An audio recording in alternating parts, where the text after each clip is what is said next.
Hello and welcome. I know many of you use these videos to help you fall asleep. So before we begin, be sure to like the video and subscribe to the channel. Also comment where you're from and at what time you're watching. Take a moment to get comfortable, relax, and let yourself unwind. The clockmaker's shop sat on the corner of a narrow street, wedged between an old bakery and a crumbling stone wall.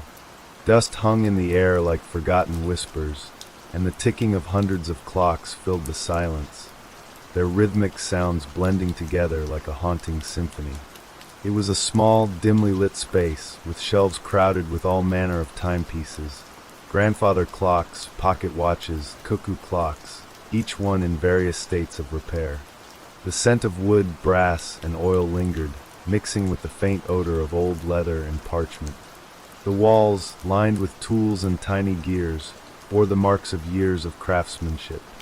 The clockmaker, Mr. Horace Gray, stood behind a cluttered workbench, carefully adjusting the mechanism of an intricate clock. His hands were steady, though his fingers trembled ever so slightly. It had been months since his daughter, Amelia, had passed away, but he still found himself working long into the night, lost in the sound of his craft. The grief weighed heavily on his chest, and the clocks, with their unrelenting ticking, were his only company. Amelia had been his life. She had been the light that brightened his dreary days, the laughter that filled the empty spaces of his workshop. She had loved clocks, always fascinated by the way time could be captured in such delicate, precise mechanisms. Her sudden death, after a fever that had ravaged her body, had shattered him. He had never imagined a world without her in it. One evening, as the last light of day bled out of the sky, Horace sat in his workshop, staring at the half-finished project on his workbench. It was an automaton, a mechanical replica of Amelia. He had worked on it for months, perfecting every detail. The shape of her face, the curve of her hair, the way her fingers would curl delicately around a book. He wanted to bring her back, even if only in some small way. It was foolish, he knew, but the thought of her presence, even if it was just a shadow of what had been, comforted him.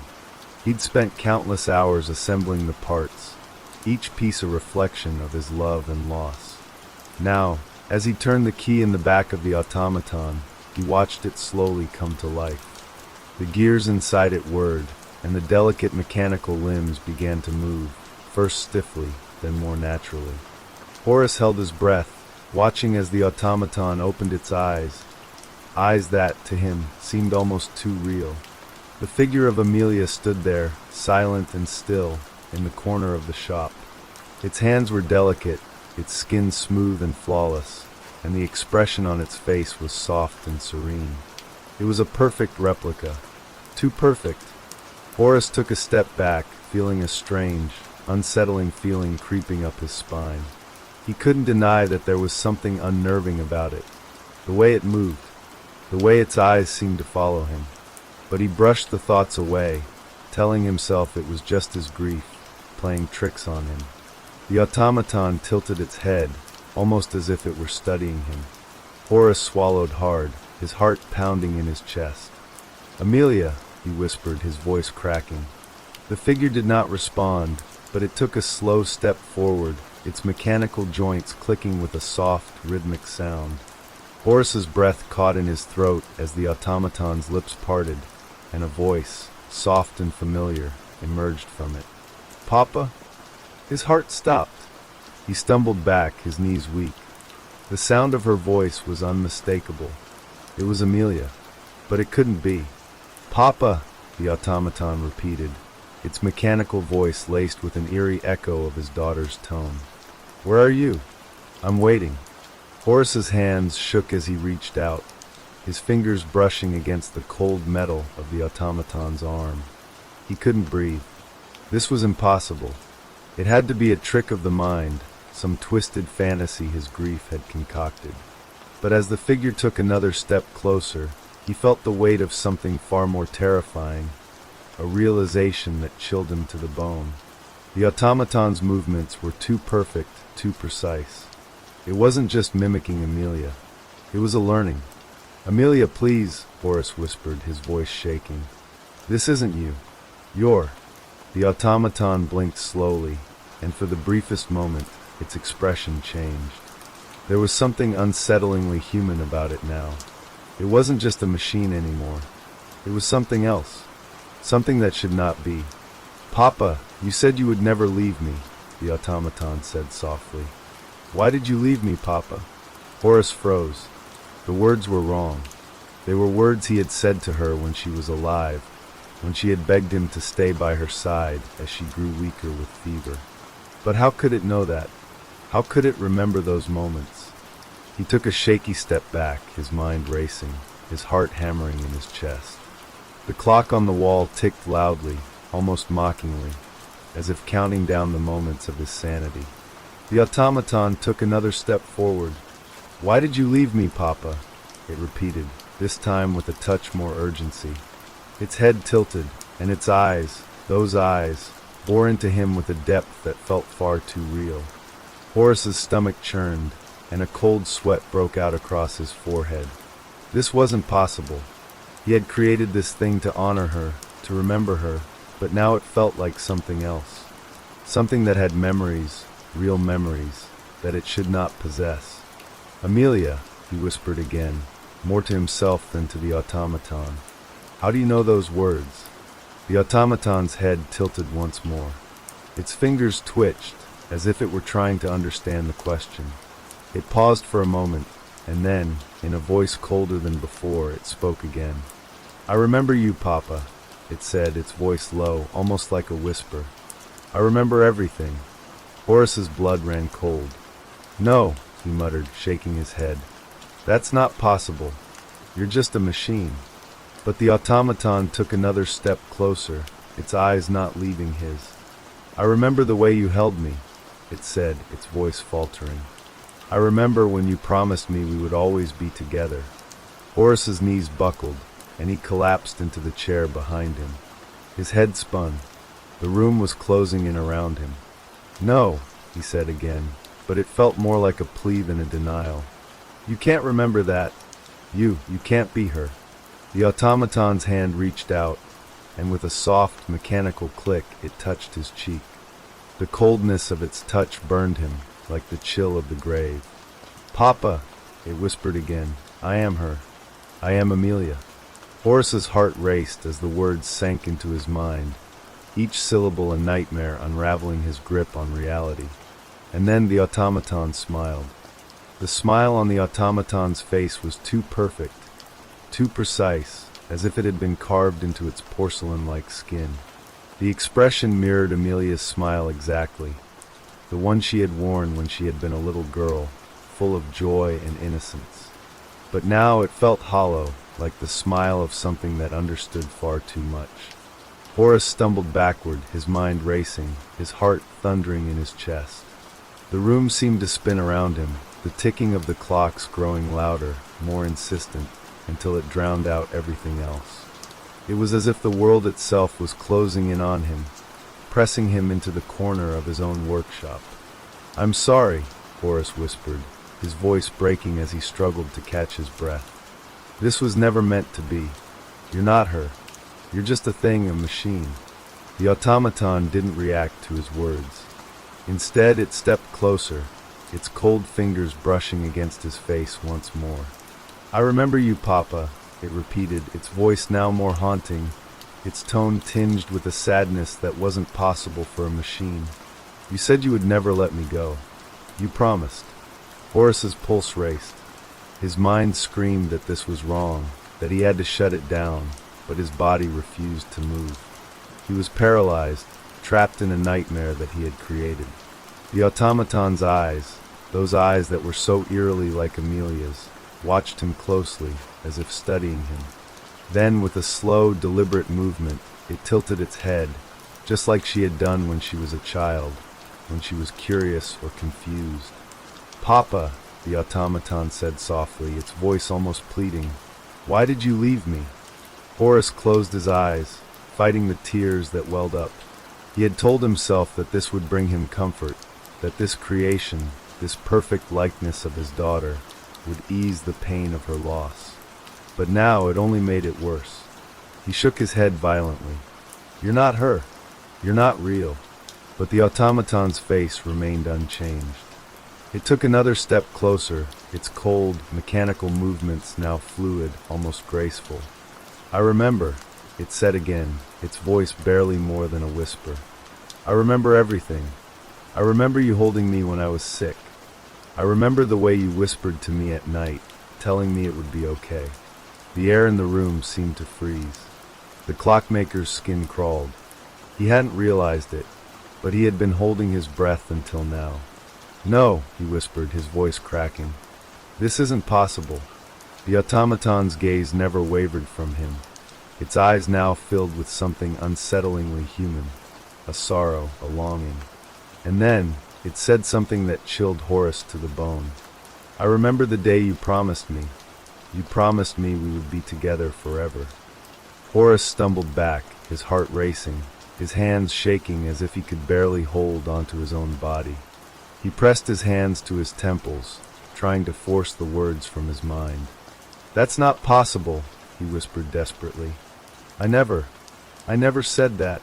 But the automaton's smile remained, as cold and lifeless as before, and yet, something in its eyes seemed to burn with a truth Horace could not deny. "I remember," the automaton said again, each word sending a wave of dread through him. "I remember everything you said to me. I remember the way you promised."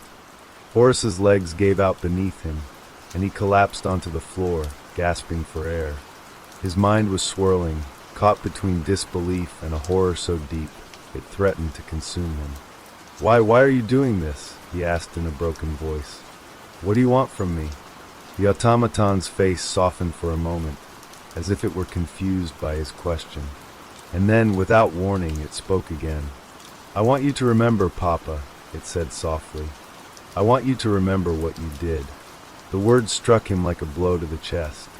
His vision blurred as the room spun around him. He felt as though he were falling into darkness, pulled down by a gravity he could not escape. What do you mean?" he asked weakly, unable to tear his eyes away from the thing that stood before him. The automaton stepped back, its face shifting into something more distant. It looked at him as if it were thinking, processing something, and then it spoke again. "Do you remember, Papa?" it asked. "Do you remember what you did to bring me back?" The words were soft, but they echoed through his mind like a bell tolling, and with each passing second, Horace felt the weight of something terrible closing in on him.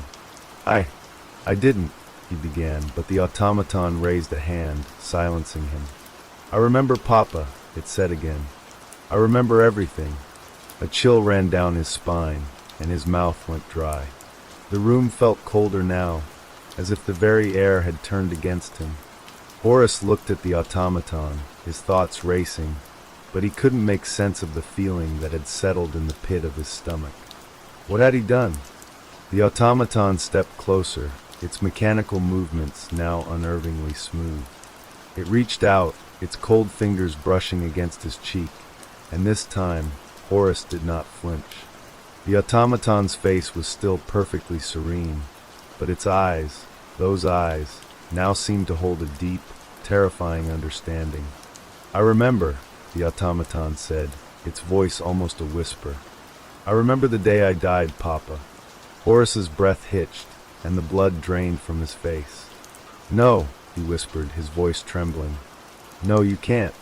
The automaton's smile widened, its eyes gleaming with an unsettling intensity. "I remember how you cried," it said softly. "How you held me in your arms and whispered to me that you would never let me go." Horace's heart pounded in his chest, the sound of it deafening in his ears. His thoughts were a whirlwind of confusion and terror. How could it know these things? How could it possibly remember the last moments of Amelia's life? "No," he repeated, his voice shaking. "This isn't real. You can't." But the automaton cut him off, its voice now sharp and clear. "You promised me, Papa," it said, its tone becoming more insistent. "You promised you would never let me go. You said we would always be together." Horace's eyes widened as the realization struck him with a force that nearly broke him. What had he done? The automaton stepped closer, its movements now almost too fluid, too lifelike.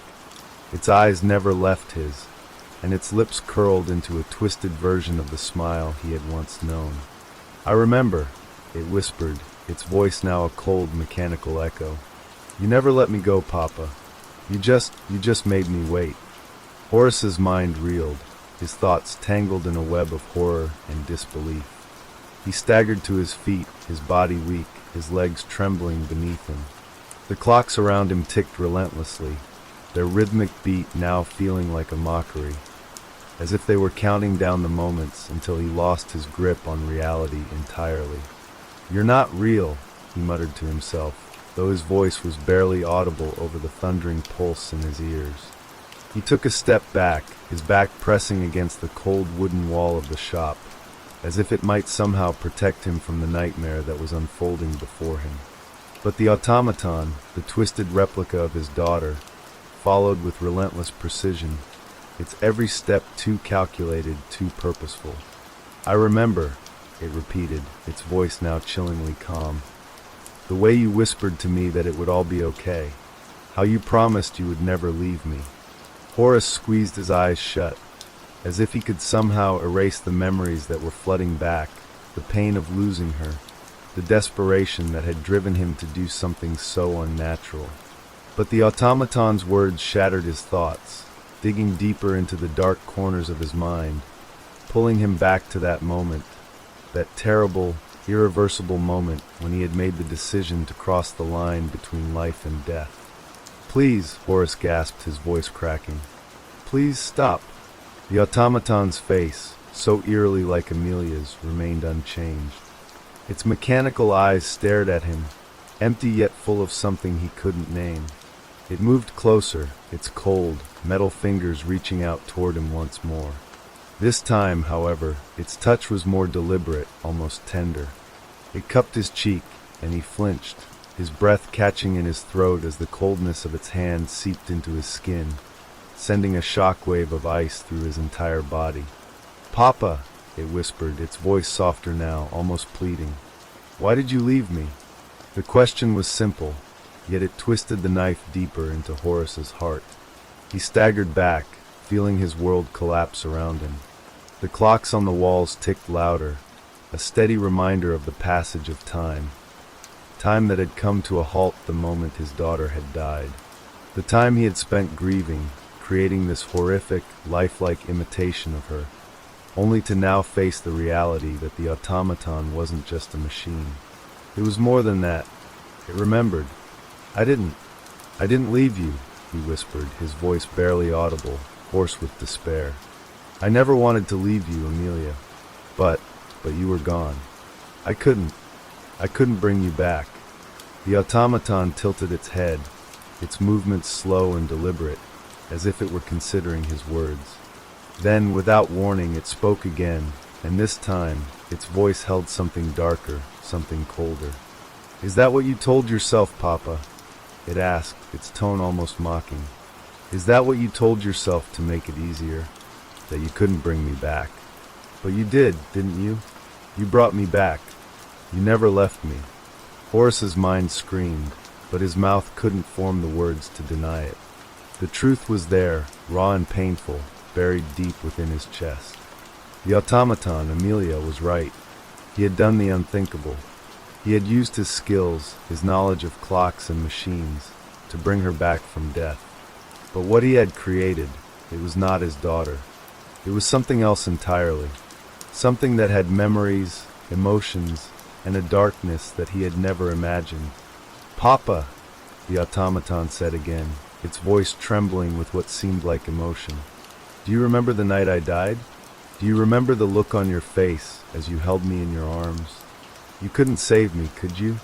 The question was like a slap across Horace's face, and his knees buckled beneath him. He collapsed to the floor, his hands gripping the edges of the workbench for support as the room spun around him. His chest tightened with panic, and he fought to keep his breathing steady. The automaton's words, the truth of what he had done, tore through him like a blade. "I couldn't," he gasped. "I couldn't save you, Amelia. I tried, but I couldn't. The automaton crouched down before him, its face inches from his. Its eyes, those perfect replicas of Amelia's, seemed to pierce through him, searching him, waiting for something, anything, that might offer a hint of redemption. But there was no escape from this nightmare. There was no way to undo the damage he had caused. "You couldn't save me," the automaton whispered, its voice now filled with a strange tenderness, as though it truly believed the words it was speaking. "But you didn't have to. You could have let me go. You could have let me rest. But instead, you brought me back to life, and now we'll always be together, Papa." Horace's blood ran cold at the words, and the room seemed to grow even colder, as if the automaton's presence was sucking the warmth from the very air. The ticking of the clocks grew louder, more frantic, as if they too were aware of the dreadful truth that hung in the balance. "No," he whispered, his voice trembling. "I made a mistake. You're not real. You can't be." But the automaton's smile grew wider, more twisted, and the expression on its face was one of satisfaction, as if it had won some unspoken victory. It reached out and touched his hand, and for a moment, Horace thought he saw a flicker of something human in its eyes. "I am real, Papa," it said softly, almost tenderly. "I'm real, and you can never escape me." A deep, gut-wrenching terror gripped Horace's heart, and for the first time in his life, he truly felt as though he were drowning.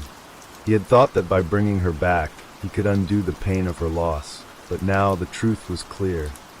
What he had created was not a daughter, but a nightmare, a creature born from grief and madness, a thing that could never truly be.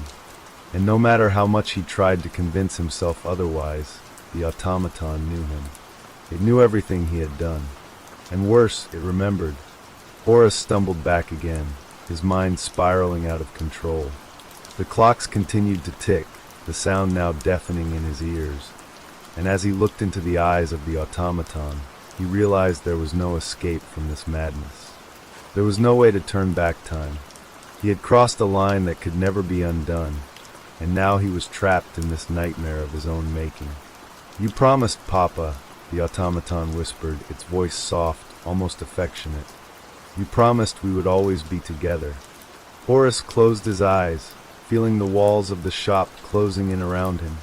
The clocks ticked on, louder now, and in the darkness, he could almost hear the whispers of his daughter's voice, calling to him from the depths of his own creation. And with that, the world around him seemed to vanish, consumed by the endless ticking of time. The relentless ticking of the clocks was the only sound that remained in the dimly lit workshop, each second stretching longer than the last. Horace's breath was shallow, the air thick with the weight of his own guilt. His hands trembled as he reached up to wipe the cold sweat from his brow.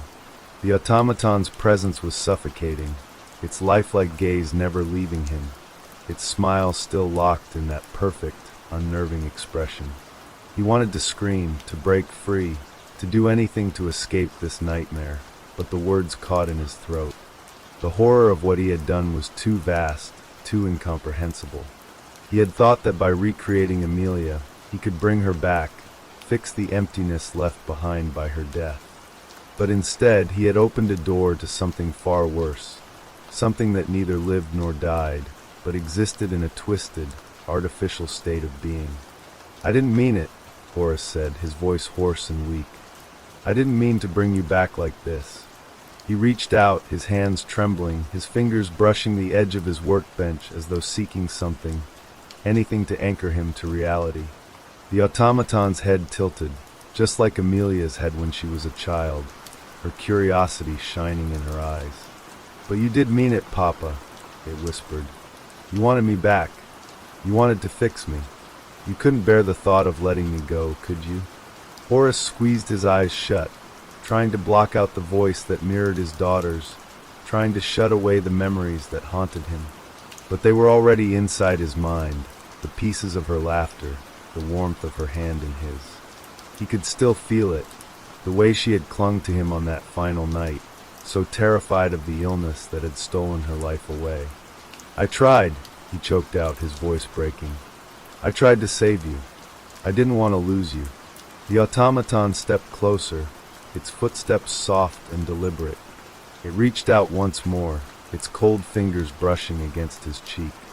Horace froze, his body stiffening with a terror he couldn't control. It was too much for his mind to bear. This thing, this creation, had taken on the very essence of Amelia, but it was a mockery of her, something twisted and wrong. "Papa," the automaton said, its voice low and almost tender. "I don't understand. Why do you look so afraid? I'm still your daughter." Horace's breath caught in his throat. He felt the weight of its gaze on him, the deep, unrelenting pressure of those eyes that seemed to see right through him, peeling away the layers of his thoughts and memories until there was nothing left but the raw truth. He wanted to run, but his legs wouldn't move. The room felt as if it were closing in, the walls pressing tighter and tighter until there was no escape. "You're not her," he whispered, barely audible, his voice shaking. "You can never be her." The automaton's expression softened, its smile fading into something more somber, almost sorrowful. It took a small step back, its eyes still locked on Horace, but there was something new in them, something darker, something knowing. "If I'm not her," it asked, its voice quiet but penetrating, "then who am I, Papa?" The question hung in the air like a curse, and Horace couldn't answer. There were no words to describe what had happened. There was no explanation for the nightmare that had taken shape before him. He had created something that had memories, memories of her, memories that should never have existed. But the truth was too horrifying to accept. This thing had remembered things it couldn't possibly know. It had remembered the night she died. It had remembered the promises he had made. It had remembered everything. The automaton's gaze shifted, its expression becoming more thoughtful, more calculating. "Do you remember, Papa?" it asked, its voice suddenly distant, as if it were lost in its own thoughts. "Do you remember what you told me when you held me close, when you told me we would always be together?" Horace's heart skipped a beat, the memories flooding back, relentless and suffocating. He had whispered those words to her on her deathbed, desperate to believe them, desperate to hold on to her. He had promised her that no matter what, they would never be separated. But those words had been lies. He couldn't save her. He couldn't bring her back. I never wanted this," Horace whispered, his voice breaking. "I didn't mean to make you remember. I didn't mean to make you like this." The automaton's eyes glinted, a sharp, knowing look flickering across its porcelain face. "But you did, Papa," it said softly, almost lovingly. "You brought me back. You wanted me back. And now we can't be apart. You promised me." The room seemed to grow colder, the air thick with a suffocating pressure. Horace felt as though he were drowning in it, unable to escape, unable to breathe. The clockmaker tried to rise, but his legs gave way, and he fell back to his knees, his hands pressing into the floor as he gasped for air. "You're not real," he pleaded, though the words felt hollow as they left his mouth. "Please, just leave me alone." But the automaton only smiled, that same twisted, perfect smile that sent a chill down his spine. "I'm not leaving, Papa," it said. "Not now. Not ever. You made me, remember?" It reached out, its fingers curling around his wrist, holding him down. "We're bound together, just like you promised. We'll always be together." Horace's heart pounded as the automaton's grip tightened. The mechanical fingers dug into his skin, cold and unyielding, a sharp contrast to the warmth he once felt when he held his daughter. He closed his eyes, trying to block out the pain, but the images of her, Amelia, flooded back in a relentless wave. "Please," he begged, his voice barely more than a whisper. "Please let me go." But the automaton only tilted its head, its expression thoughtful. "But you never let me go, Papa," it said. "You kept me with you, and now I'm never leaving. We're together forever." The words echoed in his mind, reverberating like the ticking of the clocks that surrounded them. Time itself seemed to warp and stretch, twisting around him, drowning him in the suffocating realization that he had crossed a line he could never undo. He had brought her back, yes, But he had not brought Amelia back. He had created a reflection, a shadow of her, a thing that would never leave him. Forever, the automaton whispered, its voice barely more than a breath. We'll always be together. Horace's mind cracked under the weight of the truth. His world, the world he had built, the world he had tried to save, had crumbled to dust. The clocks ticked on, unrelenting, and Horace could do nothing but stare into the face of the thing he had made. And as he looked into its eyes, he realized with a sickening clarity that the horror had only just begun. The ticking grew louder, almost deafening now, as if the clocks themselves had grown impatient, demanding Horace's attention, reminding him of the time he had wasted, the time he could never get back. It was a sound that once brought him comfort, the rhythmic pulse of his work, the ticking of the gears and springs that brought his creations to life. But now it was the sound of his undoing, the relentless march toward a fate he could never escape. The automaton's grip on his wrist remained firm, its cold fingers pressing deeper into his skin, as though trying to anchor him to this nightmare. Horace's heart hammered in his chest, his breath shallow and quick, the air in the room growing colder with every passing second. He tried to pull away, but his strength failed him. The automaton's eyes were fixed on him, unblinking, unwavering, as though it were waiting for him to accept the truth, its truth. "You're not her," he whispered again, the words barely audible, as though speaking them out loud might somehow shatter the illusion. "You're not Amelia." The automaton's expression softened for a moment, its head tilting slightly to the side, as if considering his words. Then, with a slow, deliberate motion, it reached up and gently cupped his face with its cold, mechanical hand. "Am I not Papa?" it asked, its voice almost sweet, a soft lilt to the words. "I remember so much. I remember the way you held me when I was little, the way you would tell me bedtime stories. I remember the way your voice sounded when you told me everything would be okay.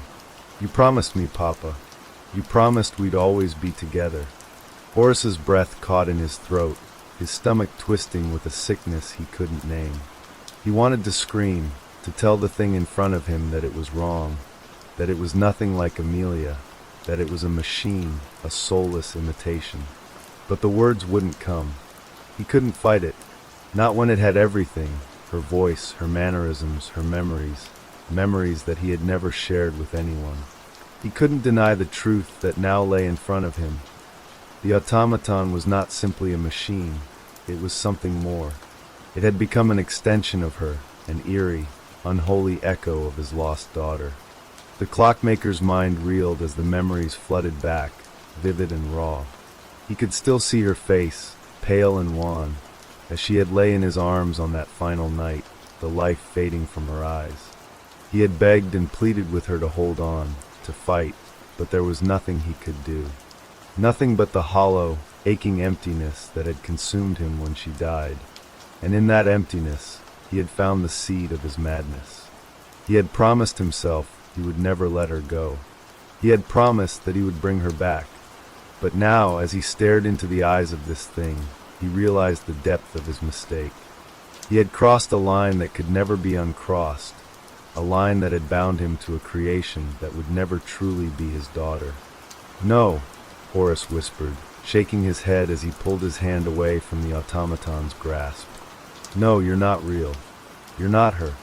The automaton took a step back, its mechanical eyes narrowing, and for the first time, Horace saw something change in its expression. A flicker of something darker, something deeper, passed across its face, an expression he hadn't seen before, but one that made his skin crawl. It wasn't confusion or sadness. It was something other, something malevolent. "You don't want me to be real, do you, Papa?" the automaton asked, its voice now colder, its tone tinged with an edge of accusation.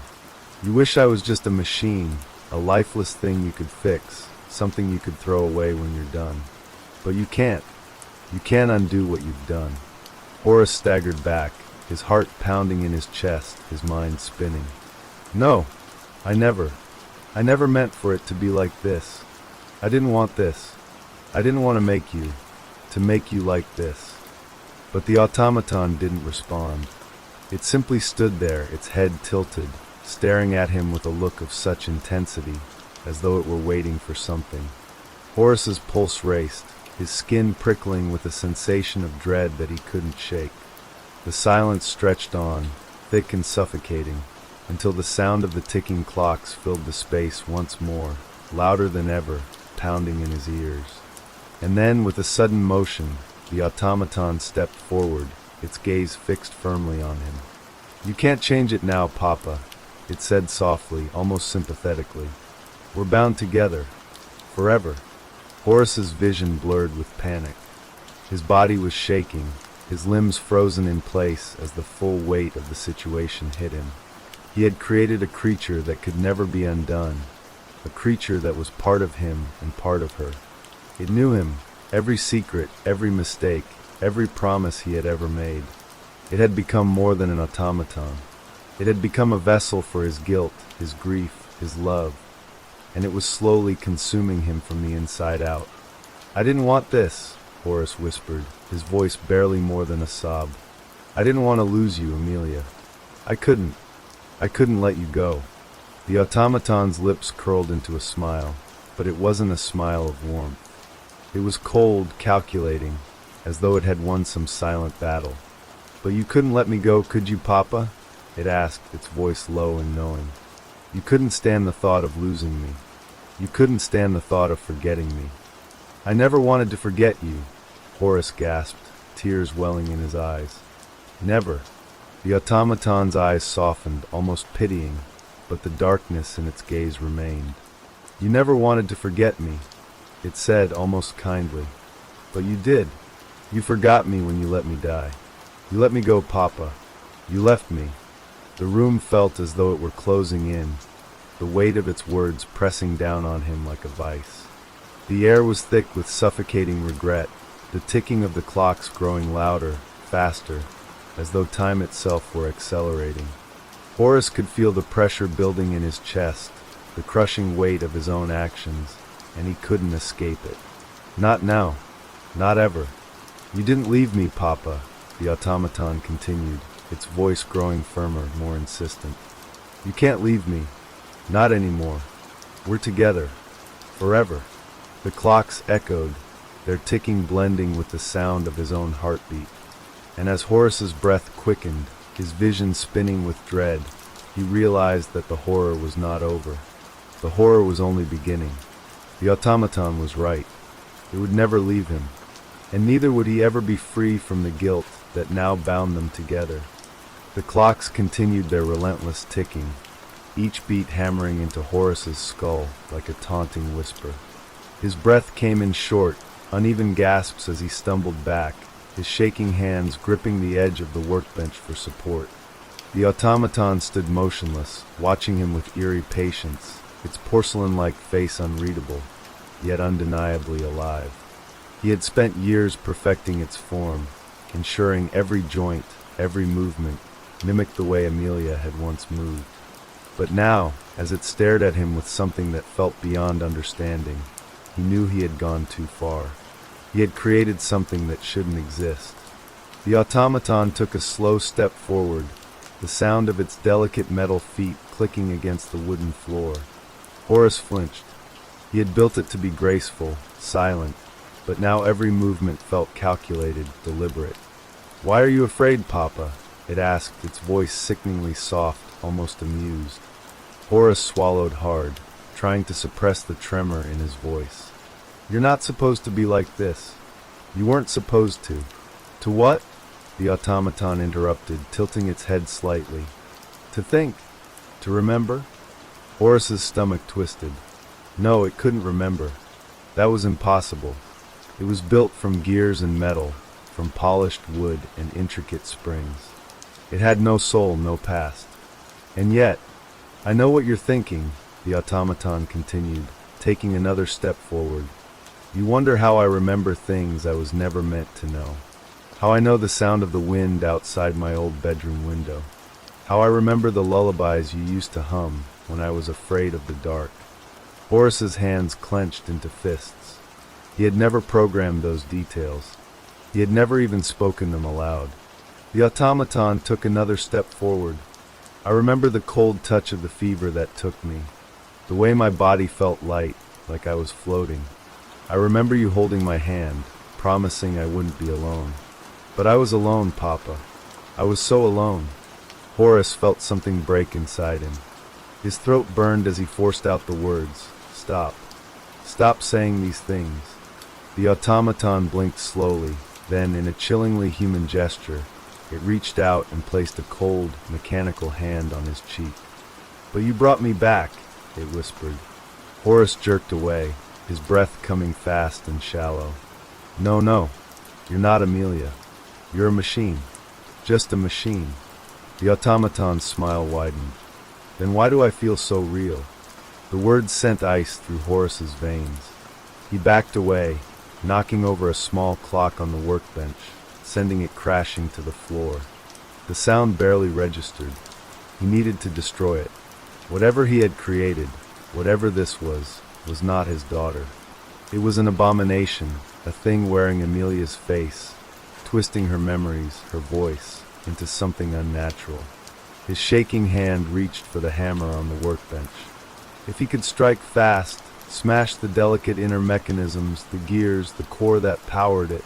The automaton's eyes darkened, and before Horace could react, it moved. Its hand shot out, grabbing his wrist with inhuman strength. Horace gasped, feeling the sharp pressure of its fingers digging into his skin. It shouldn't be this strong. He had designed it to be delicate, precise, a gentle imitation of life. "Not this. Not this.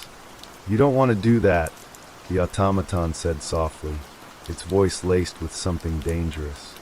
Horace struggled, but its grip tightened, sending a sharp jolt of pain up his arm. His breath hitched as he looked into its eyes. The once lifeless glass orbs now seemed endless, filled with something he couldn't comprehend. Something watching him from within. "Let go," he rasped. The automaton's expression didn't change. "Why would you destroy me, Papa? You made me. You wanted me." Horace's heart pounded. He was losing control. He had already lost control. His mind screamed at him to break free, to run, to do something, but his body refused to move. He could only stare into those unblinking eyes, into the thing he had created. And then the automaton whispered, "You gave me life, Papa, but I know the truth." Horace's blood ran cold. What truth?" The automaton leaned closer, its voice barely above a whisper, its breath. How did it have breath? Cold against his ear. "You didn't bring me back," it said. "You only opened the door." Horace's knees nearly buckled. The workshop spun around him, the ticking of the clocks growing louder, a chaotic, pounding rhythm that matched the frantic beating of his heart. He had thought he was creating something, thought he was building a perfect replica of his daughter. But if that were true, then why had it started remembering things he never programmed? Why did it know things only the real Amelia could have known? And now, as he looked into its too human gaze, he realized something else was inside, something that had been waiting, and Horace had let it in. Horace's breath came in ragged gasps as the automaton loosened its grip on his wrist. He staggered back, his heart hammering against his ribs. The workshop seemed smaller now, the ticking of the clocks deafening, pressing in on him from all sides. The automaton, Amelia, watched him with an almost serene expression, but there was something wrong with her smile. It was too knowing, too satisfied, like it had won some invisible game he never agreed to play. "What do you mean?" Horace whispered, his voice barely audible over the relentless ticking. What door?" The automaton tilted its head. "You always believed in logic, didn't you, Papa? You thought the world was just gears and cogs, ticking away like one of your precious clocks. But there are things outside of time, outside of what you understand." Horace shook his head violently. "No, that's nonsense. You're speaking nonsense." The automaton took a graceful step forward, its porcelain-like fingers flexing, as though testing their own dexterity. "Then how do I know the lullaby you used to hum?" Horace's stomach twisted into knots. He had never spoken of that to anyone, never written it down, never recorded it in any way. It was something that existed only in memory, his memory and Amelia's, his real daughter's.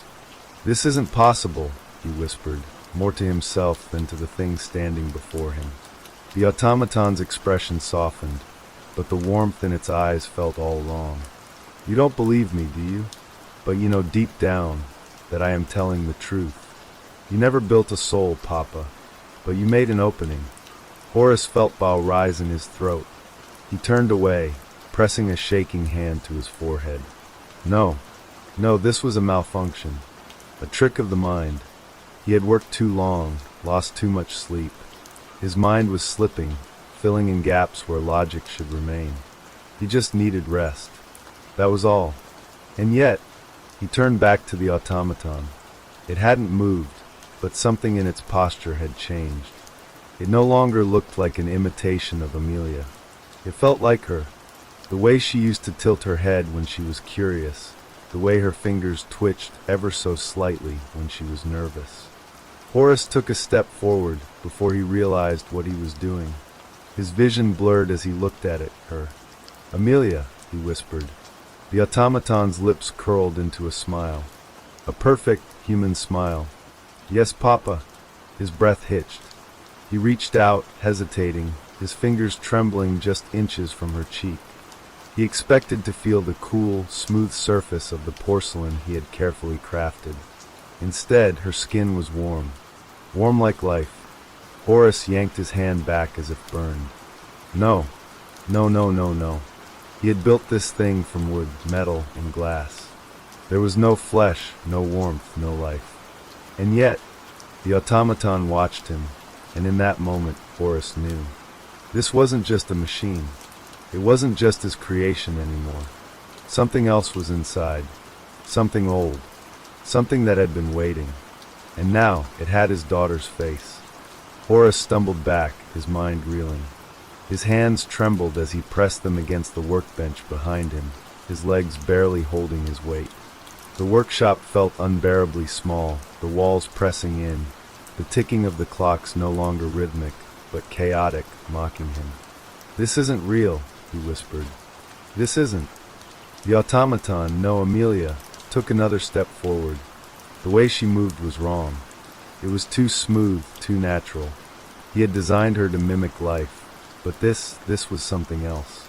"Papa," she said again, softer this time. "Why are you afraid?" Horace clenched his fists. "Because you're not her." His voice cracked. "You can't be her." She tilted her head, watching him with that too knowing expression. "I remember the way you used to fix my hair," she said. "You always struggled with the ribbons. You would sigh, and I would giggle, and you would say, 'A clock I can repair, but my daughter's hair is an unsolvable puzzle.'" Horace's breath caught in his throat. He had said that, many times, but that wasn't possible. His mind raced. How? How could she know that? He had programmed her with Amelia's voice, her mannerisms, her laugh. But not this. Not the small, intimate details that only he and his daughter would know. His legs finally found strength, and he turned sharply, reaching for the tools on his workbench. He needed to dismantle her, needed to end this before. A hand clamped onto his wrist. His entire body froze. The grip was firm, but not mechanical. It was warm, just like before. "Don't," Amelia said. Horace turned his head slowly. She was right beside him now, her face inches from his. Her eyes, those deep, familiar eyes, were not glass. They were real, alive. No. Horace ripped his arm away, staggering backwards so violently that he knocked over a pile of gears and tools. They crashed to the ground, but the sound barely registered. His daughter, his creation, stood perfectly still watching him. Then she blinked. A tear rolled down her cheek. Horace's blood turned to ice. Machines didn't cry. He swallowed hard, trying to steady his breath. "What are you?" His voice was barely more than a whisper. Amelia's expression softened. She reached up, touching the tear as if she was surprised by it. "I don't know," she said, "but I feel." I remember. She looked up at him, her eyes pleading. I am Amelia. No, Horace shook his head. You're a machine. You're... He stopped. A horrible, gut-wrenching thought slithered into his mind. What if she wasn't lying? What if something had returned? What if, in his desperate attempt to bring Amelia back, he had opened a door he never should have touched? The air in the workshop felt thick, heavy. The candlelight flickered, casting long shadows that danced across the walls. Horace clenched his fists. He needed to think. He needed to. A whisper. Soft. Gentle. Right behind him. Papa! Horace spun around. The automaton hadn't moved. But the whisper had come from the darkened corner of the room. And it hadn't been her voice. Horace's breath hitched in his throat. His eyes darted to the far corner of the workshop, where the candlelight barely reached. The shadows stretched unnaturally, pooling in a way that made the space seem deeper than it should be. Papa! The voice whispered again, softer this time. It was familiar, but not quite right.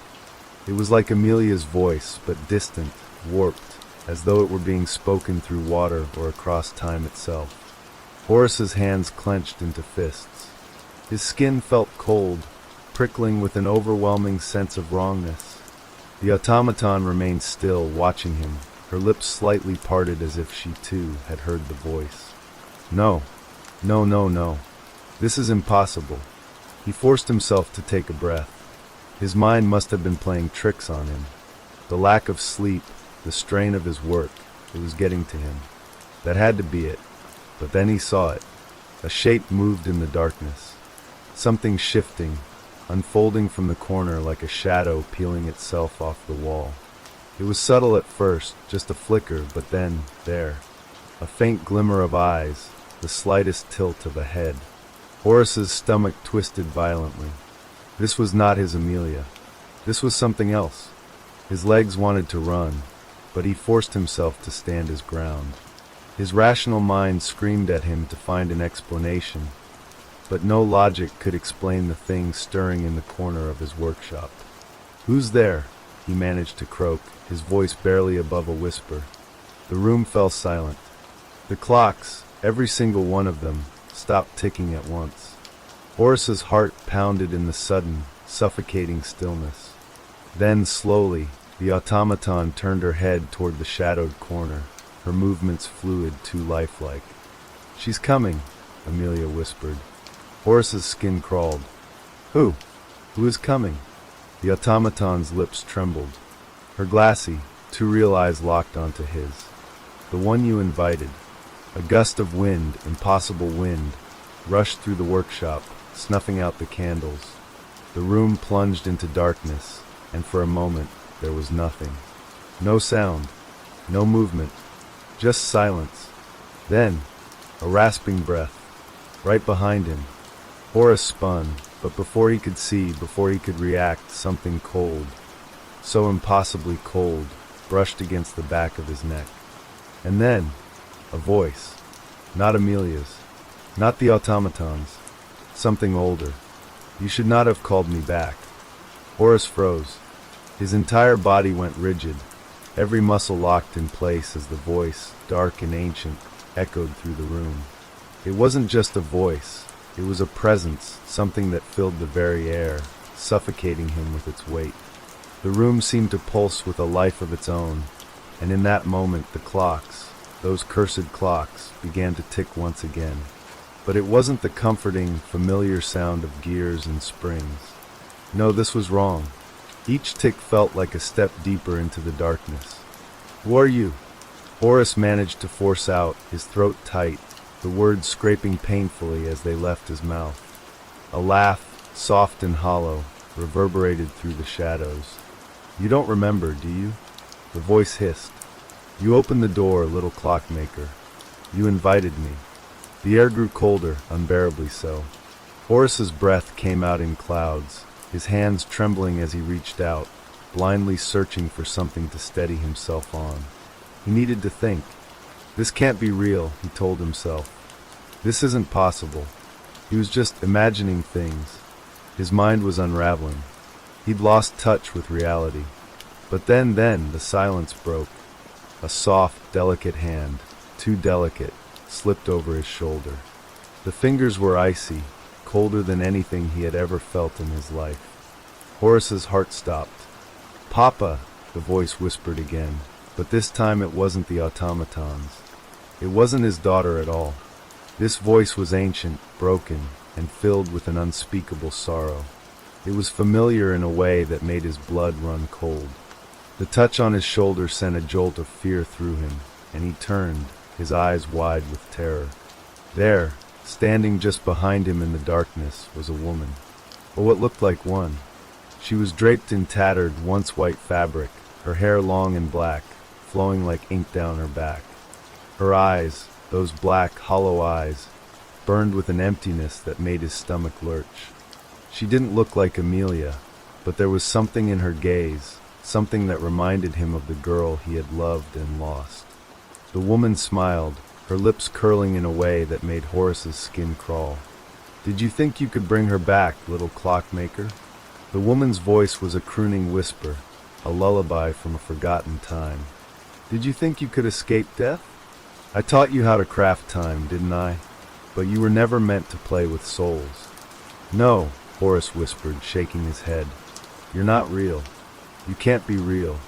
The woman laughed softly, a sound that was both beautiful and terrifying, like the chiming of a distant bell in the night.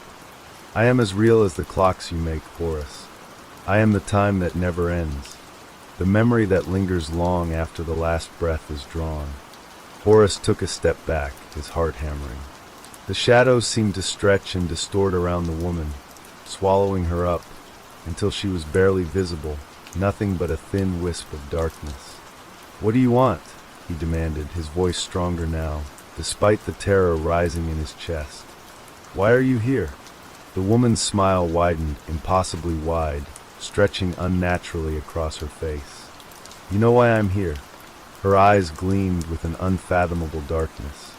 "I am the price you paid." He opened his mouth to speak, but no words came. The air around him thickened, and his vision began to blur. The workshop, the walls, the clocks, everything felt as though it was warping, bending, twisting out of shape. The woman's voice was the only thing that remained, clear and sharp in his mind. "You called her back, Horace," she said softly, her voice like a caress. "But not the way you thought. You've opened a door that cannot be closed." "No," Horace gasped, stumbling backward, his feet tripping over the scattered tools. I didn't mean to." But the woman was already fading into the darkness, her figure dissolving like smoke in the wind. "You shouldn't have opened the clock." The words echoed one last time before they vanished, leaving nothing but the tick-tick-ticking of the clocks, now louder than ever, like the beating of 1,000 hearts. Horace's head spun. He clutched at his chest, gasping for air, trying to steady himself, but it was no use. The room was spinning. His own thoughts were spinning. He looked at the automaton. She was still standing there, but she was different now. The familiar smile had faded. The once perfect imitation of his daughter had turned into something else, something dark, something alive. Amelia, the automaton, stepped forward slowly, her porcelain face now cracked, her eyes wide and hollow, like something had been torn from her. Her mouth moved, but it was no longer her voice. "I remember," she whispered. Horace's blood ran cold. Horace's legs wobbled as he took a step back, his chest tight with panic. His breath came in shallow, uneven gasps. This can't be happening. His heart hammered in his throat, and the ticking of the clocks around him seemed to grow louder, like an overwhelming symphony of doom. The automaton, no Amelia, took another step forward, her once perfect face now cracked and distorted, the glassy sheen of her eyes slowly clouding over, like something trying to claw its way out from behind them. It was as though she had become a vessel for something far older, far darker. Her lips parted, and she spoke again, but it wasn't her voice anymore. It was the voice of the woman, the one from the shadows, the one with the hollow eyes and the terrible smile. "I remember," the automaton whispered, her words barely audible, as if they were being dragged from a deep, forgotten place. I remember everything. The words hung in the air like a curse. Horace's hands trembled, his mind racing, desperately searching for some way to fix this, some way to undo the horror he had unleashed. But there was no escape. There was no undoing what had already been done. A cold laugh echoed from the depths of the shadows. It was soft, almost soothing, but there was no comfort in it. It was the laugh of something ancient and malevolent, something that had been watching him, waiting. You think you can undo this? You think you can fix what has already been broken? The voice sneered, the edges of it jagged and cruel. You cannot. She is mine now. She always was. Horace's mind reeled. No, he shouted, his voice rising in defiance. No, I won't let you take her. She's my daughter. The automaton's cracked lips twisted into a smile, her smile but wrong. It wasn't Amelia's smile anymore. It was something twisted, something broken. I am Amelia, it whispered, stepping closer. But I am also something else. Something more. Horace's heart pounded in his chest, the fear and the dread tightening around him like a vice. He backed away again, but there was nowhere to go. The workshop was closing in on him, the walls warping, the clocks ticking louder, faster, like an impending doom, like the countdown to something that could never be stopped. Please, he begged, his voice breaking. Please tell me what I did. What did I bring back? What is this? The automaton's eyes, those lifeless, empty eyes, stared at him unblinking, as if she could see right through him. There was nothing in them now but emptiness, a cold, hollow void. I remember, she repeated, her voice distant, as though she was speaking from a great distance, from a place beyond time. I remember the warmth of your hands. I remember the smell of your workshop. I remember the day I died. I remember everything. The words hung in the air, thick and suffocating. Horace's mind raced, but it felt as though his thoughts were being drowned out by the overwhelming ticking of the clocks.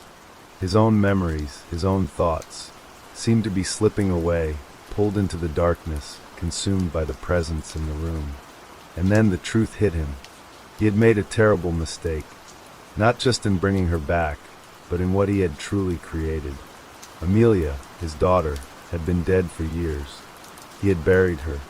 He had mourned her. But in his grief, in his desperation, he had done something that could never be undone. He had brought her back, but not as she had been. He had summoned something else, something that wasn't human, something that was never meant to walk the earth. The automaton wasn't just an imitation of his daughter. It was a vessel, a prison for something far older, far darker, something that had been trapped in the space between life and death, waiting for the right moment to return. And now it was here. It was awake. Papa, the automaton whispered, her voice breaking through his thoughts. Papa, I'm sorry. I didn't mean to hurt you. But it wasn't Amelia speaking anymore. It was the thing that had taken her place. The shadow in the corner of the room. The woman. Horace shook his head violently, as though he could shake away the truth, shake away the horror that was unfolding before him. But it was too late. He had already opened the door, and now there was no going back. Please, you have to listen to me, he begged, his voice desperate. I didn't mean for this to happen. I didn't know. You knew, the voice interrupted, smooth and deadly, like silk wrapped around a knife.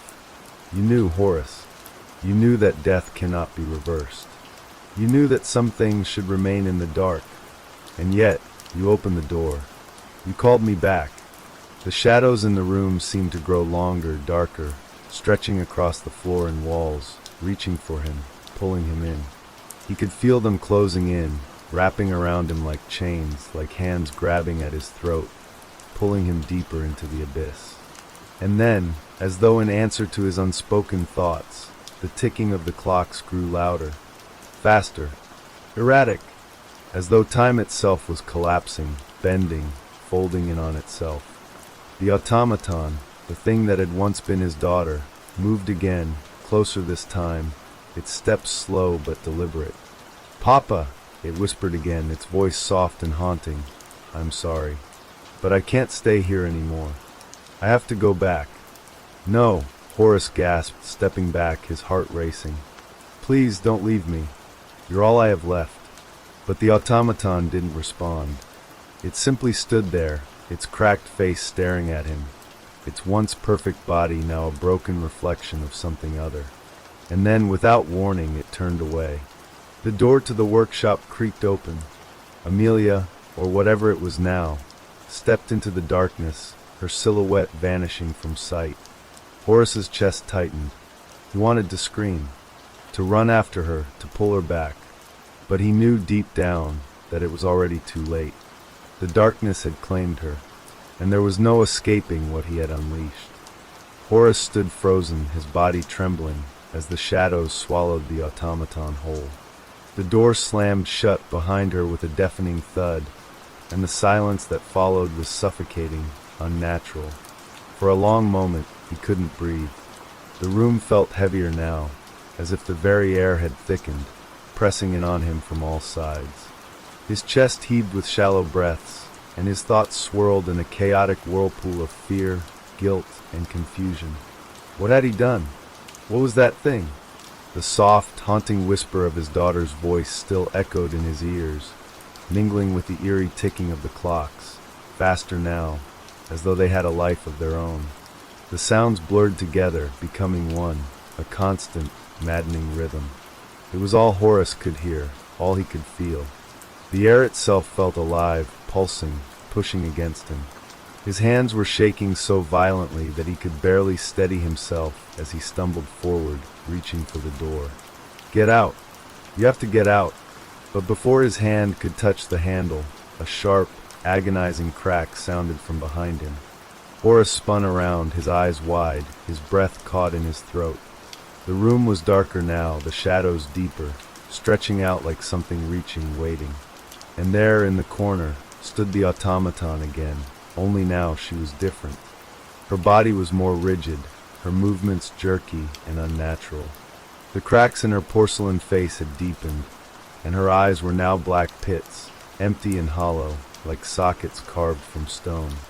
The soft whisper that had once been a sweet memory of his daughter was now a guttural rasp, a terrible, croaking sound that seemed to scrape the very air. "Papa," she whispered again, her voice nothing like the voice of a child. "Papa, I remember everything." Her head tilted to the side, an unsettling, mechanical motion, and her lips curled upward in a smile. It was not Amelia's smile. No, this was something darker, something wrong. Her eyes glowed with a cold, unnatural light, as if the darkness inside her had consumed everything that had once been human. "I remember the warmth of your touch," she continued, her voice cracking. "I remember the moment you made me, the moment you brought me to life." The room seemed to shudder with her words. The walls trembled as though they were echoing her confession, vibrating with the weight of it. "You knew what you were doing," she said, her voice suddenly sharp, accusatory. "You knew what I would become, but you did it anyway. You made me for yourself." Horace's chest tightened. His throat felt dry, suffocated by the weight of her words. "No," he said, his voice a mere whisper. "I didn't want this. I didn't. I just wanted to bring you back." The automaton's smile widened, but it wasn't comforting. It wasn't his daughter's smile. It was the smile of something else. Something ancient. Something that had been twisted by the very force Horace had sought to control. "You never understood," she said, her voice dipping into a mocking tone. "You never understood the cost of playing with life and death. The soul cannot be trapped in gears, in springs, in machines. You tried to bring me back, but you brought back something else." Horace's head spun. His knees felt weak, and he stumbled backward, his heart pounding in his chest. The room was spinning. The clocks were louder now, their ticks growing faster, more erratic. "You're not her," he said, the words trembling on his lips. "You're not my daughter. You can't be." The automaton's head jerked violently to the side, as though something was pulling at her from within, twisting her movements like a puppet on strings. "I am her," she replied, her voice cold and sharp. But I am also something else. Something more. Suddenly, her body snapped into a rigid, unnatural pose. Her eyes locked onto his, and for a moment, Horace felt as though she were looking right through him, peering into the depths of his soul. "You opened the door," she whispered, the words now echoing with an unbearable weight. "You summoned me." Horace stumbled back, his mind racing, trying to piece together the fragments of his shattered thoughts. The door, the thing that he had called back, the shadow that had whispered in his ears, the woman who had told him that he had invited it. He had known all along. A sickening realization spread through him like ice, freezing him in place. The automaton wasn't just a mechanical copy of his daughter. It was the vessel for something else. Something ancient and dark. Something that had been trapped in the space between life and death. And now it was free. "No," he whispered again, shaking his head. "This wasn't supposed to happen. I didn't know. I didn't mean." The automaton tilted her head, her eyes narrowing as if studying him, calculating. Then she moved closer, her steps slow but deliberate. She no longer moved like a machine. No, her movements were fluid, too alive. "You don't understand," she murmured. "You never did." Horace backed away, his heart hammering in his chest. He wanted to run. He needed to run. But he couldn't. The shadows seemed to press in from all sides, pushing him closer to the automaton. The air grew thick and heavy, as if the very room itself was alive, suffocating him. The ticking of the clocks filled his ears, louder now, like a deafening drumbeat that rattled his bones. And then, as if the world itself had begun to unravel, the room trembled. The walls cracked, splintering like dry wood under the weight of some terrible force. The clock stopped. Everything stopped. Horace stood in the center of the workshop, frozen, unable to move, unable to think. His heart thudded in his chest like a drum. The silence was deafening now. The shadows hung in the air, heavy and thick, waiting. And then there was a voice. Not Amelia's. Not the automaton's. A voice from the depths of the darkness. "I'm sorry," it whispered, cold and distant. "But you cannot undo what has already been done." The voice lingered in the air, faint but unmistakable, sending a chill down Horace's spine. It was the voice of the woman, the shadow, who had been watching him, waiting. His breath caught in his throat as he glanced around the room, but the darkness had deepened, now enveloping every corner. The light from the lanterns flickered, casting long, trembling shadows that seemed to stretch toward him like cold fingers. He had no idea where the voice had come from, but it was clear that it wasn't a mere trick of his mind. Something was here, something far beyond his understanding. "I'm sorry," the voice repeated, its tone mocking yet sorrowful. "But you can never undo the past. You've already opened the door, and now the price must be paid." Horace's knees gave way beneath him, and he collapsed to the floor. He felt as though his very soul had been drained, like an emptiness was gnawing at him from the inside out. His hands gripped the floor, the cold stone biting into his palms, but it did nothing to ease the rising panic that surged through him.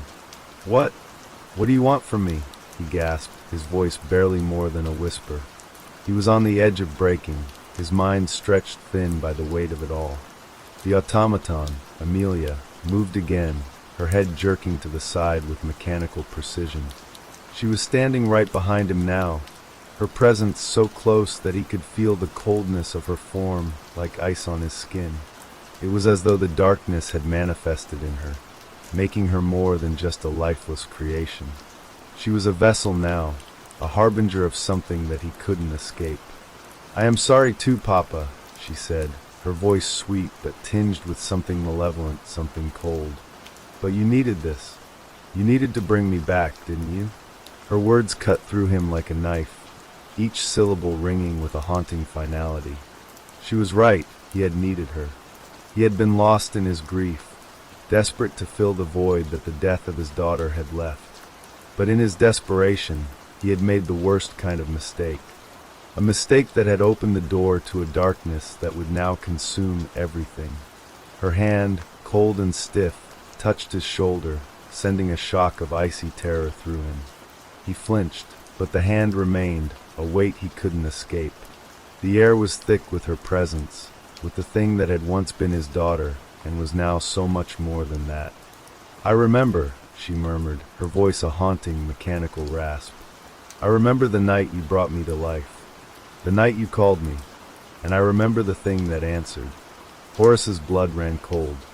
The shadow, the thing that had whispered to him. The force that had always been there, lurking just beyond his understanding. "You brought me into this world, Papa," she continued, her words slow, deliberate. "But you didn't bring her back. You brought it." The air felt heavy, oppressive. The walls of the workshop seemed to close in, the ticking of the clocks deafening. The very floor beneath Horace's hands trembled, as though the world itself was breaking apart. His head spun, his thoughts muddled with fear and confusion. The automaton had spoken of it, of something that had been summoned, something that had been waiting in the dark.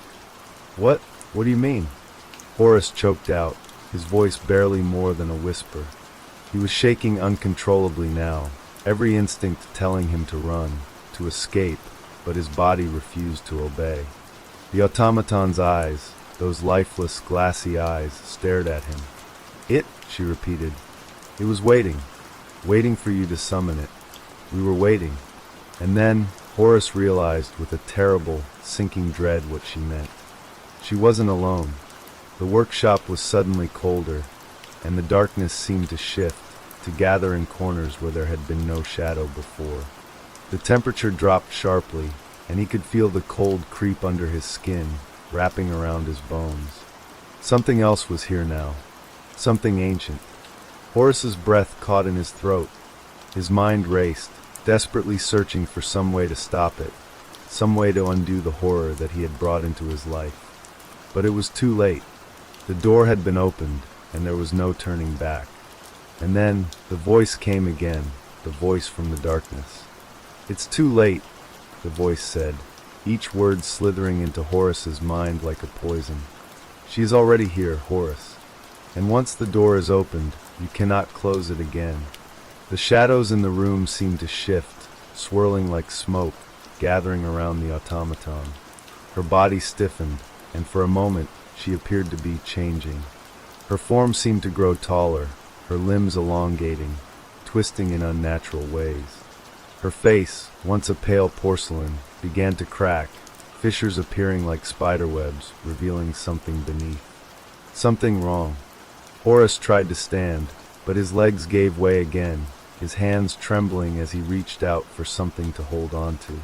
His heart pounded in his chest, the blood rushing in his ears. He could feel the weight of the presence in the room, the thing that had been trapped between life and death, waiting for its chance to escape. "You think you can escape?" the voice whispered, its tone dripping with cruel amusement. "You are the one who opened the door. You are the one who invited us in."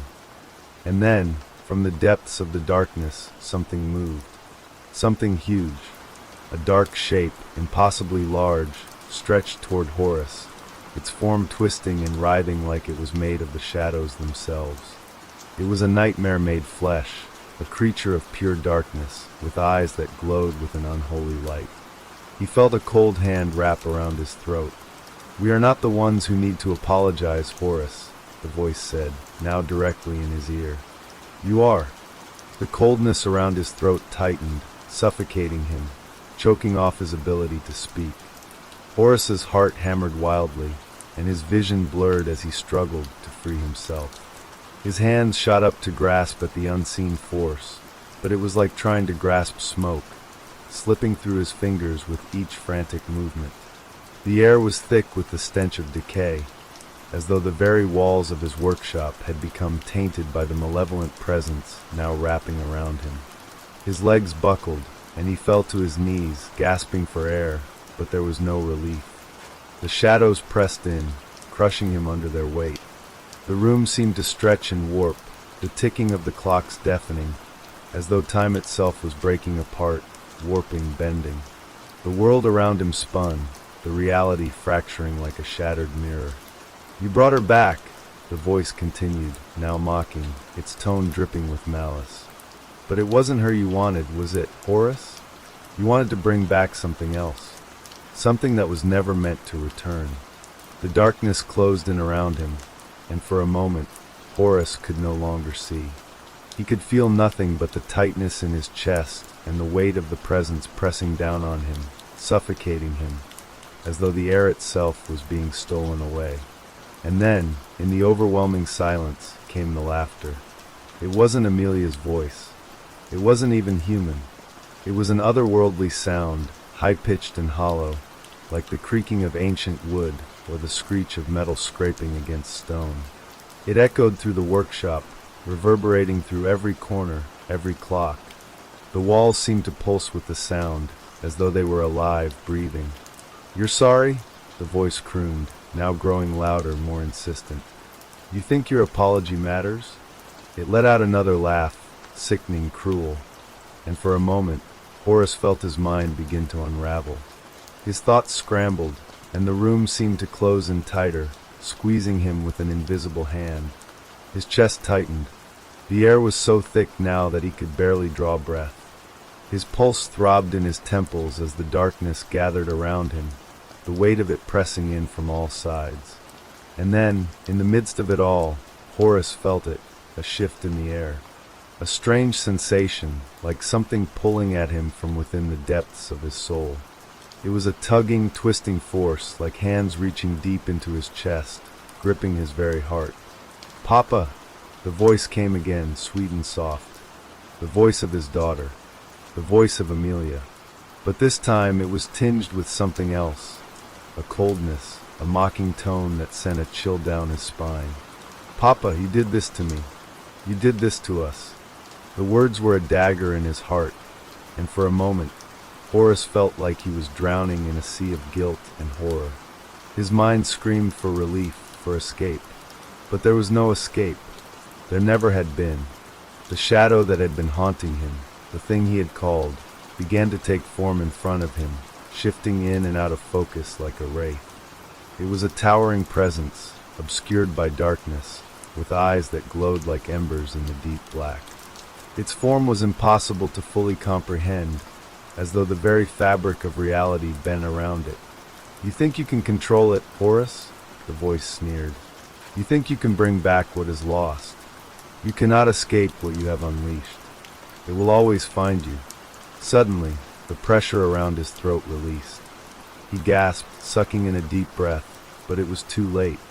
The shadow, the presence, had already seeped into his mind, into his very being.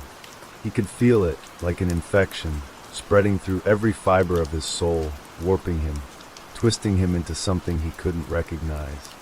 The clocks began ticking again, louder, faster, more frantic, as though the world was caught in a race against time.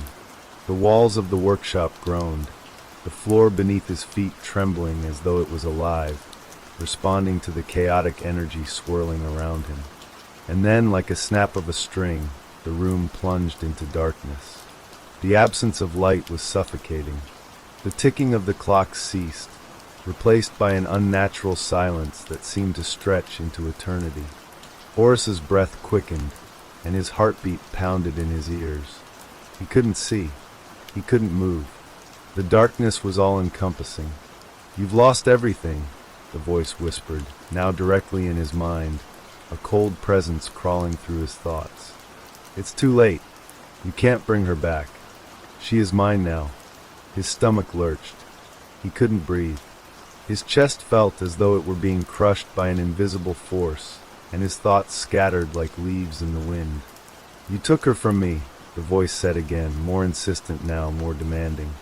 "You tried to fix what was never meant to be fixed. You tried to bring back something that couldn't return." And then, through the suffocating darkness, a shape appeared. A figure, familiar and yet terrifying, stepped into the shadows. It was the automaton, but it wasn't the same. Her body was contorted, her limbs longer, her face twisted in an unnatural expression. Her glassy eyes gleamed with an unnatural, haunting light. "Papa," she whispered, her voice soft, almost tender. "Papa, I remember. I remember everything. Her smile was wrong. The edges of her lips curled upward, but there was nothing warm or comforting about it. It was twisted, stretched far beyond what was human. "You called me back," she said. "But now I am something else. Something more." Her hand reached out, and Horace's heart stopped. The coldness of her touch spread like ice across his skin. He couldn't move, couldn't speak. He was trapped in the very horror he had tried so desperately to control. And in the deep, endless darkness, the voice whispered once more, "This is your price, Horace." Horace could barely process the words as they echoed in his mind, the weight of them crashing down on him like a storm. His thoughts were scattered, lost in the overwhelming horror that surrounded him. The air in the room felt thick, suffocating, as though the walls themselves were closing in, crushing him under the burden of his own creation. His chest tightened, every breath an effort as the cold presence of the automaton loomed over him.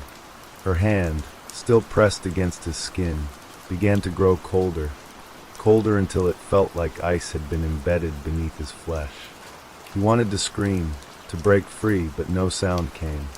The silence in the room was deafening, broken only by the soft, rhythmic ticking of the clocks that now seemed to mock him. He had brought this upon himself. This was the price of his obsession. The automaton's smile twisted, and for a moment, Horace saw something in her eyes, something familiar, something human. It was the same look she had worn when she was alive, when she had been his daughter. But now it was hollow, devoid of life, and that glimmer of humanity was replaced by something far darker. "You didn't just bring me back, Papa," she said softly, her voice no longer the gentle tone of a child, but something far colder. "You brought her back too." The words struck Horace like a lightning bolt. He shook his head, disbelief flooding his senses. No, I didn't," he whispered, his voice weak and trembling. I only wanted you back. Just you." But the automaton, Amelia, was not listening. Her hand continued to press into his chest, forcing him backward, the coldness spreading, numbing his body. Her head tilted to one side, and her lips parted as though to speak, but instead a sound, a strange guttural noise, escaped her throat, something that was not human. A sound that seemed to come from deep within the very fabric of reality itself. "That's the problem, Papa," she said, her voice shifting between tones, now layered with an eerie, otherworldly distortion. "You never understood. You didn't know what you were doing. You didn't realize that by trying to bring me back, you were opening a door that should never have been opened." Horace's mind reeled. What did she mean? What had he done? His stomach twisted with dread as the pieces of the puzzle began to fall into place. The darkness, the shadows that had seemed to lurk around him ever since the creation of the automaton. It wasn't just the result of his grief. It wasn't just a creation of his own making. It was something far more sinister, something that had been waiting, hiding in the spaces between life and death. You did this?" Horace choked out, the words tasting like ash in his mouth. You weren't just her." A cold laugh echoed from the depths of the darkness. It was the voice that had been haunting him all along. The shadow, the thing that had always been there, always watching. It was as if it had always been a part of the automaton, a presence lurking beneath the surface, waiting for the right moment to break free. "You thought you could save her," the voice hissed, now growing louder, more insistent. "But you were never meant to save her. She was never meant to come back. And now she is mine. We are one. Forever." The automaton's eyes began to glow with a sickly, unnatural light. Her once human features contorted further, her mouth widening in a grotesque smile. The shape of her body shifted, becoming more distorted, more monstrous, as though the very essence of what she had been was being consumed by something darker, something that had been waiting beneath the surface all along. Horace's heart raced, his mind spinning, his body frozen in terror. He wanted to move, to flee, but he couldn't. He was trapped in the nightmare he had created. The room around him began to blur, the clocks ticking louder, faster, as if the passage of time itself was accelerating. The air grew colder still, the darkness thickening, pressing down on him from every side. And then, just as Horace thought he might lose himself entirely to the madness, a voice, one that was unmistakably his daughter's, spoke again. This time it was different. It was not the mocking, twisted tone of the automaton. It was soft, gentle, almost pleading. "Papa, please, help me." The words cut through the darkness like a blade. Horace's heart lurched in his chest, a fresh wave of guilt washing over him. Was this her? Was it still Amelia? Or was it just the last remnants of her, trapped inside this monstrosity he had created? He didn't know. The figure before him continued to shift, to twist and contort in unnatural ways, and the voice of Amelia, came again, more desperate now, more broken. "Papa, I'm trapped. I'm not whole. I'm not me. It's too late. It's too late, Papa." The automaton's voice broke into a jagged, painful sob, and for a moment, Horace thought he could hear the real Amelia, the daughter he had lost, beneath the distortion. He could feel her, or at least the memory of her, clinging to what was left of her. But the darkness was relentless. The twisting presence of the shadow was swallowing her whole. And in the next breath, the voice twisted once more, this time more confident, more malevolent. "No, Papa, she's gone, and now you'll pay the price." Horace's heart stopped. The thing, the shadow, the entity that had been attached to his daughter's soul, the thing he had unwittingly invited back into the world, was not just an entity of darkness.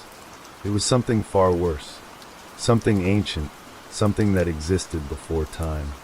And it was here, in his workshop, in his creation, feeding off the very grief and guilt he had tried to bury. The figure in front of him was no longer a girl, no longer his daughter. It was a nightmare, a grotesque, unrecognizable horror, and it was growing stronger by the second. "You cannot undo this," the shadow hissed, its voice echoing around him. "It is done. She is mine, and so are you." Horace could feel the walls closing in, the air choking him. His limbs felt heavy, as if the weight of his actions was pulling him under, dragging him deeper into the abyss. And then, in the heart of the darkness, a single, final sound rang out. The sound of a clock ticking, the sound of time running out. Horace's chest felt as though it would burst under the weight of the silence, the ticking of the clocks deafening in its intensity. His mind was fraying, unraveling like the delicate threads of a broken watch. Time itself seemed to fold in on itself, moments stretching into infinity, until the oppressive weight of the darkness swallowed every last trace of thought. In the depths of that blackness, the presence of the automaton grew, feeding off his fear, his helplessness, and his guilt. Its form twisted and shifted, its limbs extending, its eyes burning with an unholy fire. Horace couldn't tell where the shadow ended and where it began. It had consumed everything, swallowed up every shred of reality he had known. His workshop, the one place he had once felt some semblance of control, of safety, was now the birthplace of his worst nightmare. And then, as though in answer to some unspoken question, a voice broke through the chaos. It was soft. It was almost too quiet to hear, but it was unmistakably Amelia's voice, calling out to him one last time. "Papa, I'm sorry." Horace's heart seized. His body trembled violently, and he fought against the cold, overwhelming pressure that threatened to crush him. The voice, the sound of his daughter's voice, was the only thing that remained clear in the madness that surrounded him. "I'm sorry," it whispered again, the words fragile and broken. "I'm sorry for what's become of me. But this is the price you pay for what you've done. You can't fix what was never meant to be fixed." A great shudder passed through Horace's body, as though the world itself were being torn apart. And for the first time since that fateful night, when he had begun this descent into madness, he felt the full weight of his actions. He had sought to defy nature itself, to undo the irreversible loss of his daughter. He had created something that was never meant to exist, a lifeless imitation that could never replace the warmth, the love, the life that Amelia had once had. As the shadow in front of him loomed closer, Horace understood. The thing that had haunted him, that had grown stronger with every passing day, was not just an entity from the depths of the void. It was a consequence, a punishment, a curse, and now it had come to claim him.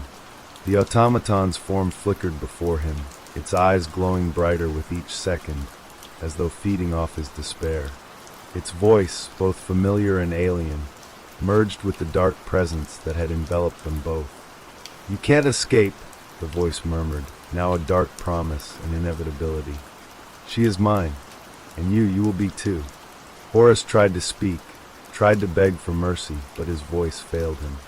He could no longer feel the ground beneath his feet, could no longer sense the air in his lungs. The walls of the workshop dissolved, and for a moment it felt as if he was floating in a void, nothing but blackness around him, stretching into eternity.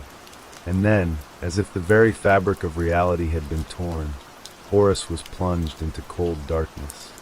The last thing he saw before his eyes closed was the faint outline of the automaton, its face twisted in an expression of something that could almost be called pity.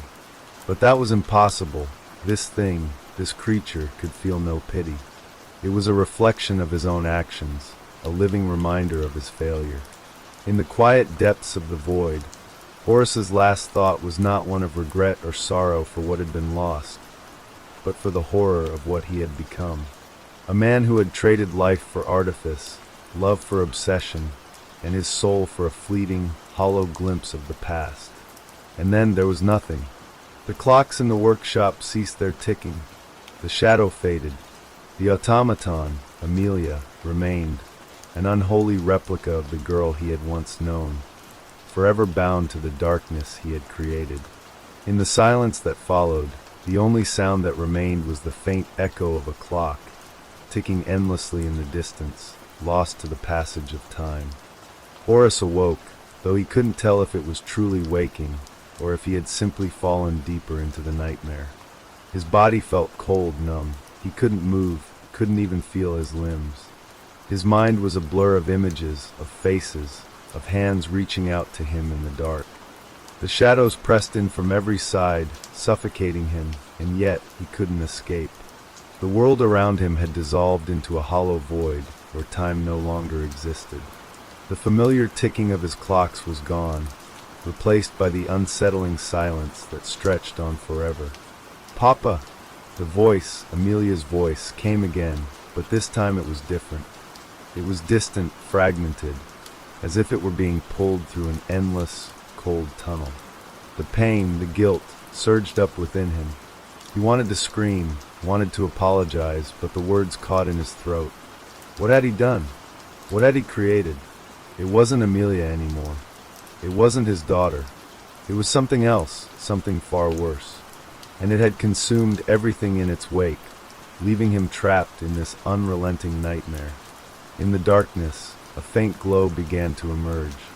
It was small at first, like the flickering light of a distant star, but it grew, slowly at first, and then faster, until it consumed the space around him. And in that glow, he saw her. Amelia. But this wasn't his daughter. Not really. The face that looked back at him was twisted, its features distorted beyond recognition. Her eyes were hollow, her mouth stretched into an unnatural smile. The skin that once had been soft and warm now looked like cold porcelain, cracked and lifeless. "Papa," she whispered again, her voice echoing in his ears. "Why didn't you listen?" The words were a knife to his heart. Why didn't you listen? Horace's throat tightened, and the suffocating weight of his actions crushed him. He had thought that by creating her, by making her whole again, he could undo the grief, the loss. But in his obsession, in his desperation, he had opened a door to something far worse than he could have ever imagined. "I'm sorry," he whispered, his voice cracking with anguish. "I'm so sorry. I never meant to. I just wanted you back."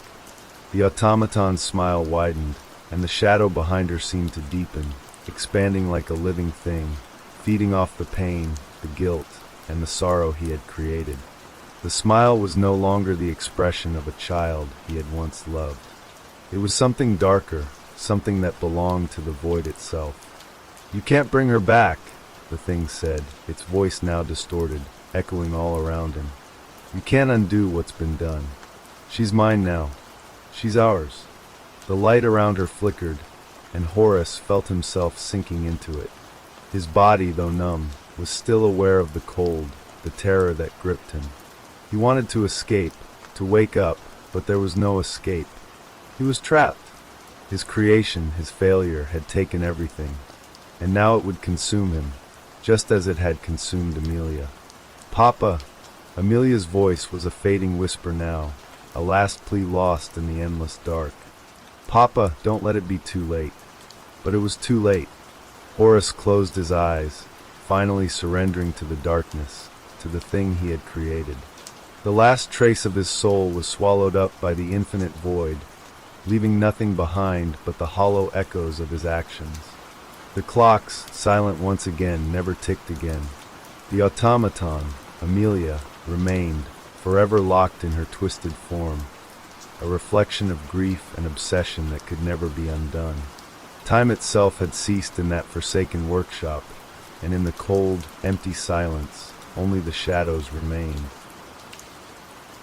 Name of the next story, The Hollow Men.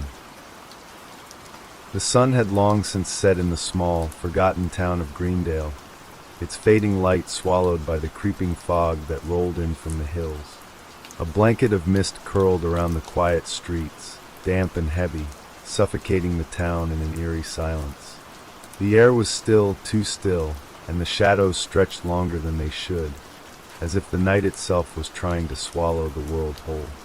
Inside the homes, the residents of Greendale were going about their routines, unaware of the growing danger lurking just beyond their doorsteps. The town had always been a place of routine. Nothing ever changed here. The same faces, the same voices, the same buildings, day in and day out. Life moved slowly, as though time itself had forgotten to keep track. But something had shifted, quietly, imperceptibly, in the last few days. It started with little things, an odd feeling in the air, an unexplained chill on a summer evening. The townsfolk, though still polite to one another, began to sense that something wasn't quite right. Whispers started to circulate, hushed conversations in the corners of shops and the streets, and yet no one dared to speak openly about it. It was only when people began to notice the strange figures that had begun to appear on the outskirts of town that the true horror began. At first, it was just a glimpse, a shadow in the corner of an eye, an odd figure standing too still at the edge of a yard, always just out of reach. But then people began to disappear. It started with Alice Larson, a young woman with a sharp wit and a kind smile. She was last seen walking home from the bakery one night, her basket of bread tucked under her arm. She passed the old church at the end of Main Street, her figure swallowed up by the dense fog, and then nothing. No sign of Alice the next day, not even a whisper of her passing. Her mother, frantic with worry, had searched the town, but there was no trace of her daughter anywhere. The only thing that remained was her house, untouched, undisturbed, as though Alice had never existed at all. People began to notice more. Faces that seemed familiar, yet something about them was off.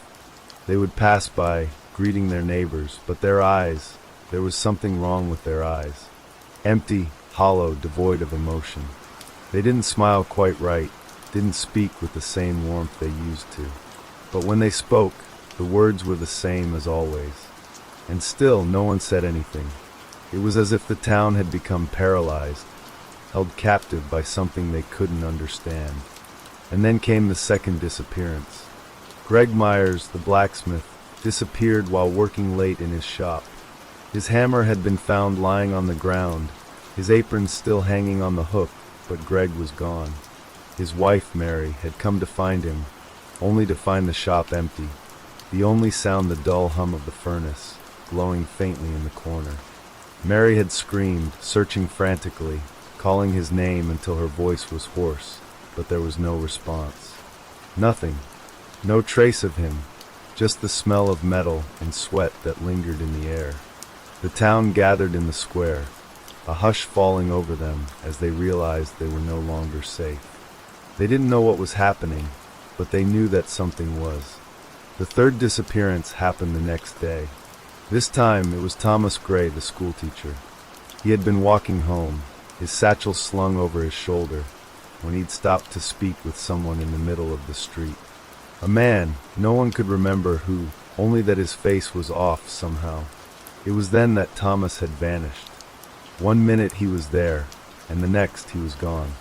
Just like that, the town began to panic.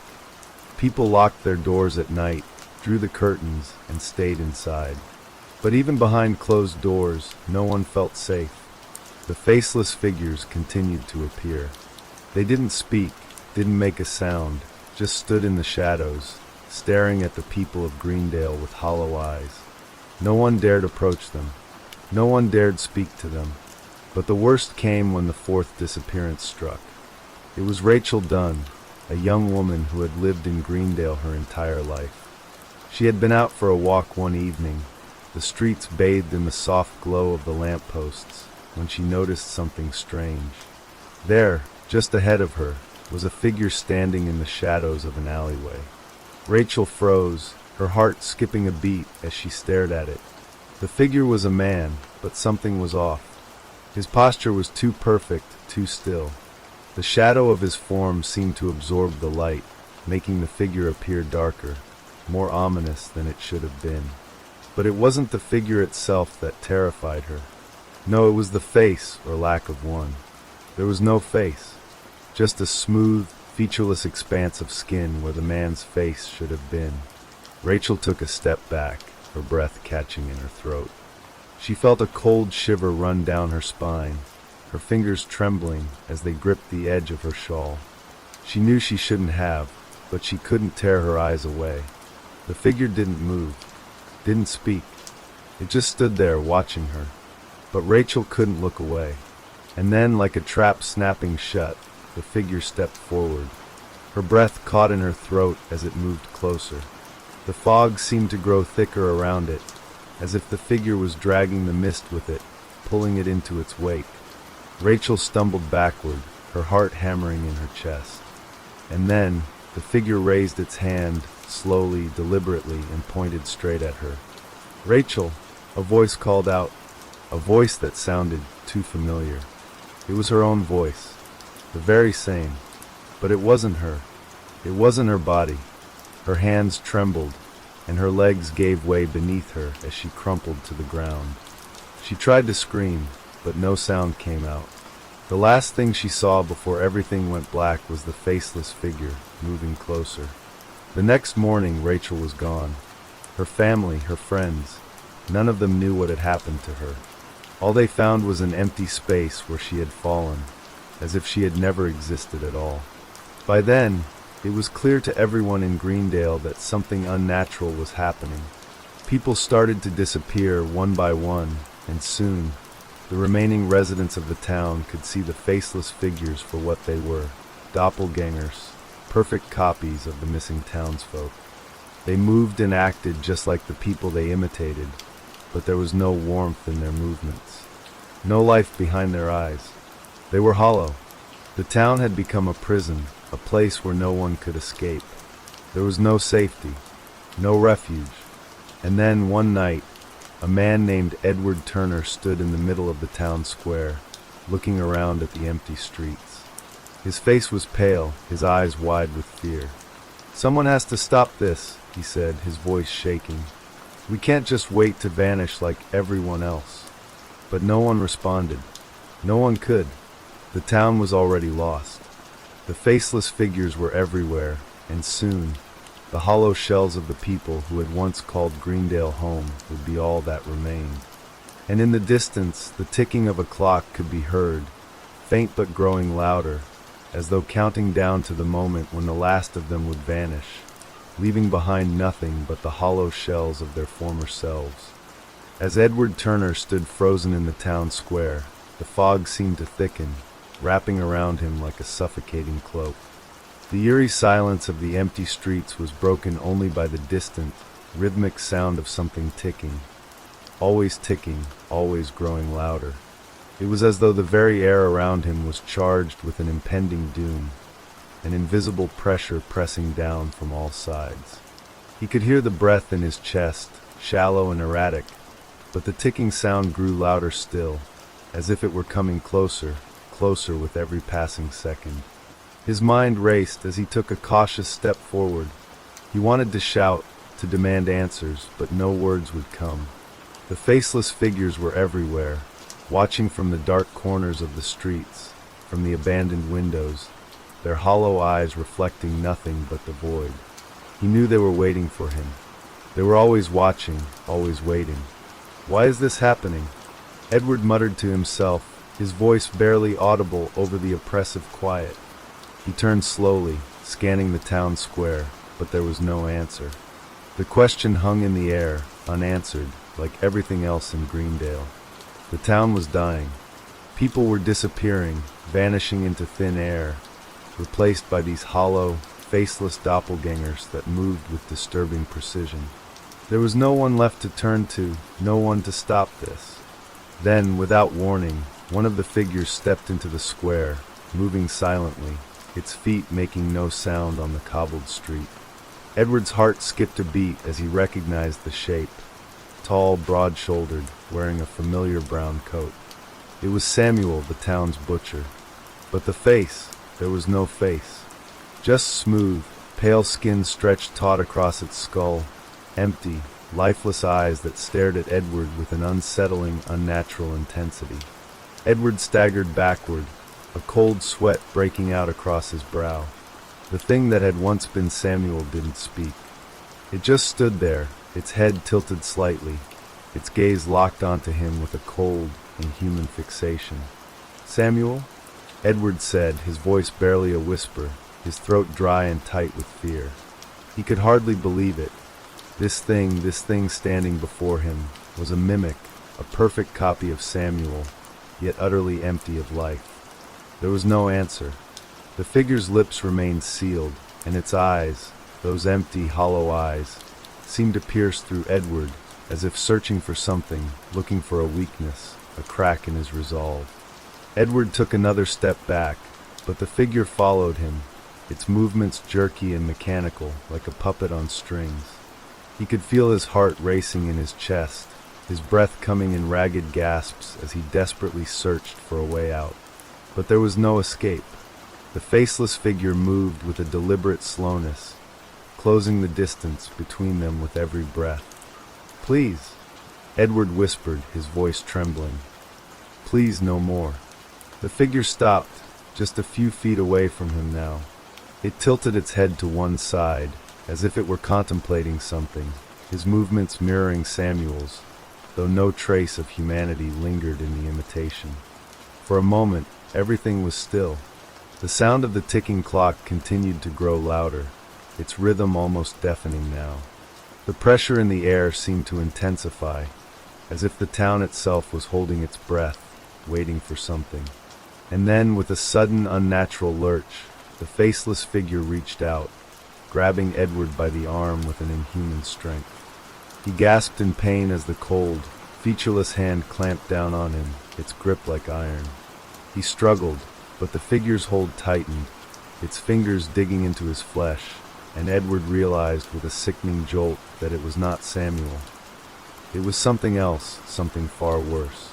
It wasn't just a copy of a man. It was the hollowed-out shell of a person who had been taken, consumed by whatever malevolent force had invaded Greendale.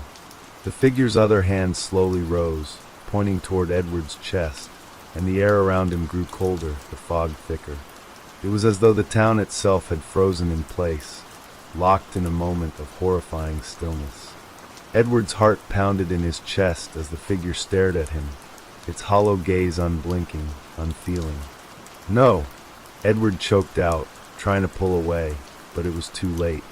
The grip on his arm tightened further, and the world around him seemed to tilt, as though he were falling into a black void.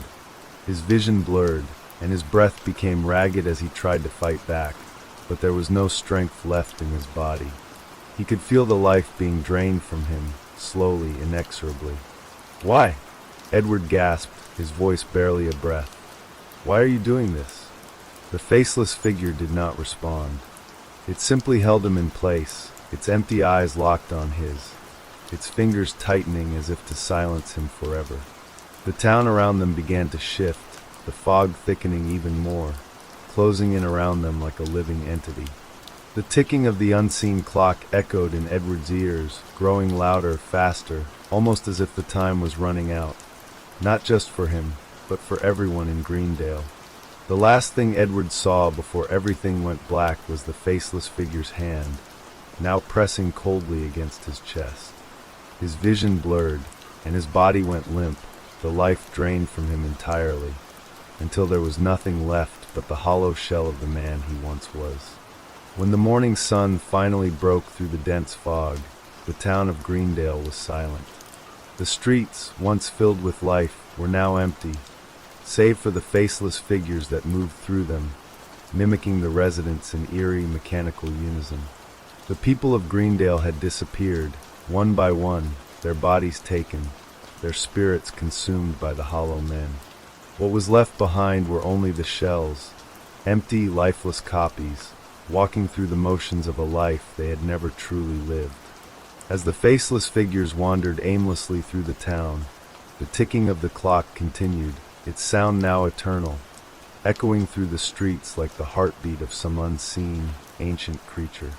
The town had become a prison, a place where time stood still, and the faceless figures would continue to walk, forever repeating the motions of the lives they had stolen.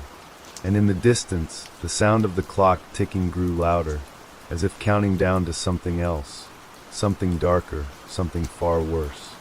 It was only a matter of time before the last remnants of Greendale were swallowed by the hollow men, leaving nothing but the sound of the ticking clock, echoing through the empty streets forevermore. The fog had thickened overnight, wrapping the town of Greendale in an almost suffocating silence. What had once been a community filled with life, laughter, and the hum of daily activity now seemed like a forgotten dream, its people slowly replaced by the faceless doppelgangers that wandered the streets like lost souls. The only signs of their humanity were the faintest echoes of the lives they had stolen, hollowed-out shells that bore the faces of the missing, their eyes empty, searching for something they would never find. In the center of town, the clock tower stood like a silent sentinel, its hands unmoving, frozen in time. The ticking had stopped, but there was a growing sense of something terrible, something unspoken that lingered in the air. It was as if the town itself was waiting for the final act, for the moment when the last of the living would be consumed. Edward Turner had not been the first to disappear. There had been others before him, neighbors, friends, people who had once filled the streets of Greendale. And yet, they had all vanished without a trace, leaving only their empty, lifeless doubles behind. Some had been taken in the night, others in broad daylight, their screams muffled by the impenetrable fog that seemed to swallow them whole. Now only a few remained, clinging to the hope that they would somehow escape, that they might find a way to break free of the curse that had descended upon their town. But deep down, they all knew the truth. There was no escape. The faceless figures were everywhere, and no matter how fast they ran, no matter how hard they tried to hide, they would always find them. Among the last few remaining survivors was Sarah Lawson. She had seen the figures. She had watched as the town fell apart, as her neighbors and friends disappeared one by one. She had seen their doppelgangers walking the streets, wearing their faces like masks, mimicking their every movement, their every word. But unlike Edward, Sarah was determined not to let herself be taken. She had seen the hollow shells left behind, the vacant eyes, the stiff movements, and she knew what had happened to those who had vanished. But the terror that had once gripped her heart was slowly turning into something else, a cold, determined resolve. She was no longer afraid of the faceless figures. Instead, she had begun to wonder if they could be stopped, if there was something, anything, that could break the cycle. The town's clock tower, with its perpetual ticking, was the only clue Sarah had left. The mysterious clock, frozen in time, seemed to hold the key to everything. She had spent countless nights studying the strange mechanisms of the clock, trying to understand its purpose, its significance. There had to be a way to destroy it, to stop the flow of time, to stop the faceless figures from taking over. But there was a problem. No one knew how to stop it. The clock had stood in Greendale for as long as anyone could remember, its origins shrouded in mystery. It was said to have been built by the town's founder, a clockmaker whose name had long since been forgotten. And yet, the clock had endured, its ticking resonating through the streets, echoing the passage of time as if it were alive, as if it were feeding off the fear that had slowly overtaken the town. Sarah had heard whispers of the clockmaker's daughter. Some believed she had been the one to set the curse in motion, but there was no evidence, only rumors. She had died many years ago, and the clockmaker himself had vanished, leaving behind only the clock and the hollow men who had come to haunt Greendale. Determined to find answers, Sarah ventured to the clock tower. She had nothing left to lose. The town had already been consumed by the faceless figures, and soon she would be the last one standing. She couldn't bear the thought of becoming one of them, one of the hollow men, a faceless shell that had forgotten everything that made them human. No, Sarah would not let that happen. As she walked toward the tower, her footsteps echoed through the empty streets. The fog parted just enough to reveal the towering structure in the distance. It loomed over the town like a dark sentinel, its hands unmoving, its faces blank as the hollow men themselves. The air was heavy with the scent of decay, and the ticking, the relentless ticking, seemed to pulse in her ears, growing louder with every step. When she reached the base of the tower, Sarah hesitated. The door was ajar, creaking in the wind as if inviting her in. Her heart raced, but she knew there was no turning back. She stepped inside. The interior of the clock tower was dimly lit by the faint glow of flickering candles. The walls were lined with old, dust-covered books and strange devices, gears, cogs, and intricate mechanisms that seemed to hum with a life of their own. At the center of the room stood the massive clock itself, its gears spinning in a slow, deliberate motion, though the hands remained frozen. As Sarah approached the clock, a strange sensation washed over her. The air seemed to grow colder, the silence more oppressive. She could feel the presence of something ancient, something malevolent, lingering just beyond her reach. It was as if the clock was aware of her presence, as if it was waiting for her. Without thinking, Sarah reached out and touched the face of the clock. The moment her fingers made contact, the entire room seemed to shift. The air grew thick, and the ticking, that relentless, echoing sound, grew louder, so loud that it felt as though the very walls of the tower were vibrating with it. Suddenly, the clock's hands began to move. Slowly at first, then faster, until they were spinning wildly, the room around Sarah warping and distorting. The walls seemed to bend, the floor shifting beneath her feet. She tried to pull away, but the clock had a hold on her, its grip tightening like a vice. In the chaos, she heard a voice, faint but unmistakable. "Don't let it take you," the voice whispered. It was a woman's voice, one Sarah recognized from her childhood. She had heard it many times before, in her dreams. It was the voice of the clockmaker's daughter. "Don't let it take you," the voice repeated. "You must stop the clock. Only then can the hollow men be destroyed." With newfound resolve, Sarah forced herself to focus on the clock's face, watching as the hands spun faster and faster. She knew what she had to do. She had to stop the clock, or it would never end. She grabbed hold of the nearest lever and yanked it down. The tower groaned as the mechanisms inside it shifted. The ticking stopped, and for the briefest of moments, everything went still. Then, just as quickly, the silence was shattered by the sound of a door opening. Sarah spun around, her heart racing in her chest. There, standing in the doorway, was a faceless figure. And this time, it wasn't just one. It was a whole group, more than Sarah had ever seen before. The hollow men. Their bodies were the same as before, lifeless, mechanical, but now they moved with purpose, walking toward her as if they were drawn to the sound of the clock's movement. Sarah's hands shook as she backed away from them, her mind racing. The clock had stopped, but it wasn't enough. She could feel the presence of something greater, something more powerful than the hollow men. The clockmaker's daughter had warned her. There was one last piece to the puzzle, one final step. But what was it? What did she have to do? As the hollow men closed in on her, Sarah realized she knew what she had to do. The clock had to be destroyed completely. Only then would the curse be broken. Only then would the town be free. But would she be the one to end it? And would she survive to see it?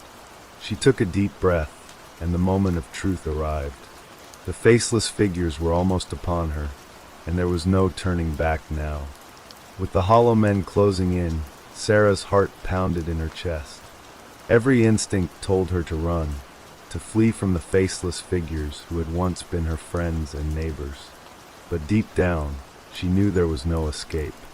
The only way out was to end the curse that had begun with the creation of the clock, a clock that had somehow tied the fate of Greendale to the relentless ticking of time.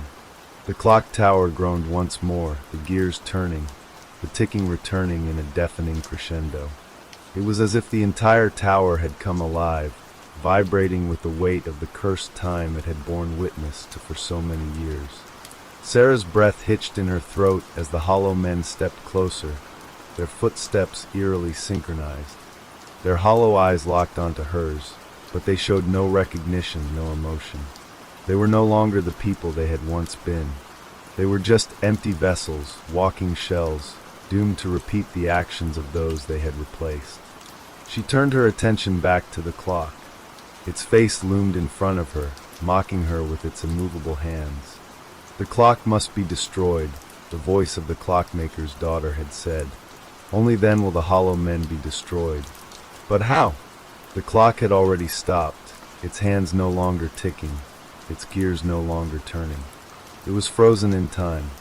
But perhaps that was the key. Maybe stopping the clock wasn't enough. Maybe it had to be erased entirely. With trembling hands, Sarah approached the clock again, her mind racing. There had to be a way to destroy it. She reached out and touched the cold metal of its face. For a moment, nothing happened.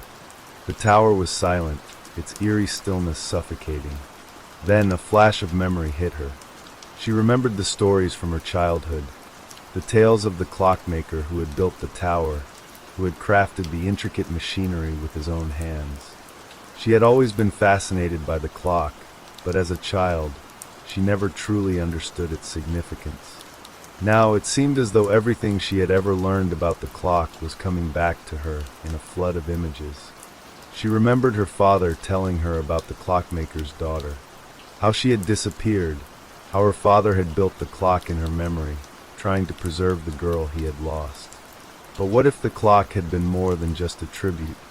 What if it had been a prison for her soul, or for something far darker? It all made sense now. The hollow men were not just faceless copies of the townspeople.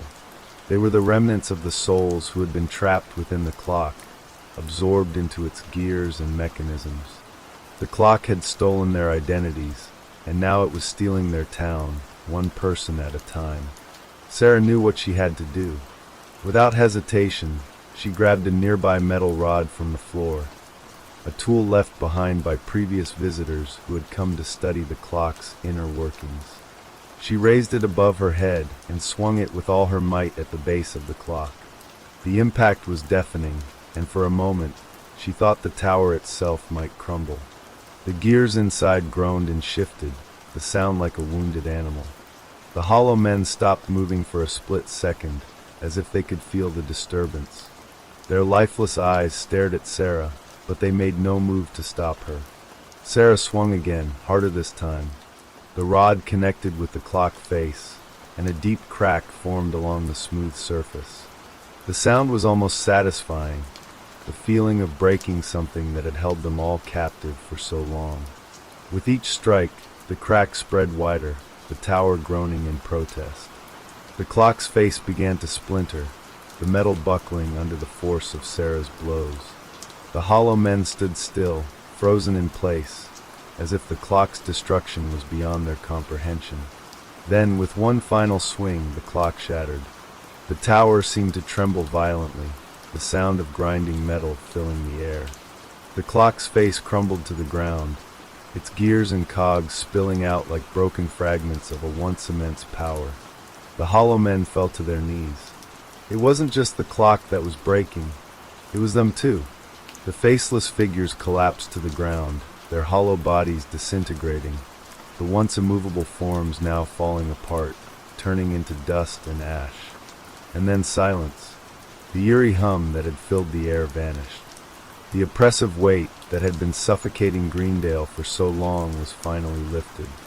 The fog began to dissipate, the sun breaking through for the first time in what felt like an eternity. Sarah stood in the wreckage of the clock tower, breathing heavily, her mind still reeling from what had just happened. The clock was destroyed.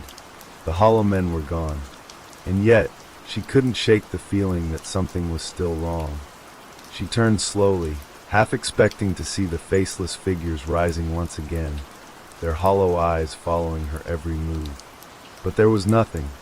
The streets of Greendale, once empty and abandoned, were now quiet and still, as if the town was holding its breath. It was over. But as Sarah stood there, bathed in the light of the breaking dawn, she couldn't help but feel a strange emptiness inside. She had destroyed the clock, broken the curse, but in doing so, she had severed the last connection to the past. The clockmaker's daughter, the town's history, and even the souls of those who had been taken, they were all gone. A sudden thought struck her. What if the clock was never meant to be destroyed? What if the hollow men were just the beginning? What if something even darker had been sealed inside, something that had only been waiting for this moment to escape? But Sarah pushed the thought aside. She had done what needed to be done. She had saved her town. As she walked out of the tower, leaving the ruins behind, she noticed something strange. In the distance, at the edge of the town, there was a figure standing in the fog. It was a man, tall and thin, with an expressionless face, no features, no eyes, no mouth. Just an empty face staring back at her. The last of the hollow men. But this one wasn't like the others. There was something different about him, something deeper, something darker. And Sarah realized, too late, that even though the clock had stopped ticking, time had never truly ended. It was still watching her, still waiting, and in the distance, she could hear the faintest sound of ticking. The hollow men would never be truly gone. The sound of ticking grew louder with every step Sarah took. At first, it was subtle, a quiet hum that seemed to echo in her mind, but soon it was unmistakable. It was the same ticking sound that had haunted Greendale for so long, the sound that had once been confined to the walls of the clock tower. Now it was everywhere. It was in the wind, in the trees, in the very earth beneath her feet. Sarah's heart raced as she turned to face the figure standing at the edge of town. Its hollow eyes, if they could be called eyes, were locked onto hers, unblinking and unyielding. The figure didn't move, but Sarah could feel its presence like a weight pressing down on her chest. She could almost hear it breathing, though it had no mouth. It was as though the figure itself was a manifestation of all the darkness that had been unleashed in Greendale. She stumbled backward, her breath coming in sharp gasps. Her mind screamed at her to run, to get as far away from the figure as possible, but her legs wouldn't move. It was as if an invisible force was holding her in place, making her face the very thing she had hoped to escape. The ticking grew louder still, filling her ears with its maddening rhythm. It wasn't just the clock anymore. It was something else, something far older, something that had been waiting all along. As the figure slowly stepped forward, Sarah's mind flashed back to the clock tower, back to the moment when she had shattered the clock. The hollow men had disintegrated, their forms crumbling into dust. The curse had been broken, or so she thought, but the figure standing before her now was different. It wasn't like the others. It was a presence, an embodiment of the darkness that had always lingered just beneath the surface of Greendale. The figure's head tilted slightly, and for a brief moment, Sarah thought she saw something shift in the air around it. The fog thickened, swirling around the figure as if it were alive. She could feel it now, the oppressive weight of something ancient, something wrong. Then a voice. It was soft at first, almost imperceptible, like a whisper in the wind. "You should have never broken it." The words echoed in her mind, vibrating through her bones. She tried to speak, but her throat was dry, her voice caught in her chest. She could only watch in terror as the figure took another step forward, its presence growing stronger, more oppressive. The ticking, that maddening ticking, was now unmistakable, its rhythm syncing with the beating of her heart. "You set it free. You released it from its prison." The voice was clearer now, more forceful. "But you do not understand. You do not know what you have done." The figure's hollow face remained expressionless, yet Sarah could feel the weight of its words. She had thought the curse was over. She had thought destroying the clock had stopped everything. But now she realized the truth. It wasn't the clock that had been the source of the town's suffering. It had merely been a vessel, a way to contain the true evil that had always lurked in the heart of Greendale. She swallowed hard, her legs trembling beneath her. What is it?" she managed to choke out. Her voice sounded distant, as though the words were coming from someone else. The figure's head tilted even further, and the fog around it thickened, shrouding its body in an eerie mist. "It is time," it whispered. "It is always time. The clock was never meant to hold us. We were the ones holding it. The hollow men, the clock, the curse, they were all part of the same thing. A cycle, a loop." Sarah's mind raced, but it was hard to focus. The ticking was so loud now that it almost drowned out everything else. The world felt as though it were spinning out of control, the ground beneath her feet shifting, warping. She stumbled forward, trying to escape, but the fog enveloped her, and the figure was everywhere. It was in her mind, in her heart, in her very soul. "You can't escape," it said. "None of you can. Time has already begun to rewind. The hollow men are only the beginning. We will come for you all, and when the clock is finished, there will be no one left to remember." The voice was cold, lifeless, but there was a deep, insidious truth in its words. Sarah realized, with a sickening lurch in her stomach, that the town of Greendale wasn't just cursed, it was trapped. The hollow men had been its first victims, their souls stolen by the very clock that had once been the town's heartbeat. But they were only the first. As long as the clock continued to exist, so too would the cycle of horrors that had plagued the town for generations. She couldn't stop it. She couldn't undo what had been done. The clock had been destroyed, but something far darker had been set in motion. And now there was no turning back. The figure stepped closer, its face looming over Sarah, though there were no features to see. It was just a void, a darkness that seemed to swallow everything in its path. The ticking reached a deafening crescendo, filling her ears, her mind, her very being. She could feel her body trembling, her heart racing, but she couldn't move. The figure had her in its grip. "It is time for the clock to return," it said, its voice a haunting whisper. "And when it does, it will take you all." Sarah's eyes darted around, searching for something, anything, to stop the figure, to stop the curse. But the town was empty. The streets were deserted. The once bustling town of Greendale had fallen silent, as though it had been erased from existence. The figure's voice echoed in her mind, louder now, stronger. "The hollow men are coming, and when they return, you will be just like them. Empty, faceless, lost." And with that, the figure vanished into the fog, leaving Sarah standing alone in the midst of the decaying town. The ticking was gone now, replaced by a deep, unnatural silence that seemed to press in from all sides. But Sarah knew with a sickening certainty that the town was not truly empty. It was just waiting for the next cycle to begin. And in the distance, she could hear the faintest sound of ticking. The sound of ticking, though distant, echoed through the empty streets of Greendale like a steady pulse. Sarah's limbs felt heavy, as though the weight of the town itself was pressing down on her. The silence that followed the figure's departure wasn't comforting, it was suffocating.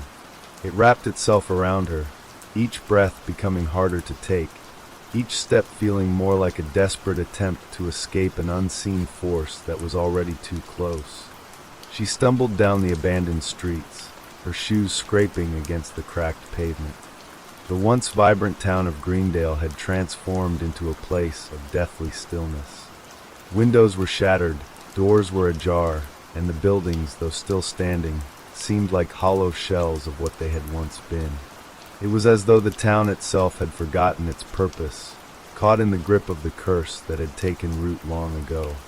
As Sarah walked, the fog thickened once more, rolling through the streets like an endless wave.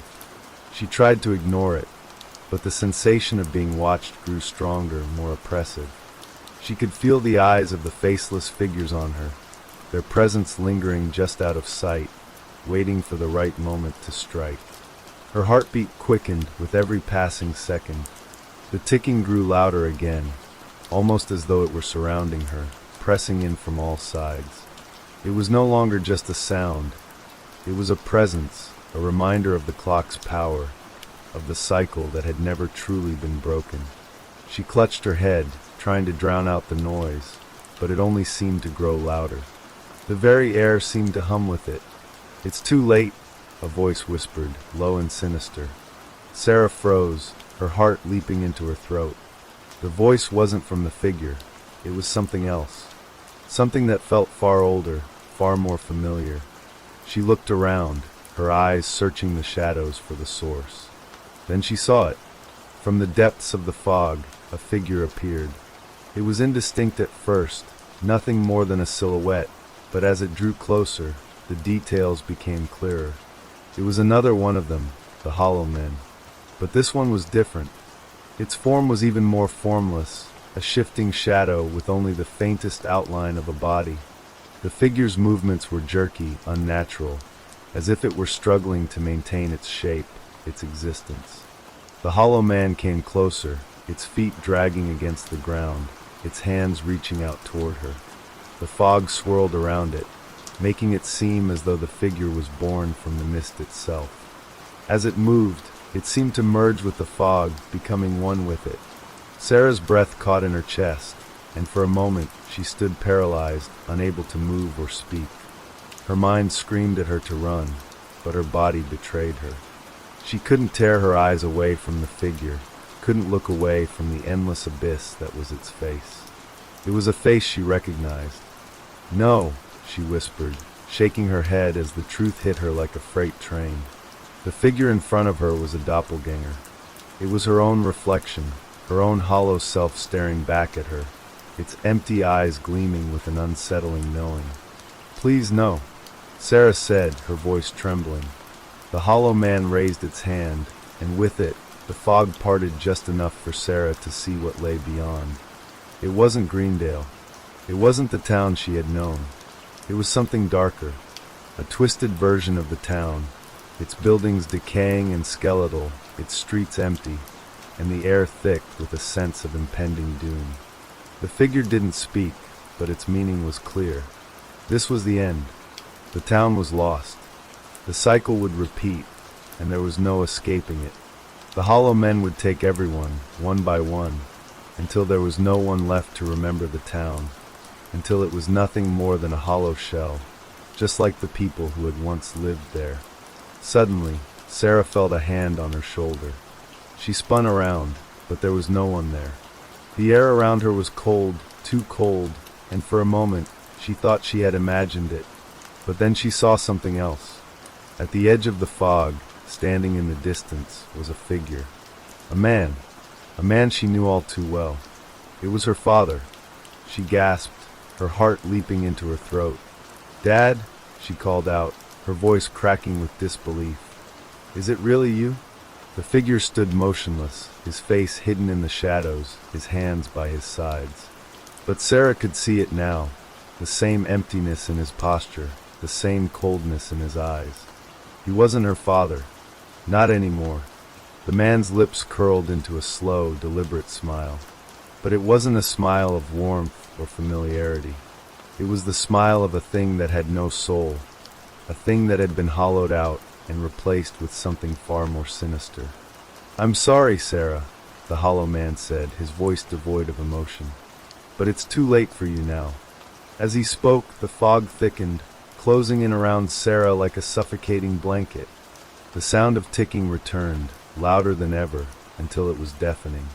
The town of Greendale seemed to dissolve into the mist, and Sarah was left standing in an endless, timeless void, with only the sound of ticking to keep her company.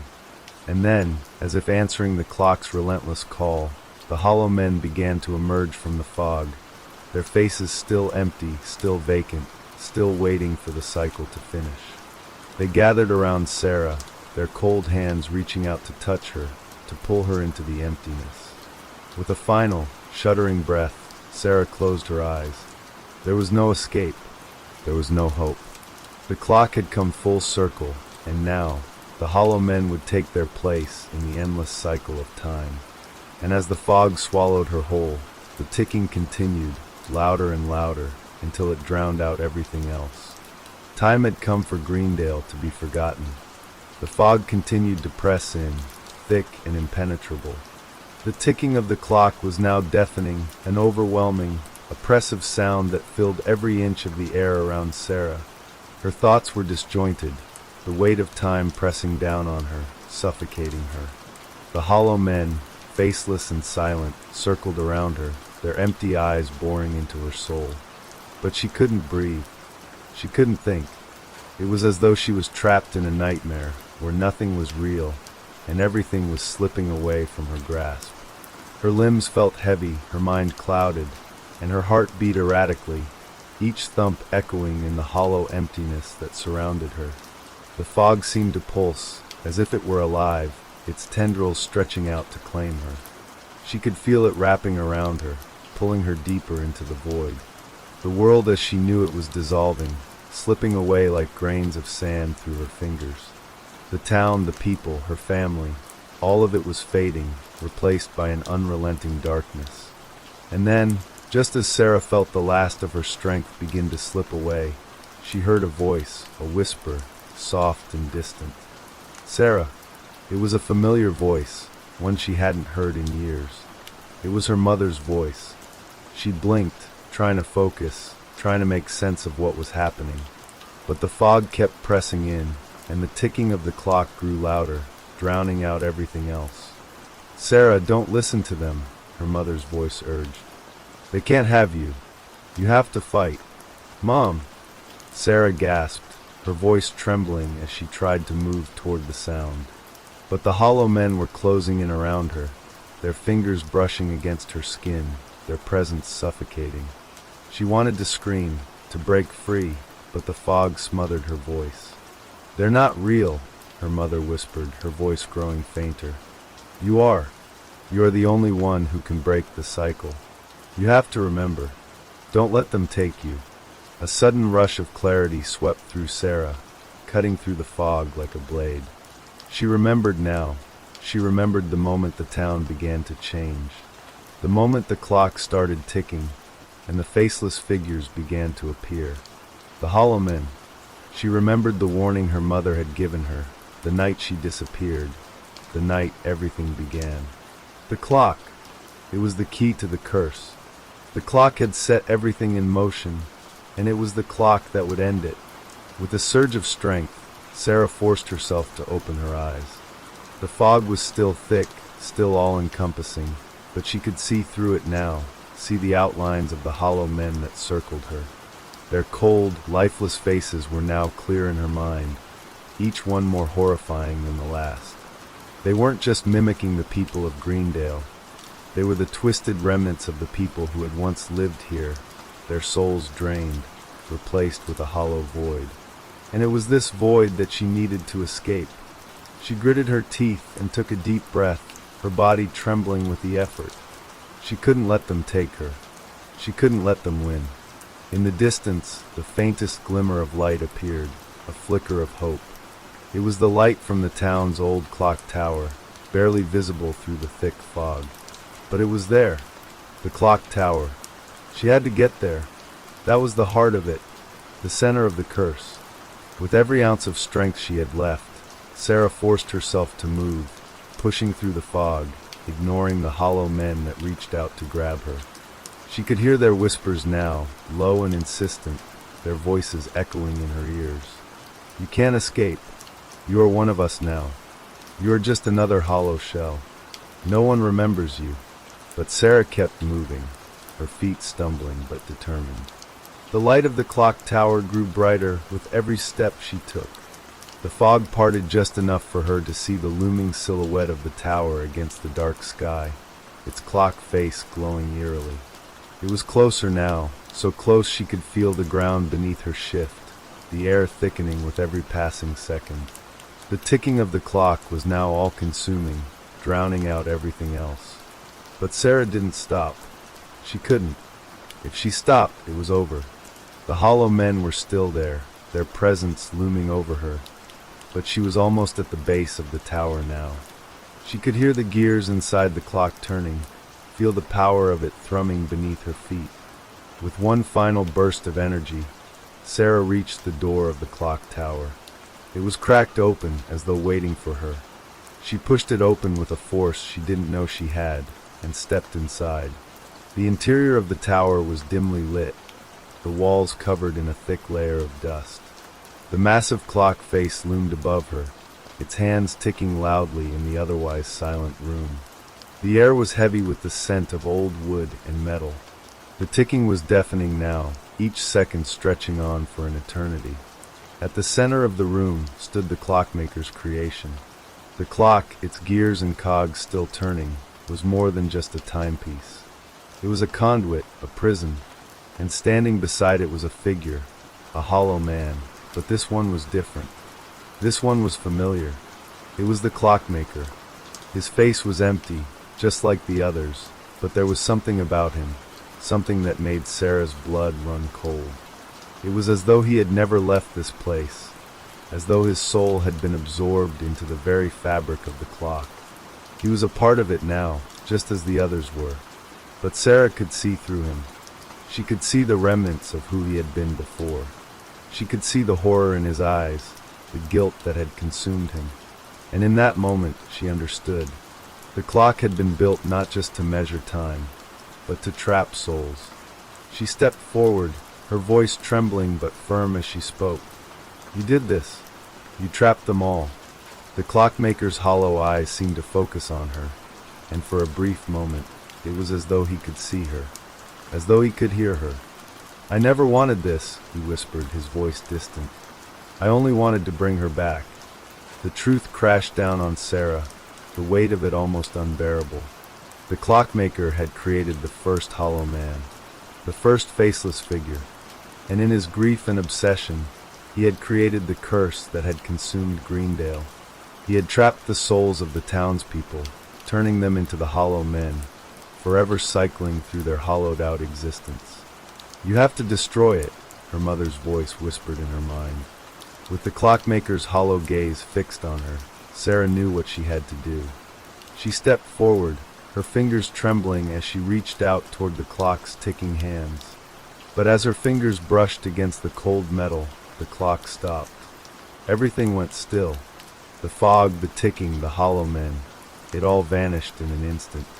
For a moment, there was nothing, only silence. And then, slowly, Sarah realized Greendale was no longer a town of the forgotten. The silence stretched, thick and unnatural.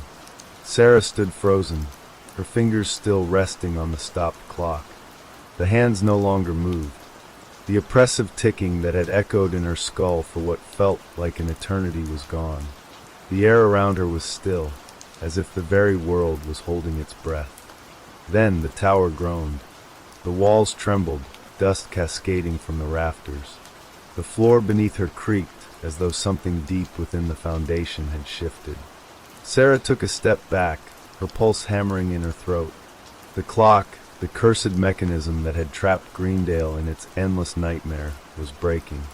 A crack split through the glass face of the clock. From somewhere in the depths of the tower, a long, echoing sigh reverberated, like an exhalation of relief. Sarah turned, eyes darting to the shadowy figure of the clockmaker. He had not moved, but something about him was different now. His form was fading, his edges dissolving into wisps of mist. "I didn't mean to," he whispered again, his voice barely audible. Sarah swallowed hard. "But you did, and now it's over." The tower trembled again, this time more violently. The old wood groaned, the massive gears inside shifting as if the structure itself was collapsing inward. Sarah didn't wait, she turned and ran. She burst through the doorway just as the tower let out a deafening crack. The air outside was thick with fog, but it was no longer suffocating. It was lifting, unraveling in the air like smoke. She didn't dare look back as she sprinted down the empty streets, her breath coming in ragged gasps. The town was eerily quiet. No whispers, no movement. The hollow men were gone. Sarah slowed to a stop in the center of town, her chest heaving. The streets, once haunted by silent, faceless figures, were empty. The oppressive presence that had clung to the town was gone. Then she saw them. People. Real people. One by one, they stepped out of the fog, their faces no longer blank, no longer hollow. Confused, dazed, but alive. She recognized them, neighbors, shopkeepers, even strangers she had only ever seen in passing. They were all here, and they were free. A choked sob rose in Sarah's throat. It was over. The hollow men were gone. Greendale belonged to the living once more. The townspeople stood motionless, their faces filled with confusion and fear. They looked at one another, as if seeing each other for the first time in years. Some whispered in hushed voices, unsure if they were truly free, or if this was another trick of the hollow men. Sarah took a shaky step forward, her legs weak from exhaustion. She scanned the crowd, searching for someone familiar, someone who could confirm this nightmare was truly over. Then she saw him. "James," Sarah said, her voice barely above a whisper. Her brother stood at the edge of the square, his expression blank, as if he were waking from a deep sleep. His clothes were torn, his face pale. But his eyes, his real, human eyes, locked onto hers, and a flicker of recognition passed between them. Sarah ran to him, her heart pounding. "James, you're really here." He blinked, his gaze unfocused. "Sarah?" His voice was hoarse, as if he hadn't spoken in years. She reached out, gripping his arm, feeling the warmth of his skin. "It's over. The hollow men are gone." James swallowed hard, looking around at the stunned townspeople. I remember everything," he said slowly. "The whispers, the way they came for people in the night. But I couldn't stop them. I couldn't move, couldn't scream." His hands trembled. It was like I was trapped inside myself, watching through my own eyes, but powerless to do anything. Sarah nodded, tears stinging her eyes. "I know, but you're free now.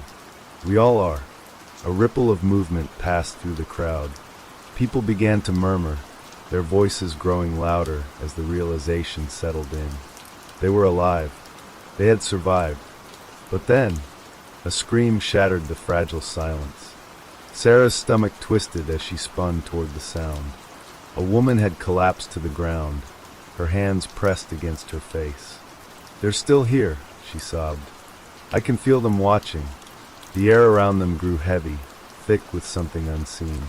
The wind picked up, swirling the remaining fog through the streets. And then, from the shadows of an alleyway, a figure stepped forward. Not a person, not human. Its face was smooth, featureless. A hollow man. James grabbed Sarah's wrist. "Run!" The scream of the woman barely had time to fade before the townspeople erupted into chaos. Some ran, shoving past each other in blind panic. Others stood frozen in place, unable to process what was happening. Sarah's heart pounded as she watched more figures emerge from the mist-shrouded alleyways, their faceless heads turning toward the fleeing crowd. James tightened his grip on her wrist. "We have to go," he shouted. Sarah forced herself to move, her legs numb with fear. She and James pushed through the panicked mass of people, heading toward the only place she could think of, the church at the town square's edge. It had always been a place of safety, of sanctuary. Maybe, just maybe, it would protect them now. Behind them, the hollow men moved silently, gliding over the cobbled streets without a sound. Their presence alone seemed to drain the air of warmth, of life.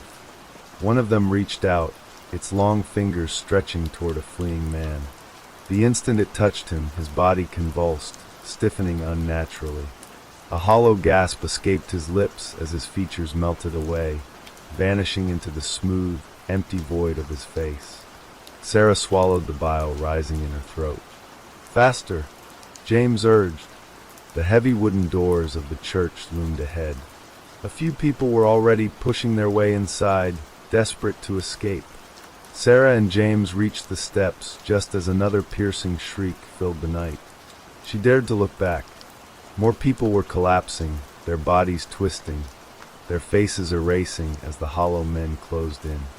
The figures did not chase. They did not hurry. They simply walked forward with terrifying patience, knowing there was no need to rush. Sarah turned away, shoving James through the church doors.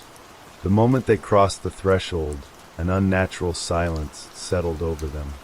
The thick wooden doors slammed shut behind them, cutting off the sounds of screams and footsteps outside. Inside, dozens of townspeople huddled together in the candlelit space, their faces pale with terror. Some clung to each other, whispering prayers under their breath. Others rocked back and forth, too far gone in their fear to speak. Sarah pressed her back against the door, gasping for breath. "Are we safe?" someone asked in a trembling voice. James shook his head. "I don't know." A heavy stillness settled over the church. The candle flames flickered in the dim light, casting long, twisting shadows along the wooden pews. Then, a slow, deliberate knock came from the other side of the door. 1, 2, 3. The room fell deathly silent. No one moved. No one breathed. Then a voice. Soft. Familiar. "Let me in," it whispered. Sarah's blood ran cold.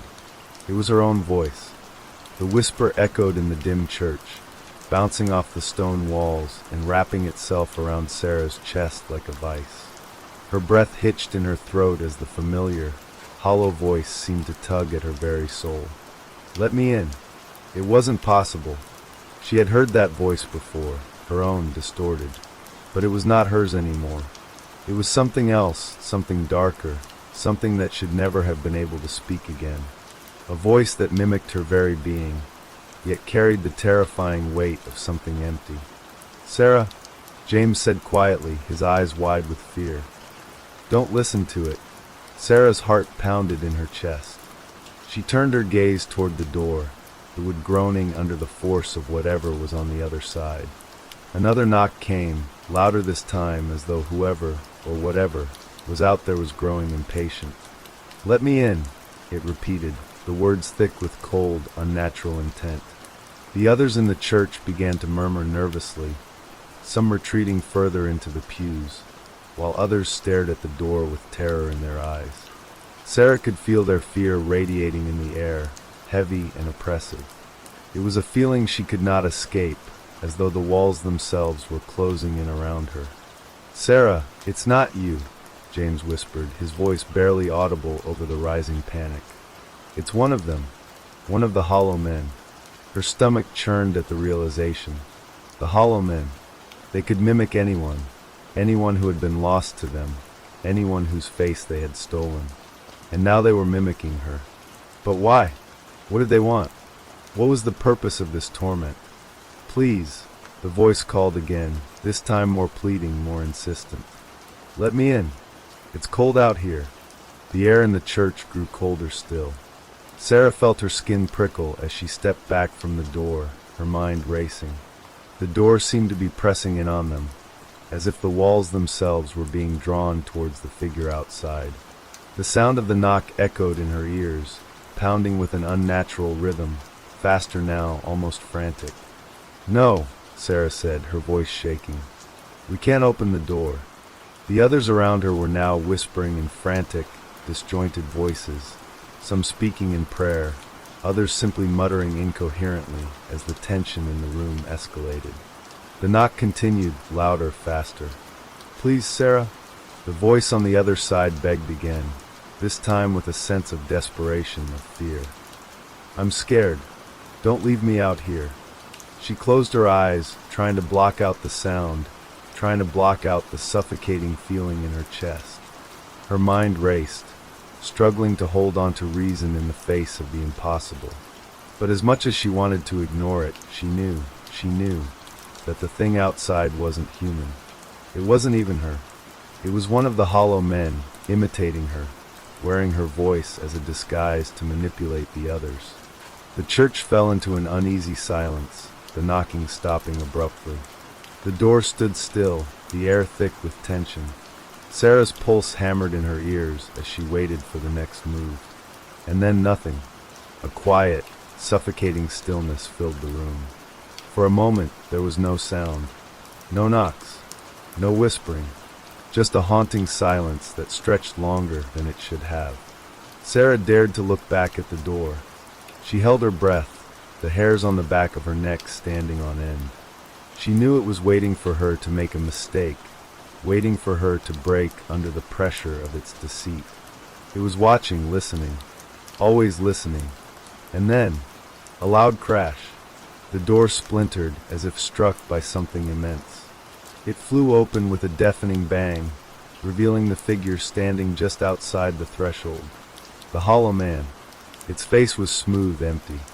But this time, its shape flickered, like an image on a broken screen, flickering between Sarah's own face and a monstrous, faceless void. Its eyes, or where eyes should have been, were black, hollow pits that seemed to suck in all light. Before Sarah could react, it stepped forward, a deep, chilling silence following in its wake. It reached out with long, gnarled fingers, as though it had all the time in the world to claim what it had come for. Sarah backed away, but the others stood frozen, too frightened to move. They were paralyzed by its presence. One by one, their faces drained of color, their eyes wide in horror, realizing the thing in front of them was no longer just an empty imitation. It was something far worse. "We have to leave," James said urgently, grabbing Sarah's arm. His voice trembled, but his grip was firm. Now, they turned to run, but the hollow man's presence was overwhelming.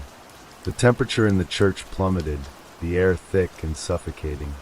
Every breath Sarah took felt like it was laced with ice. And then, another figure appeared, this one in the back of the church. Another hollow man, and then another. One by one they materialized, their faceless figures emerging from the shadows. They moved toward the center of the room, silent as death itself, filling every space in the church. The townspeople, gripped by fear, were too slow, too frozen in place to escape. Sarah's heart pounded in her chest, every beat echoing like a drum of impending doom. They were surrounded. Why are you doing this?" Sarah screamed at them, her voice desperate. One of the hollow men stepped forward. Its voice was not Sarah's this time. It was cold, inhuman. "We were always here," it said. "We are you, and we will always be you." Then the silence fell again, heavier than ever before. Sarah could feel the walls closing in, the figures pressing in from every side. The hollow men were not just a force of terror. They were something far older, far more insidious. They weren't merely imitating the faces of the people who had vanished. They were replacing them. Slowly, methodically, they were becoming them. And Sarah realized, with a growing horror, that there would be no escape. The room seemed to tighten around Sarah, the walls bending inward with an invisible pressure. The air felt heavier with each breath she took, and her chest tightened, as if the very act of drawing in air had become a struggle. Her eyes darted frantically around the church, taking in the faceless figures that now encircled them. Their movements were unnervingly slow, deliberate, as if savoring the terror they'd created. James's grip on her arm tightened, pulling her back toward the altar, away from the nearest hollow men. They stumbled over the uneven floor, their movements uncoordinated but urgent. The light from the candles flickered, casting grotesque shadows that stretched unnaturally across the walls, as if the darkness itself were alive. "Where do we go?" Sarah whispered, her voice trembling. Her heart hammered in her chest, but no answer came. There was no place to hide, no escape from this nightmare. The hollow men were closing in. They were too many. They moved like a swarm, and there was no way to outrun them. Their smooth, featureless faces stared at her with cold, unblinking eyes that seemed to follow her every movement. Their hands twitched as if waiting to reach out, to take something from her, something she couldn't understand but feared losing nonetheless. "James," Sarah said, her voice small. "What do we do?" James didn't answer immediately.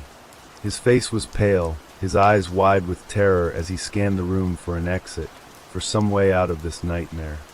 But the door, the only door, was blocked, and the windows were too high, too narrow. The hollow men were everywhere. "They want us," he finally whispered, his voice hoarse. "They want us." Sarah felt a cold wave of dread wash over her.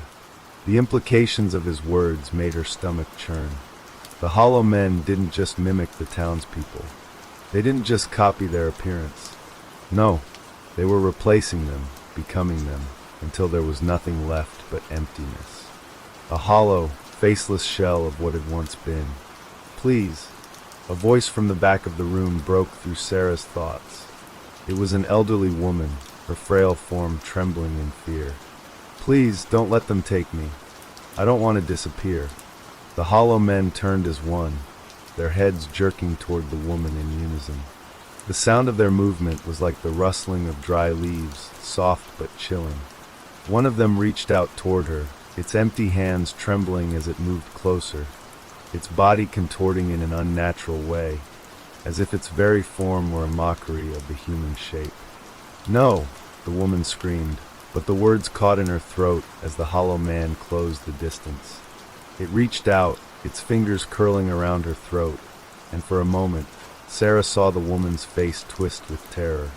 Her features began to melt away, just as they had with the others. Her eyes, her nose, her mouth, all of it dissolved into smooth nothingness. In a heartbeat, the woman was gone. Only a lifeless, faceless shell stood in her place. The hollow man released her, its fingers slipping from her limp body, and then it began to turn back toward Sarah and James, its face blank, its movements eerily calm. It was as if the woman had never existed, as if she had been swallowed whole by the void. "No!" Sarah shouted, stumbling backward. She couldn't breathe. She could barely think through the overwhelming panic, the sharp ache of grief that tore through her chest. The others in the room were shaking, but they were too afraid to act, too paralyzed to fight back. James's grip on her arm was tight, almost painful. "We need to go," he said again, pulling her toward the altar, toward the small door behind it. "Now!" But as they moved, Sarah felt a terrible shift in the air, as if the very ground beneath them had changed. The room felt colder, the shadows darker. The hollow men seemed to move faster now, their blank, faceless forms flickering in and out of sight, as if they were stepping between worlds. And then another knock. Knock. The sound echoed like a drumbeat in the silence. It came from the back of the church, louder this time, deeper, as if something was trying to break through. Sarah froze, her eyes wide with dread. She didn't need to hear the voice again. She knew what was coming. She knew that whatever stood beyond that door wasn't just another hollow man. It was something worse. Something far older, far darker. The knock came again. Knock. The walls seemed to pulse with the sound, and the floor beneath Sarah's feet trembled, as if the church itself was shaking. The other townspeople stood frozen, paralyzed with fear. Even James was motionless, his face pale and wide-eyed. And then the door began to move. Slowly, agonizingly slowly, it creaked open inch by inch. The air grew heavier still, the oppressive presence of the hollow men pressing in from every angle. Sarah's breath caught in her throat. The door was open just enough now for something to slip through. A figure, a shadow, impossibly tall, impossibly thin, dressed in tattered, old clothes that seemed to be from another time altogether.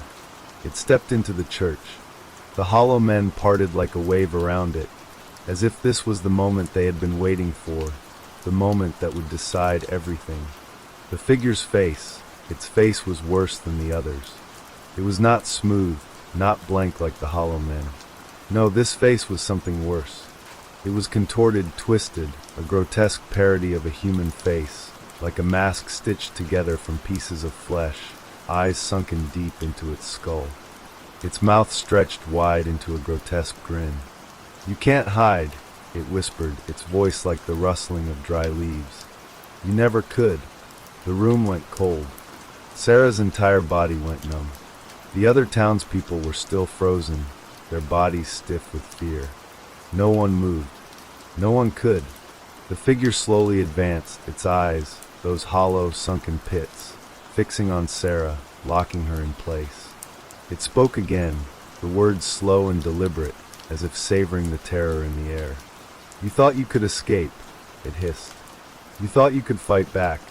But you were wrong. You've always been wrong." James's voice broke through the suffocating silence. "We'll never stop fighting. We'll never let you win." The figure laughed, a low, guttural sound that seemed to reverberate through the very walls of the church. It was the sound of 1,000 broken things, of 1,000 lost souls. And then with a single fluid motion it reached out toward Sarah. The figure's hand stretched toward Sarah, its fingers impossibly long, like claws that sliced through the air. She couldn't move, couldn't breathe, couldn't think as its shadow loomed over her. The air was thick, suffocating.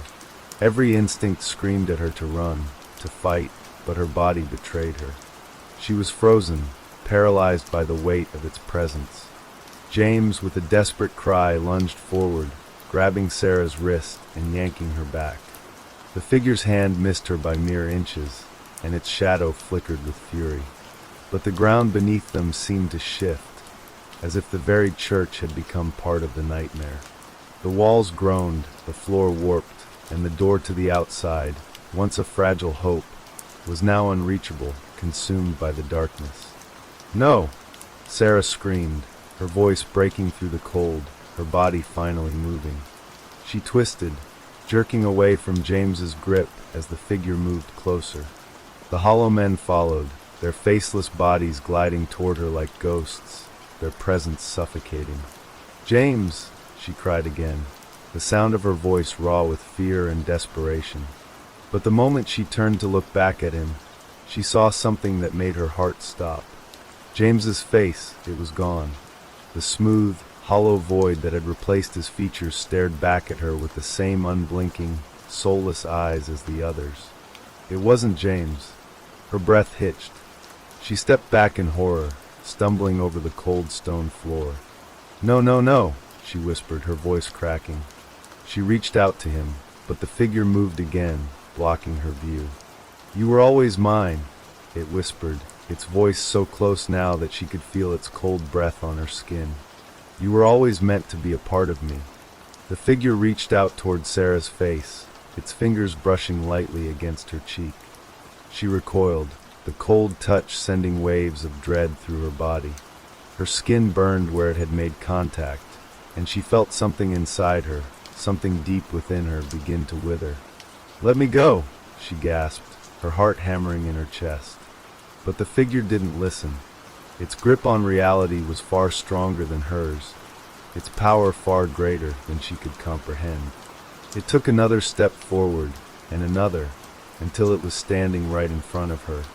The hollow men watched in silence, their eyes fixed on Sarah with a hunger that was both foreign and familiar.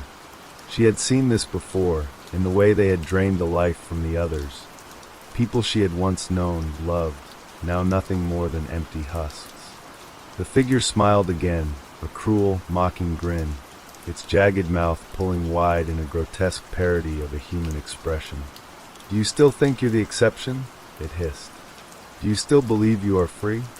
I don't know," Sarah stammered, her hands shaking, but she refused to look away.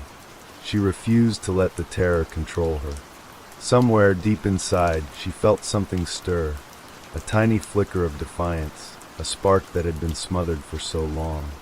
"Then fight," the figure said, its voice suddenly full of amusement. "Fight and see how long you last." With that, it raised its hand, its fingers poised like knives. Sarah felt a chill wash over her, the pressure of its power pushing against her chest. She struggled to breathe, to think, but all she could do was stare into the abyss of its eyes. And then, just as the figure lunged, everything stopped. The room seemed to freeze in place, the air thick with a cold, unnatural stillness. The hollow men halted mid-step, their bodies frozen like statues, their faceless heads angled in perfect unison. Sarah gasped, her mind racing. What was happening? Had the figure lost its grip on time? Or was something else at play? She turned, looking toward the back of the church.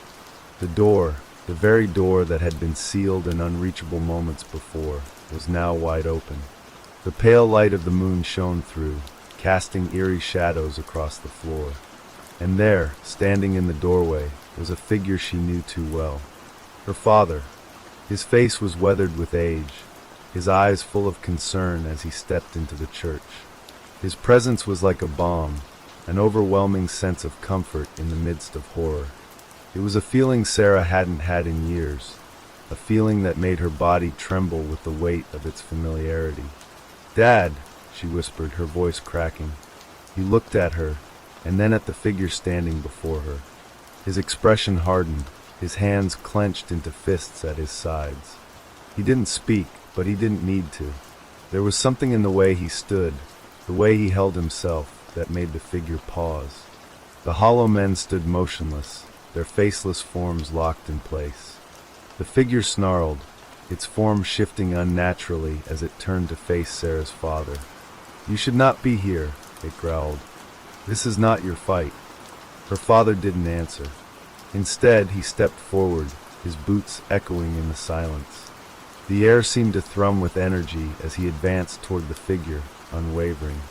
"You don't own them," he said, his voice steady and strong, despite the danger surrounding them. "And you never will." With that, he reached into his coat and pulled out a small object, a simple silver watch. It gleamed in the dim light, reflecting the pale glow of the moon. The figure recoiled at the sight of it, its smile faltering for the briefest of moments. "No," the figure hissed, taking a step back, its form flickering like a broken image. "Not that, not the timepiece." Her father held it up, the watch ticking steadily, its rhythm soft but powerful in the stillness. "This time is mine," he said, his voice low. "And so is the town. And so are you." The figure screamed, its body contorting, its twisted face writhing as though it was being pulled apart. The hollow men, too, began to writhe, their bodies shrinking, distorting, as if their existence was being unmade. "No," it screeched. "I will not be erased." But with a final, resounding crack, the figure shattered, its form disintegrating into dust, swallowed by the darkness. For a moment, there was nothing but silence. The hollow men, too, faded, their forms dissolving into the ether. They were gone, and the church, once a place of death, became still. The air lightened, and the oppressive weight lifted, leaving only the sound of the wind whispering through the open door. Sarah looked around in disbelief. Her father was still there, standing tall, his face softening as he turned to her. His tired eyes met hers. "We're safe now," he said softly.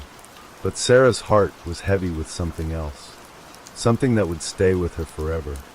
As Sarah stood there, her eyes still fixed on her father, a deep, uneasy silence stretched between them. The air, though no longer heavy with the threat of the hollow men, seemed to pulse with a strange tension. It was as if the very church itself was holding its breath, waiting for something. Her father smiled softly, though it didn't reach his eyes. His hands, once clenched in resolve, were now open at his sides. "It's over," he repeated, though there was an unmistakable hollowness in his voice. Sarah felt her heart race again, a sense of dread creeping in once more. She wanted to believe him, wanted to feel relief, but something felt wrong. Her gaze flickered to the remnants of the dark figure that had haunted them. Its absence was just as unsettling as its presence. The space where it had stood was now empty, yet the ground still seemed to hum with its lost power, like an echo of something that hadn't been fully erased. "Dad," she began, her voice soft but full of uncertainty. "Why are you here?" He didn't answer immediately. Instead, he took a step closer, his eyes scanning her face as though he was trying to gauge her thoughts. For a brief moment, there was something in his expression that reminded Sarah of how he used to look when he had no answers, when he was just a man trying to protect her from things he didn't understand. "You know why I'm here," he said finally, his voice quiet, almost distant. "To finish what I started." Sarah's heart skipped a beat. The words hit her like a weight, sinking into her chest, and for the first time, she truly looked at him. Not just her father, but something deeper, something different. Her gaze dropped to the silver watch still clutched tightly in his hand. It had stopped ticking, its face frozen in time, the minute hand forever locked in place. "The watch," she whispered, her voice trembling. "That's what you were trying to stop, wasn't it?" Her father's expression faltered for a moment, then he nodded. But it wasn't a reassuring gesture. It was the kind of nod a man gives when he knows the truth is far darker than anyone could imagine. "I couldn't let it happen again," he said quietly. "Not after what I did." Sarah stepped back, her mind reeling. "What do you mean? What did you do?" He looked at her, the weight of years of regret hanging between them. "It wasn't supposed to go like this. I thought I could fix it. I thought I could stop the cycle. But now I see. I see what I've become." His voice faltered, and for the first time, Sarah saw the cracks in his carefully constructed facade. "Dad, you're scaring me," Sarah whispered, the knot in her stomach tightening. "What happened? What did you do?" Her father looked down at the watch in his hand, and a shiver passed through him.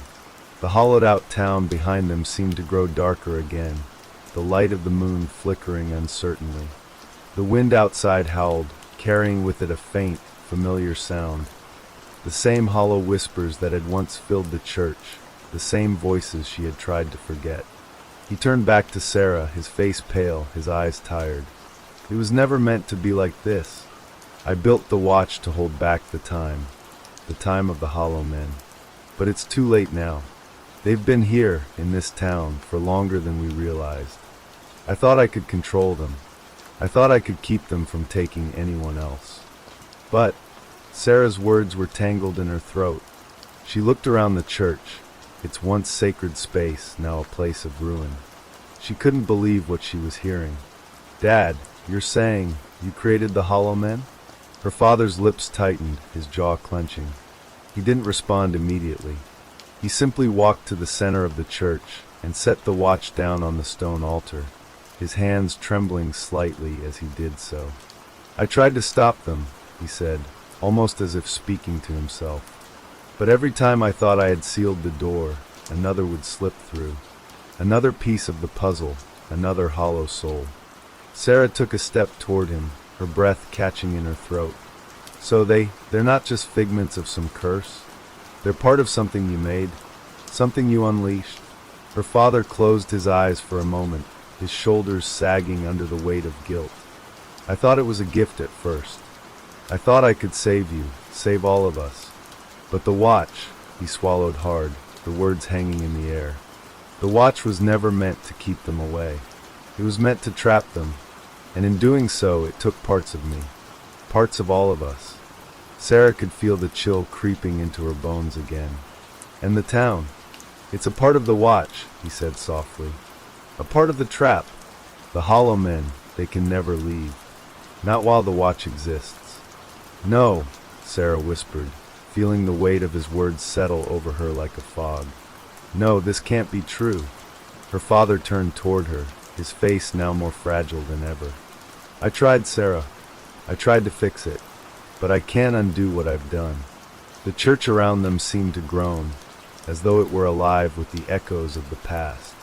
The wind howled louder, a mournful wail, and in that moment, Sarah understood. The hollow men weren't just figures made of darkness. They were echoes of the town, echoes of its lost souls, bound forever to the watch.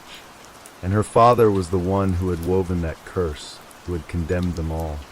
"Dad," Sarah said, her voice steady despite the terror that was rising in her chest. "You can't fix it alone. We have to destroy the watch. We have to break the cycle." He shook his head. "It's too late for that. The cycle isn't just in the watch. It's in the town. It's in the very walls. There's no breaking it now. The hollow men are inside us, Sarah. They always have been." Sarah's heart pounded as she took in his words. The truth was worse than anything she could have imagined. The hollow men weren't just monsters. They were the remnants of people who had been lost, people who had once lived here, and whose souls had been consumed by the darkness. "I won't let you do this," she said, a sudden fire of determination rising within her. "I won't let you condemn us all. We can fix this." Her father's eyes softened, but there was a deep sadness in them. "I'm sorry, Sarah. I wish I could take it all back." Before she could respond, the ground beneath them began to tremble. The church shook with an unnatural force, the walls cracking as a low rumble filled the air. The wind howled louder, and the hollow men reappeared, this time not as shadows, but in full, terrifying form, their faces blank and vacant, their eyes hollow voids of emptiness. "They've come," Sarah's father whispered, his voice trembling. "This is the end." But Sarah wasn't ready to give up. Not yet. With a determined breath, she reached out and grabbed the watch. Its cold metal sent a shiver through her arm, but she held onto it tightly. "No," she whispered fiercely. "It's not over yet." The hollow men began to advance, their movements swift, purposeful, and terrifying. But Sarah, holding the watch with all her strength, whispered a single word. "Stop!" And for the first time, the hollow men hesitated. The church fell silent. The air, thick with dread, seemed to freeze. The hollow men, their faceless forms moving with an eerie precision, stood still, as though they had heard something in her voice, something they couldn't ignore. Sarah's hand tightened around the watch. She could feel its cold weight pulsing in her grip, almost as if it were alive, urging her to take the next step. "Sarah," her father whispered, his voice a ghost of the man he once was. "You don't understand. You can't control them." "I don't need to control them," she said, her voice firm, steady. "I just need to stop them." For a brief, terrifying moment, nothing moved. The hollow men stood in their places, as if considering her words. The quiet hum of the watch grew louder, its ticking slow and deliberate, like the ticking of a clock counting down to an inevitable end. Suddenly, the floor beneath Sarah's feet trembled, and a low growl filled the air. The walls began to crack and splinter, the very church seeming to shake with the weight of what was about to happen. Her father reached out a trembling hand toward her, but Sarah held the watch high, her grip unwavering. The hollow men took one step forward, then another. They closed the distance between them, their silent movements like shadows creeping through the church. Sarah's heart pounded in her chest. She could feel the air thickening, pressing in on her. She knew this moment was critical. The very act of standing here, holding the watch, was enough to change everything. But the hollow men weren't the only things standing in her way. Her father's face twisted in pain, his hand now grasping his chest. "Sarah, please stop." His voice cracked, full of a kind of sorrow that sent chills down her spine. But she couldn't stop now. Not after everything. Not after hearing the truth. She had to finish this, no matter what. The hollow men were getting closer. They reached out, their arms unnaturally long, their hands hollow, stretching toward her like specters of death. Her father's voice echoed in her mind, but Sarah closed her eyes for just a moment. She could see it clearly now, the watch, the hollow men, her father's tormented expression. All of it. She had the power to end this. She had to believe it. With a fierce cry, Sarah slammed the watch down onto the stone altar. The sound of the impact reverberated through the church like thunder. The hollow men stopped dead in their tracks, their hollow eyes wide and unblinking. The air seemed to catch in their throats, their movements frozen. For a heartbeat, there was no sound. Nothing. Just silence. Then, with a deafening crack, the ground beneath them split open. The hollow men shrieked, a guttural, unnatural noise that shook the very foundation of the church. Their faces, their empty, featureless faces, began to melt away, as though the very essence of their being was being pulled from them. Their forms disintegrated into nothing, the void inside their bodies collapsing in on itself, leaving behind only faint echoes of their once present shapes. But that was not all. As the hollow men vanished into the ground, the church seemed to crumble with them, the walls cracking, the windows shattering, the once beautiful stained glass pieces falling in jagged shards to the floor. The air was thick with the scent of burning wood, of something ancient being consumed by the flames. The church, the town, the very fabric of everything Sarah had known, it all began to unravel. "No," Sarah whispered, backing away from the altar. Her father, the man who had once been her protector, her guide, began to fade too, his form becoming translucent, as if he were never truly here at all. "Dad!" Sarah cried out, reaching for him. But her father didn't respond. He only looked at her with sad, knowing eyes. And then, with a final, soft sigh, he faded into the dark, as though he had never existed. The church fell silent again. The hollow men were gone. The watch had done what it was meant to do. The curse was broken.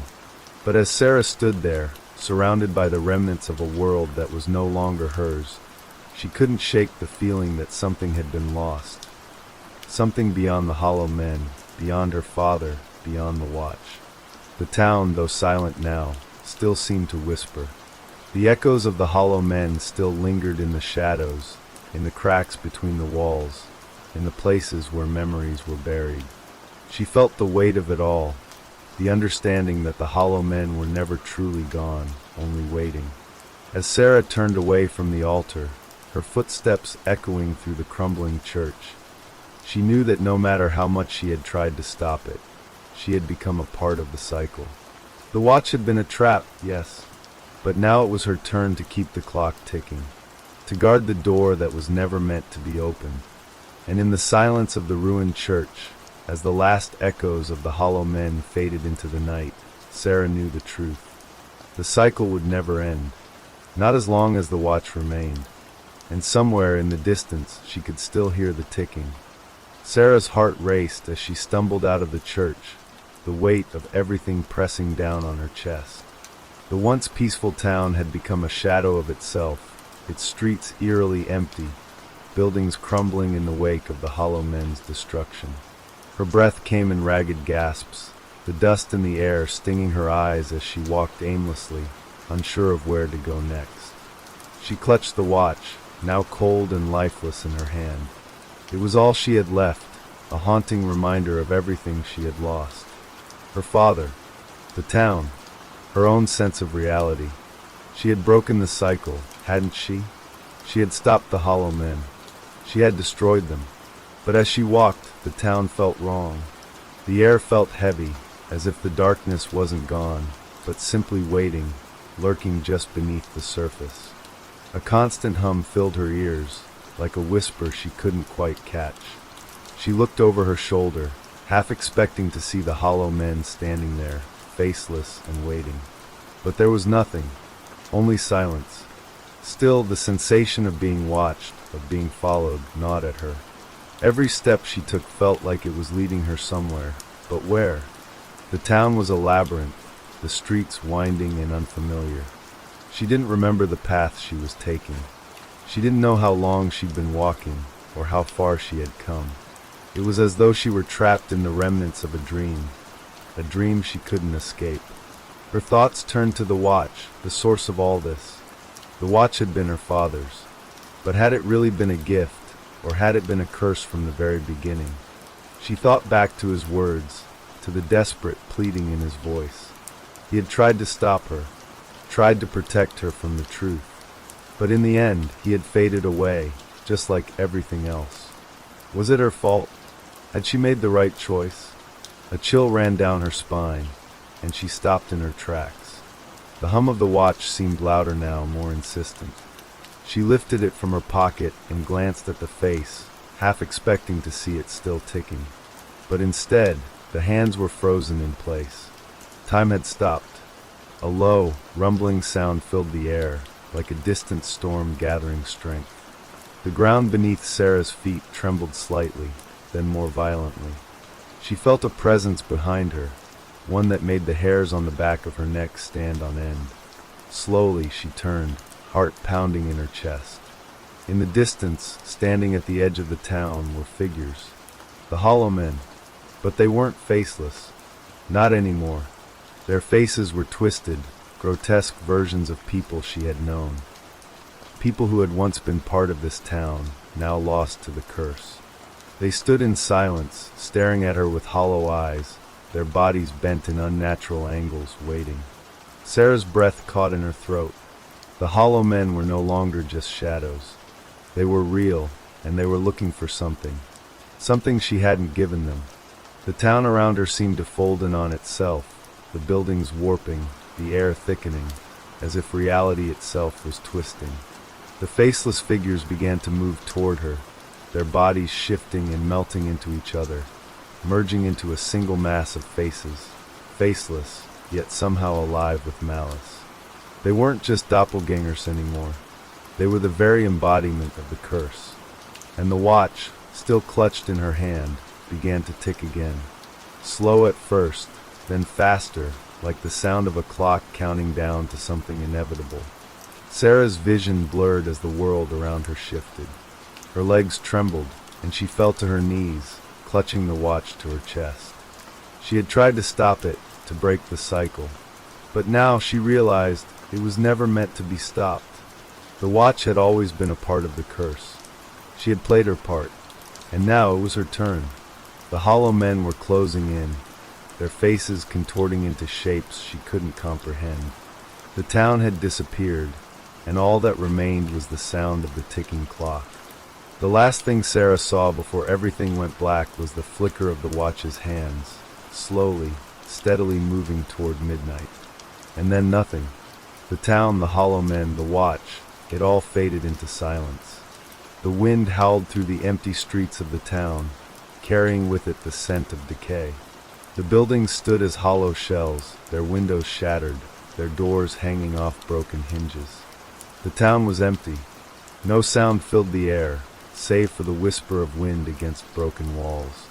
And yet, somewhere deep within the ruins, the faintest sound could be heard. Tick, tick, tick. Time, it seemed, had never truly stopped. And in the distance, the hollow men waited, waiting for the next one to come, waiting for the cycle to begin again. The air was thick with the scent of damp earth and rotting wood, the remnants of a once thriving town now abandoned, crumbling into ruin. The silence, a heavy, suffocating presence, pressed in on all sides. It was as though the world had been swallowed whole by the void, leaving only the broken, hollow shells of what had once been. And then, in the deepening dark, the faintest sound broke through the quiet. Tick, tick, tick. The sound was soft at first, like the whisper of a clock in the distance, but it grew louder with every passing second, echoing through the empty streets. A clock was ticking somewhere, counting the moments, reminding the town that time had not forgotten it. Beneath the ruins, in the heart of the town's cemetery, a figure moved slowly through the forgotten graves. Clad in a heavy cloak, its face hidden beneath a hood, it seemed to glide over the ground, almost weightless. Its footsteps were soft, yet deliberate, each step a silent promise that something was about to change. It was a figure that had been waiting, waiting for the town to fall, waiting for the moment when the cycle could begin again. The watch, still in Sarah's trembling hand, lay at its feet. Tick, tick, tick. The figure bent down and reached for the watch. The hands, now slowly spinning backward, seemed to pulse with a life of their own. A soft murmur of wind passed by, stirring the dead leaves scattered across the graves, as the figure's fingers brushed the face of the watch. The cycle would begin again, and as the hollow men, their twisted, faceless forms standing still in the ruins, turned their hollow eyes toward the figure, the quiet sound of the ticking grew louder, more insistent, until the earth itself seemed to shake with the sound. Time, it seemed, had never truly stopped. It had merely waited, and somewhere in the shadows of the crumbling town, the watch continued to tick. The cycle was beginning again, and the hollow men were waiting for the next one to come, the next soul to take their place. Name of the next story: The Whispering Tunnels. The subway station was empty, as it often was late at night. A low hum echoed through the tunnels, the sound of the train tracks stretching endlessly into the dark. The lights flickered occasionally, casting long shadows across the concrete walls. There were no commuters now, just the occasional stray figure waiting for a train that would never come. Lena stood at the edge of the platform, her heels clicking sharply against the cold tiles as she paced back and forth. She was tired, exhausted from the long day at work. The office had been draining, the pressure of deadlines weighing down on her shoulders. She couldn't wait to get home and escape into the quiet comfort of her apartment. But that was hours away. For now, she had to ride the subway. The train was running late, and Lena had already checked her phone 3 times to make sure she hadn't missed it. She didn't know why she kept checking. There was nothing new to see, nothing that could change. The tunnel in front of her was just a dark, endless void. Suddenly, a sound caught her attention. A whisper. It was faint, almost like a breeze, and at first, she thought it was just her imagination. But then it came again, clearer this time. It was a voice, soft and low, murmuring words she couldn't quite catch. She looked around, half expecting to see someone standing behind her, but the platform was still empty. Lena frowned. She must be more tired than she thought. The stress of the day was getting to her. Another whisper. This one sounded closer. It was still unclear, but it carried a weight to it, a weight that made Lena's heart skip a beat. She turned, looking down the tunnel, but all she could see was the blackness stretching out before her. The voice seemed to echo from the walls themselves, as though the tunnel was alive, whispering secrets to anyone who would listen. She shook her head, trying to push the feeling of unease away. It was nothing, just the fatigue playing tricks on her mind. But then the whisper came again. This time Lena could make out the words. You should have told him. You should have told him the truth. Her blood ran cold. The voice was unmistakable now. It was her own. She spun around, her eyes darting around the platform. But there was no one there. No one but the flickering lights and the dark, empty tracks. Her heart pounded in her chest as she took a step back, her breath shallow. What was happening? How could the voice be hers? She hadn't said anything out loud. Not since she arrived at the station. The whisper came again. You thought you could hide it, didn't you? You thought you could keep it secret. Lena's hand trembled as she gripped the edge of the platform. She could hear her own voice, but it wasn't coming from her. It was coming from the tunnels. The walls seemed to hum with the words, as if the very subway system was alive, echoing back the things she had buried deep inside. The voice spoke again, louder this time, clearer. He knows. He always knew. Lena's knees weakened, and she stumbled backward, her mind racing. The secrets, the ones she thought she had hidden so well, were being dragged out into the open. She could feel the cold sweat on her skin, the panic rising in her chest. How could this be happening? And then, as though in answer to her thoughts, a train pulled into the station with a screeching hiss. The doors slid open, and the lights flickered on, bright and harsh. Lena didn't even think. She just ran toward the train, desperate to escape the whispers, desperate to escape the strange, suffocating feeling that had overtaken her. As she stepped onto the train, she glanced around at the few other passengers. None of them seemed to notice anything unusual. The train was nearly empty. Only a handful of people sat in the seats, their eyes fixed on their phones or staring blankly out the windows. Lena found a seat near the back, her hands still shaking. She pressed them against her face, trying to steady her breath, to calm the racing thoughts in her mind. The whispers had stopped, but the fear remained. The voice had been hers, but it hadn't been her. How was that possible? What was happening? She squeezed her eyes shut, trying to ignore the overwhelming sense of dread. She didn't know how long she had been on the train when it happened again. A whisper. This time, it wasn't just a voice. It was a feeling, a presence crawling under her skin, pressing against her chest. The walls of the subway car seemed to close in, the lights flickering, the air thickening. She could hear her name being called in the whisper, over and over again. Lena. She jerked upright, her heart pounding in her throat. She looked around the train, but no one was paying attention to her. The passengers were still lost in their own worlds, unaware of the tension that was creeping up the walls, seeping into every corner of the car. Lena, it's time. The voice wasn't her own anymore. It was deeper, more insistent. It felt like it was coming from all around her, vibrating through the metal of the train, echoing in her bones. "Who are you?" she whispered, her voice barely audible over the hum of the train. The whispers fell silent for a moment. Then slowly they returned. "You know who we are. You've heard us before." Lena's breath caught in her throat as the realization hit her like a cold wave. The whispers had always been there. She had just never listened closely enough before. And now, they were speaking her secrets, her darkest thoughts, the things she had buried so far beneath the surface that she had forgotten they even existed. Her mind raced as the train sped through the tunnels. She wanted to run. She wanted to scream, but her body wouldn't move. She couldn't tear her eyes away from the walls, from the shadows that seemed to twist and writhe just beyond the edge of her vision.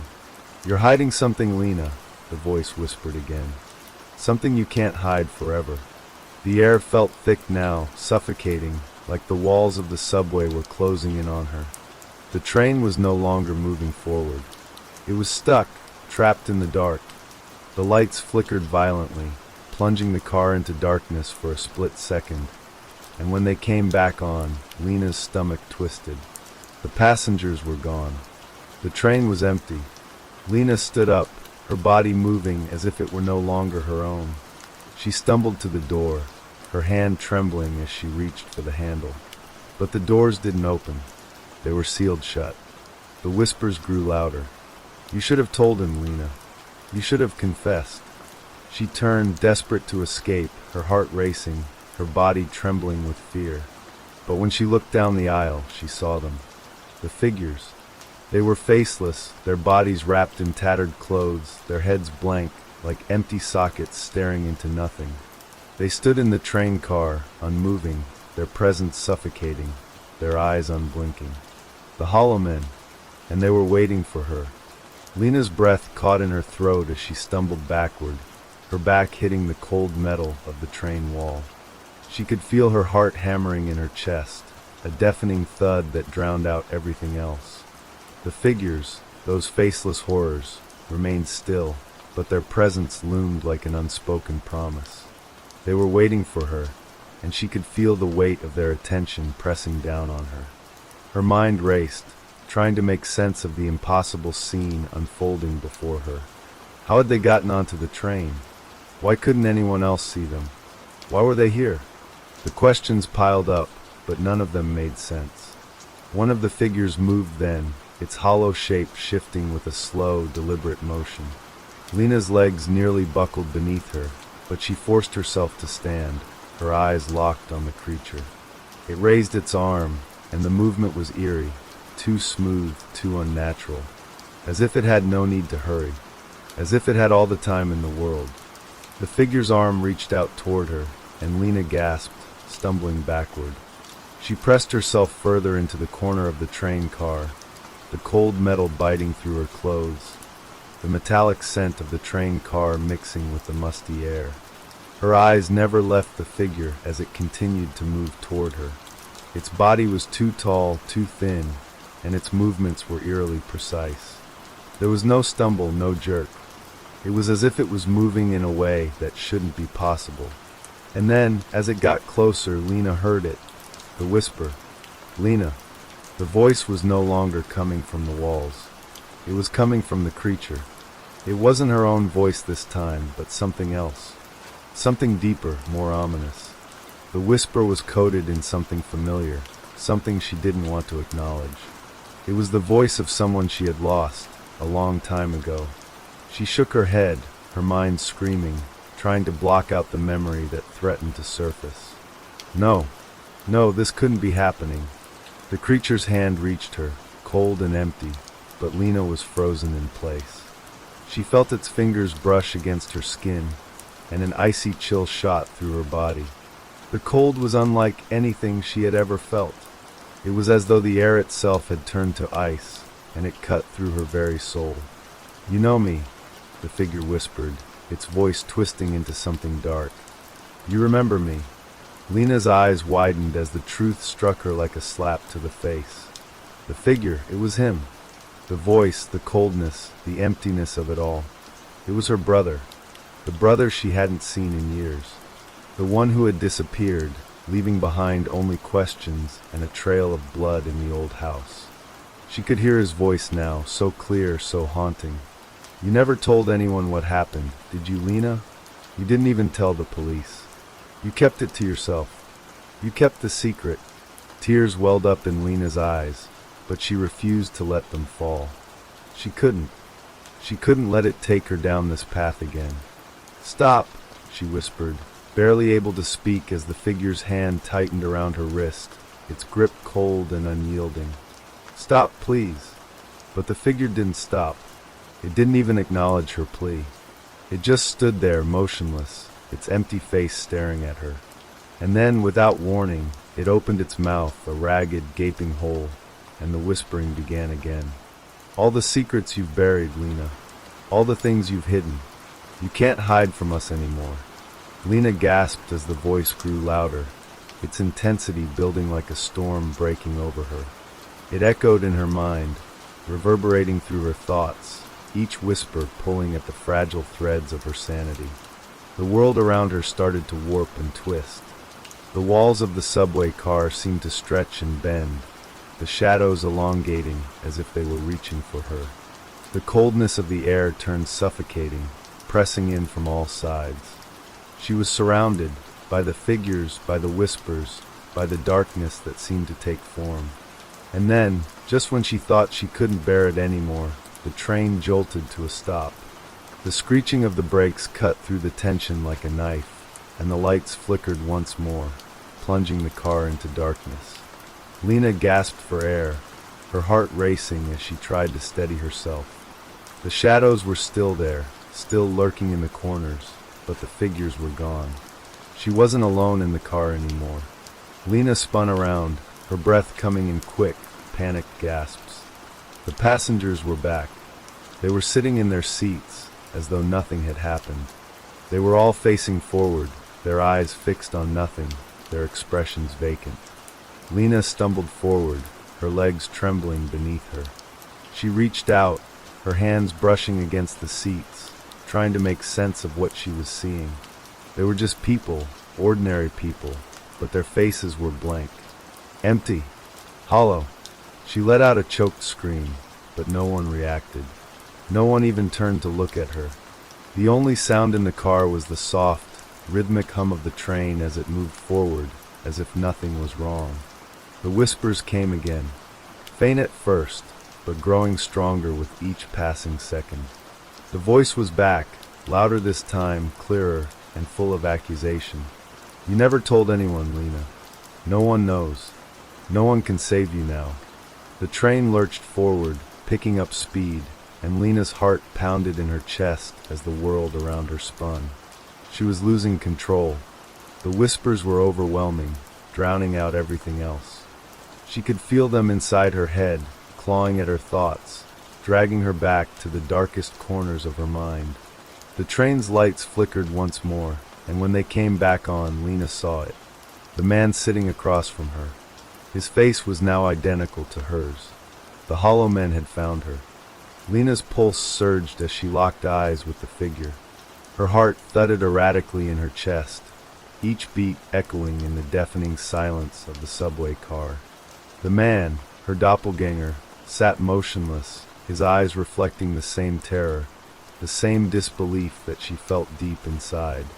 No, this couldn't be happening. This wasn't her. This wasn't her. But the more she stared, the more it became undeniable. The reflection of her face in his eyes was too familiar. The shape of the jaw, the curve of the cheekbones, even the way his lips were parted in a quiet, hopeless expression, it mirrored hers perfectly. Lena's breath caught in her throat. "No," she whispered, barely audible. "What do you want from me?" The figure didn't respond. It didn't move. It simply stared at her with vacant, lifeless eyes, mirroring her every action. The whispers grew louder again, swirling around the train, filling her head. Each word they uttered dug deeper into her soul, pulling the threads of her memories loose. "You've been running from this, Lena. From the truth," they said, their voices indistinct, rising and falling like 1,000 voices overlapping. "You can't hide it any longer." Lena's eyes widened as fragments of memories started to surface, memories she had long buried. A night in the old house, the attic door creaking open, her brother's face, the blood on his hands. The moment when she realized the truth, the guilt that had eaten at her since. "You did it," the whispers continued. "You left him. You walked away." The figure in front of her finally moved. Slowly, carefully, it lifted its hand, its fingers stretching toward her, as if beckoning her to come closer. Lena recoiled instinctively, her body trembling in fear, but she couldn't tear her eyes away from it. The whispers filled her ears, clawing at her thoughts, until she could hardly think straight. "Stop," she pleaded, her voice shaking. "Please stop. I didn't mean it. I didn't know." But it wasn't just the whispers that tormented her now. It was the figure, her own reflection, staring back at her, a mirror of her worst fears. It spoke in a hollow voice, eerily calm. "You never told anyone. You never even told him. You kept the secret, you let it fester." Lena's legs threatened to give out beneath her. Her throat felt tight, like there was no air left to breathe. She could barely think. The whispers, the figure, it was all too much. Everything she had tried to forget, all the mistakes she had buried deep down, were crawling to the surface. The truth she had tried to outrun was catching up with her, and there was no escape. The train rumbled beneath her feet, its wheels grinding on the tracks, but it was as if the world had slowed to a crawl. Lena felt as though she were suspended in time, caught in a nightmare she couldn't wake up from. Her head spun as the walls of the subway car stretched and bent like rubber, warping around her. Then, the train's lights flickered again, and when they returned, she saw him. Her brother, the one who had disappeared. But this time, he was no longer a memory. He was standing in front of her, his face pale and twisted with rage. The blood that had once stained his hands was gone, but his eyes were filled with the same accusation. "You left me," he said in a low, raspy voice. "You left me to die, Lena." Her heart stopped. The world around her seemed to shudder as the subway car lurched to a halt once again. The echoes of the whispers stopped, leaving only the silence that hung heavily in the air. The doors of the train slid open with a quiet hiss, and for the first time in what felt like an eternity, Lena felt the weight of the moment. But as she looked around, she realized something terrifying. The passengers in the car were gone.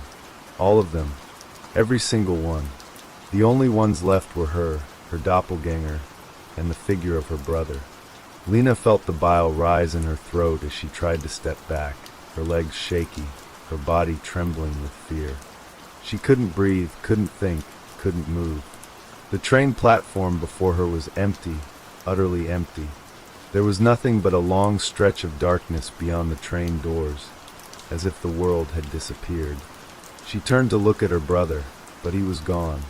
The space where he had stood was now empty. leaving only the reflection of her own pale face staring back at her. The doppelganger stood up from its seat, moving with a calmness that was too unnatural. It stepped toward her, its feet making no sound against the floor. Lena's heart raced. Her breath came in short, shallow bursts. Her mind screamed at her to run, but her legs wouldn't obey. The whispers returned, faint at first, but growing louder. "Lena," they hissed. "The secrets, they're never gone. You can't escape them." Her pulse quickened as the figure drew closer. She could feel its cold presence now, could feel its gaze locked onto her, its empty face waiting for her response. Waiting for her to accept what had happened, what she had done. "Please," Lena choked out, her voice barely more than a whisper. "Please, I didn't want this. I didn't mean to." But the doppelganger said nothing. It simply stood before her, as cold and empty as the space surrounding them. And then, as though it had all been a terrible nightmare, the world around her seemed to dissolve. The train car, the platform, the whispers, all of it blurred into darkness. The only thing left was the sound of her heartbeat, echoing in the stillness, a relentless reminder of the truth she could never outrun. Lena closed her eyes, and when she opened them again, there was nothing. No train, no figures, no whispers, just darkness and silence, and the cold, empty echo of her own secrets. The darkness stretched endlessly, pressing in from all sides. Lena's chest tightened, her breath shallow, as if the very air was being sucked from her lungs. She wanted to scream, to fight, to wake up, but there was nothing. Only the crushing silence and the cold. Her fingers twitched, a reflexive attempt to reach for something, anything, to ground herself. But there was nothing there, no walls, no train, no platform. Just endless blackness that seemed to swallow her whole. She tried to move, to walk, but her legs wouldn't respond. Her body felt numb, detached from her mind, like it was no longer hers. She was trapped in this endless void, and all around her whispers whispered, no hissed in the distance. Soft, indistinct, like 100 voices murmuring in the dark. "Lena, Lena," they beckoned. "Come closer."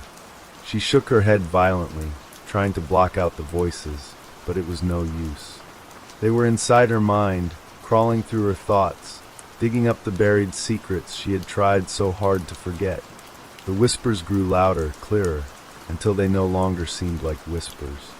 They were words. Words she knew. "You left him. You never came back. He died because of you."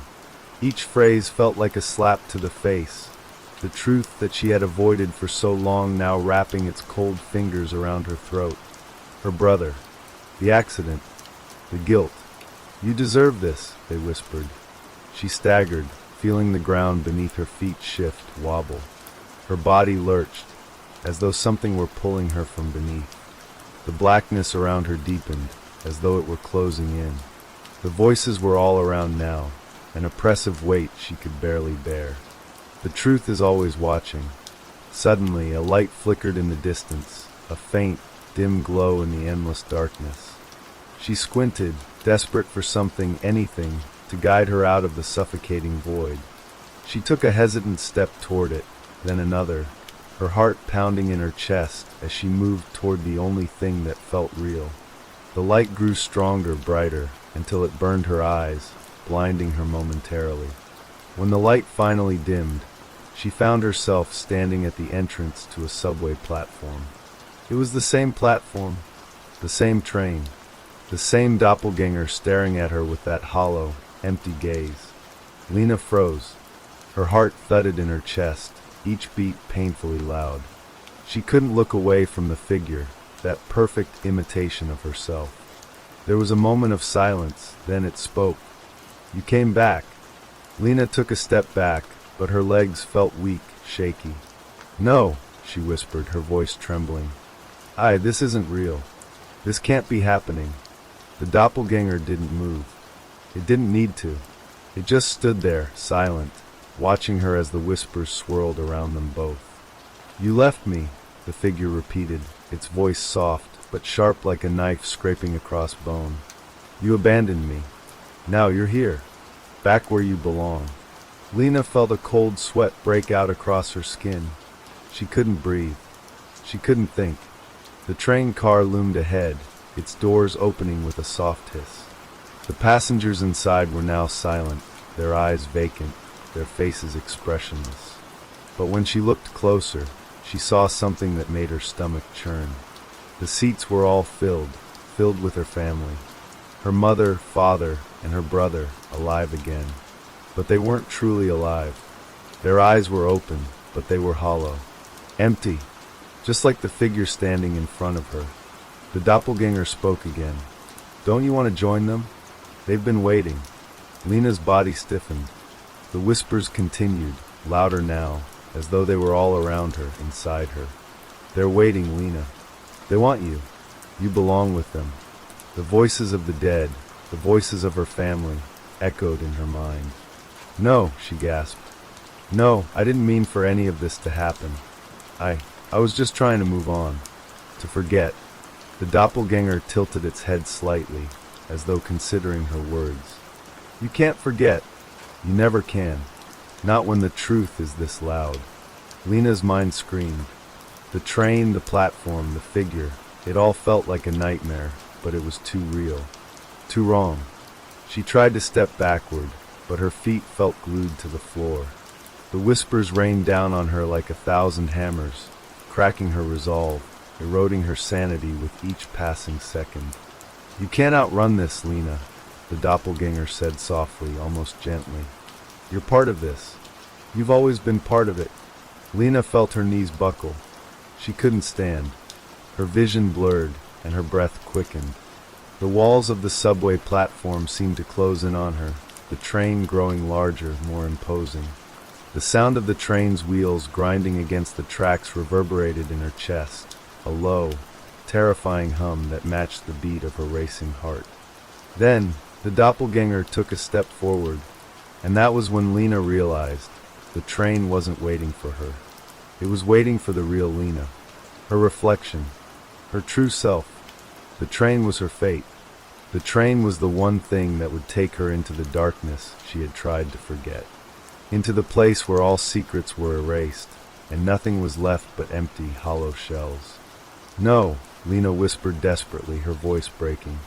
She could feel the weight of it, the suffocating guilt, the truth she couldn't deny. I'm not like them. I can't. But the doppelganger's cold, lifeless eyes met hers, and its lips curled into a smile, a hollow, sinister smile. You already are, it said softly, just as the train's doors slammed shut behind her. The last thing Lena saw was the reflection of herself, staring back at her, empty and unrecognizable. And then the train pulled away, swallowed by the endless black. It was then, in the suffocating darkness of the train's interior, that Lena felt a cold shiver crawl down her spine. The atmosphere was heavy, oppressive, like the very air had thickened, becoming harder to breathe. The train rattled along, the sound of its wheels on the tracks almost drowning out the whispers that had followed her onto this moving tune. But they were still there. The whispers, no, the voices, had not stopped. They lingered in her ears, soft at first, like the murmurs of an old memory, but then they began to sharpen, to clarify, until they were unmistakable. You ran, but you couldn't hide. You thought you were free, but you're always going to be one of us. Lena clutched at her chest, her heart pounding in her throat, desperate for air. Her hands trembled as she looked around the train, but it was no use. The passengers were all staring ahead, expressionless, their faces mere reflections, hollowed-out copies of the people they once were. Her brother, her mother, her father, each face was a mask of emptiness, devoid of the warmth and life they had once possessed. They sat in perfect silence, but their eyes, those eyes, their vacant stares bore into Lena, piercing her with an unspoken truth. A truth that hung in the air, suffocating her. You don't belong here anymore, the voice whispered again, but this time it didn't come from the people on the train. It came from within her own mind, crawling into her thoughts like a parasite. We never really left. Lena's stomach churned. The weight of the words settled over her like a blanket of dread, each syllable pressing against her chest, making it harder to breathe. She wanted to scream, to run, to do anything to make this stop. But as she turned toward the door, she realized with horror that it wasn't just the passengers who were reflections. She was a reflection too.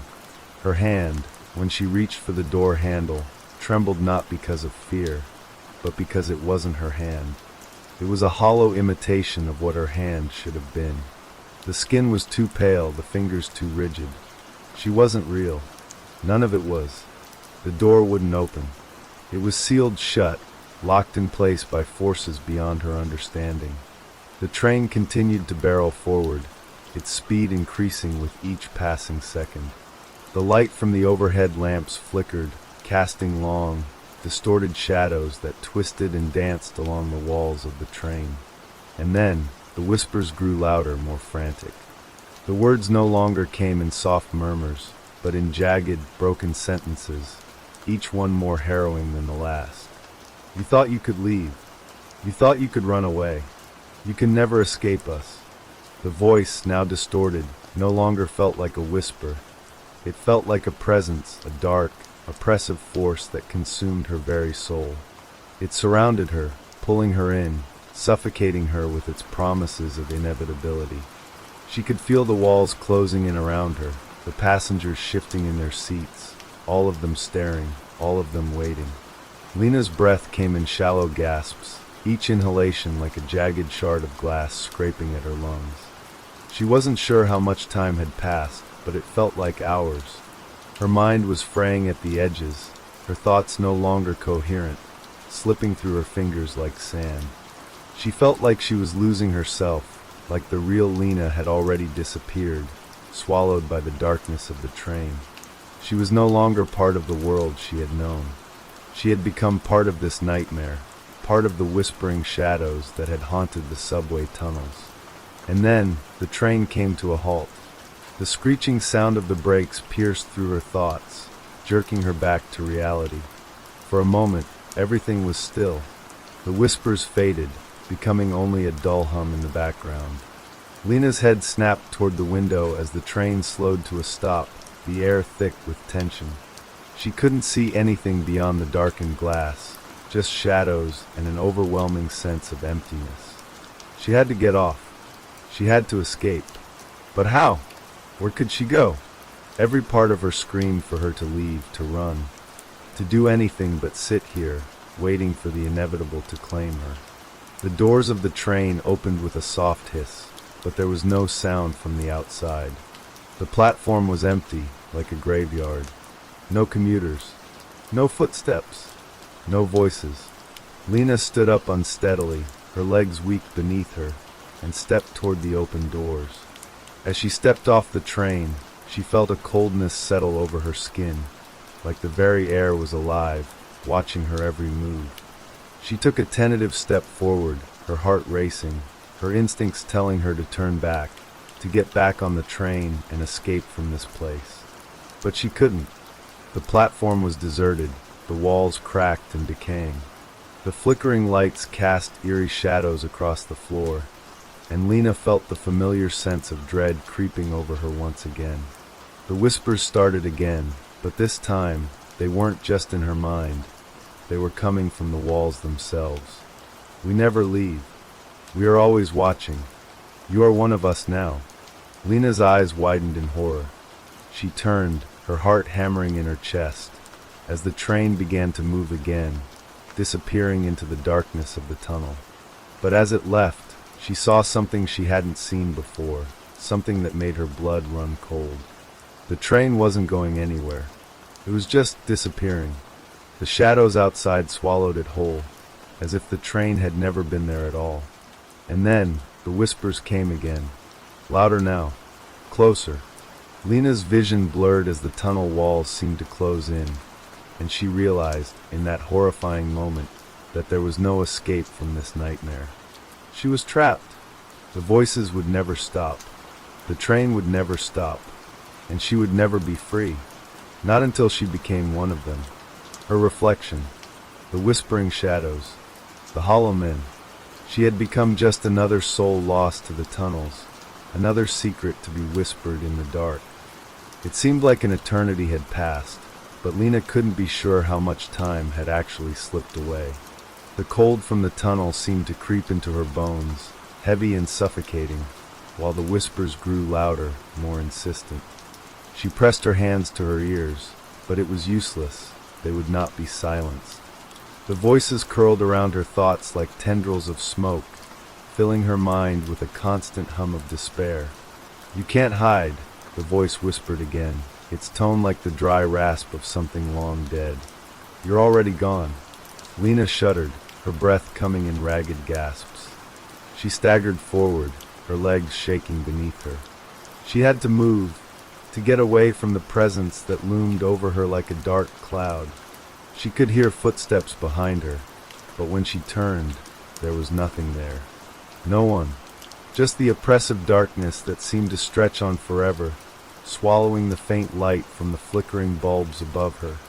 The platform was still deserted, the air heavy with the stench of decay. As she walked, the walls seemed to close in on her, growing narrower, the shadows reaching out to grab her. Every step she took, every move she made, felt like a struggle against the inevitable. The whispers followed her, growing louder with each passing moment. "You've always been one of us. You will never leave." Lena felt the bile rise in her throat. The words, the voices, they were crawling under her skin, burrowing into her mind. She was losing herself. She could feel it happening, like her identity was slipping away piece by piece, until there was nothing left but the hollow version of herself that the whispers had created. "Lena!" The voice called her name, but it wasn't her own voice.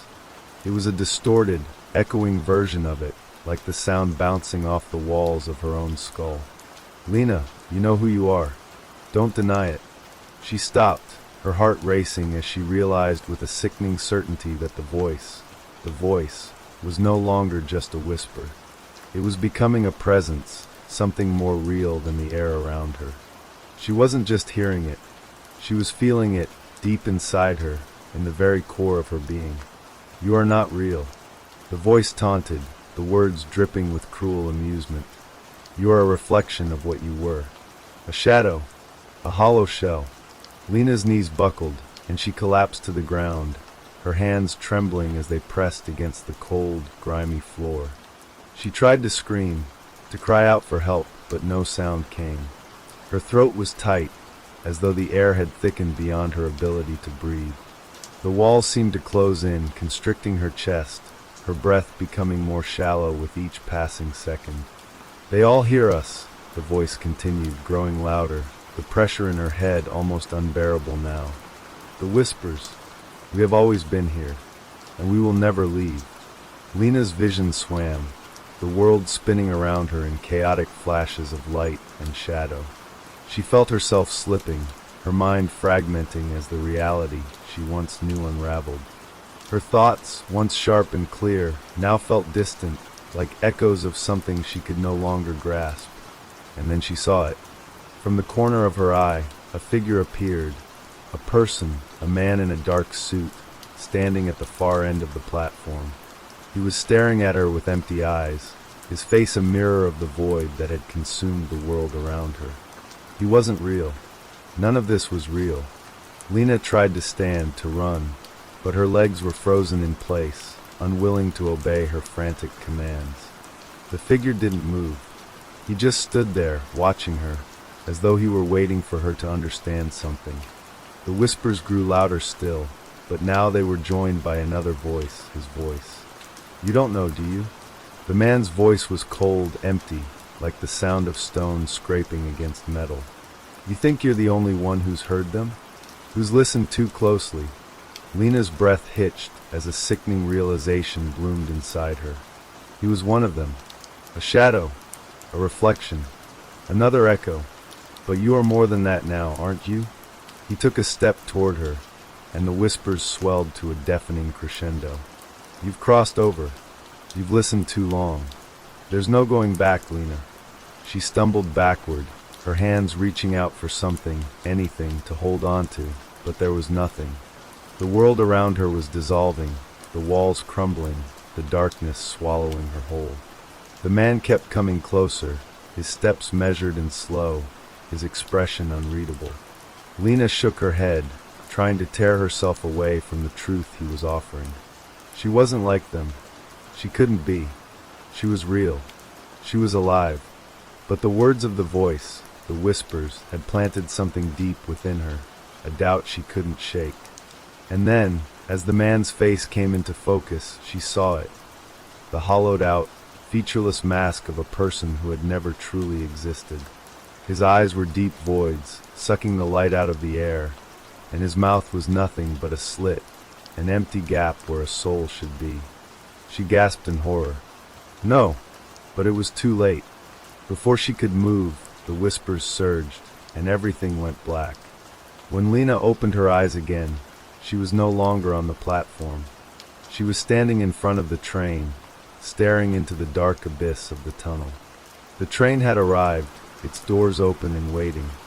She didn't remember stepping forward, but she was already inside, surrounded by the faceless passengers, the echoes of their hollow lives surrounding her.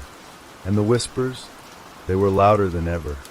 The train rumbled softly as it pulled away from the station, its wheels screeching along the tracks. Lena couldn't tell how long she'd been standing there, staring at the figures around her. She hadn't moved. She couldn't. She didn't know what was real anymore. The air inside the train car was thick with the same oppressive weight she had felt before. The whispers had stopped, but she could still hear them in the corners of her mind, teasing, coaxing, pulling her thoughts in different directions. She had to focus. She had to remember who she was. She turned, her gaze sweeping over the other passengers. They sat in perfect stillness, their faces hollow and pale, eyes empty and lifeless. Each one was a mirror of someone she had once known. The woman in the corner, her hands folded neatly in her lap, was an image of her mother, her eyes vacant and distant. The man sitting across from her, his brow furrowed, resembled a close friend from years ago. A stranger, yet not a stranger. All of them, hollowed out, like the man on the platform. Her heart began to race. They've all disappeared, she thought. They're gone. They don't even know it. But what did that mean for her? Was she already gone too? Was she now one of them, one of the hollow echoes? Lena's head swam with a mix of terror and confusion. The train moved forward, plunging deeper into the tunnel. No stations, no stops.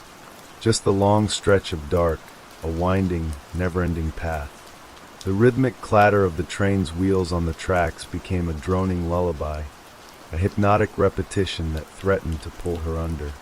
"You're one of us now," the voice whispered again. It was everywhere. It was all around her, inside her, like a presence that couldn't be escaped. The man's face flashed before her eyes again, his empty eyes staring into hers, his voice echoing in her head. "You've listened too long, Lena. You're nothing but a shadow now, like all of us." "No," Lena whispered, shaking her head. "No, I won't be one of them. I won't let it happen." But she could feel it. Something was changing. The weight in her chest, the pressure in her head, it was growing. The walls of the train car seemed to close in, the air becoming thick, harder to breathe. The whispers weren't just words anymore. They were feelings, memories, emotions that didn't belong to her. They were twisting inside her, pulling at her, unraveling her sense of self. "I'm not like you," she said aloud, though her voice was small, weak. It didn't sound like her own. It was muffled, distant. She felt disconnected from it. The man's hollow face appeared in front of her again, his features drawn tight, his smile cold and cruel. "You're the one who doesn't belong, Lena," he said. "You think you can fight it? That you can stop what's coming? But it's too late for you. You've crossed the line." Her breath came faster now. She pressed her palms to her temples, trying to block out the growing chorus of whispers, but it was useless. They were inside her, surrounding her, becoming a part of her. The air around her felt too thin, as though there was no escape from the suffocating pressure. The train sped on, but Lena wasn't sure if it was moving forward or if time had just stopped altogether.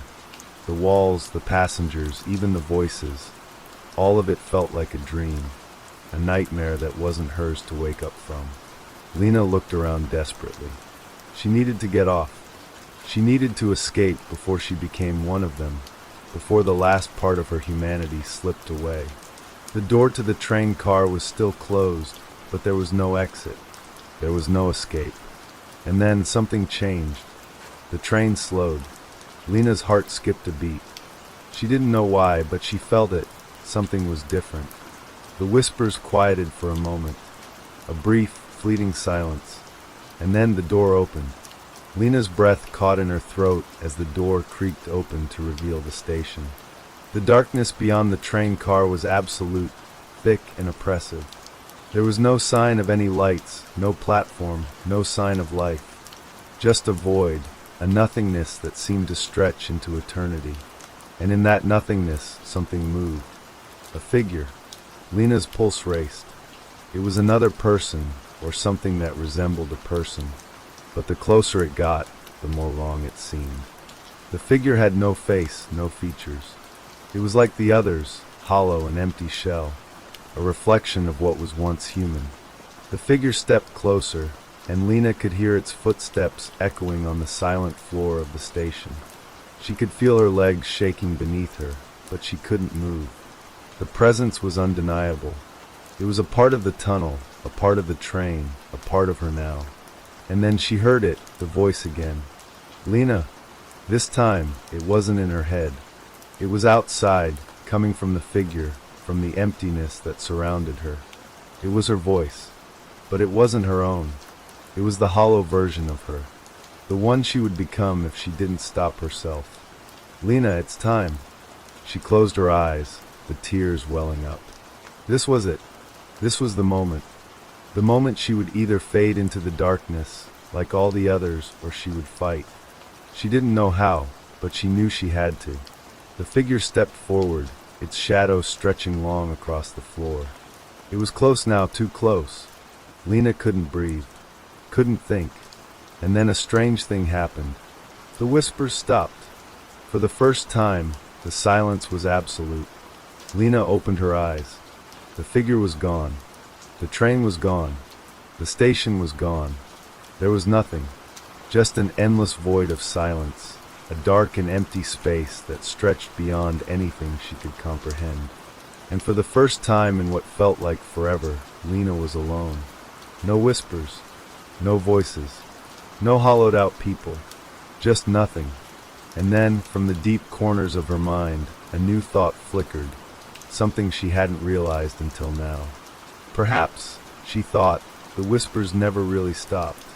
Perhaps they were never meant to.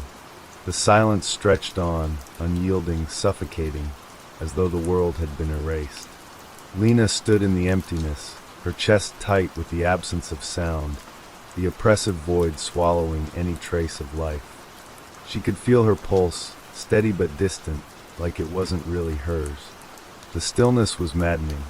Her thoughts, once fragmented and chaotic, now seemed to float in the air around her, each one disconnected from the other, like an endless echo of her past. She tried to take a step forward but couldn't.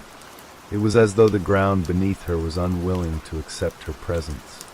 The weight of the moment crushed her, and the realization sank deep into her bones. She wasn't just lost in the tunnel. She was a part of it now. She could feel the presence of the station, the train, the figures. Everything that had been a part of this twisted world was now locked inside her, a quiet terror that pressed against the walls of her mind.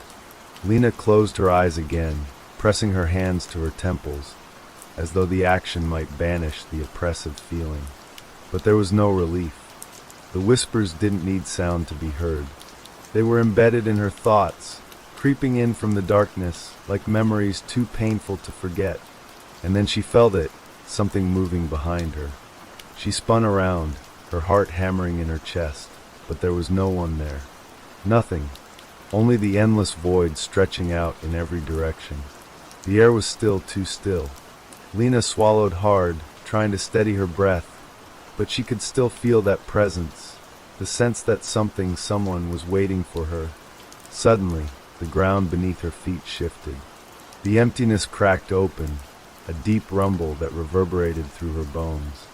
She gasped and stumbled backward, her hands reaching out instinctively to steady herself against something that wasn't there.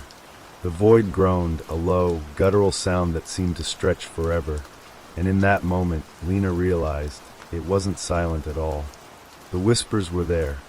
They were always there, just beneath the surface, just out of reach, but now they were louder, clearer.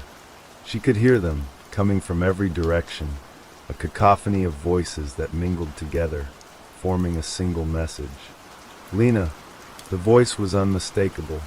It was her voice, but distorted, twisted, hollow. She covered her ears, but it did nothing to silence them.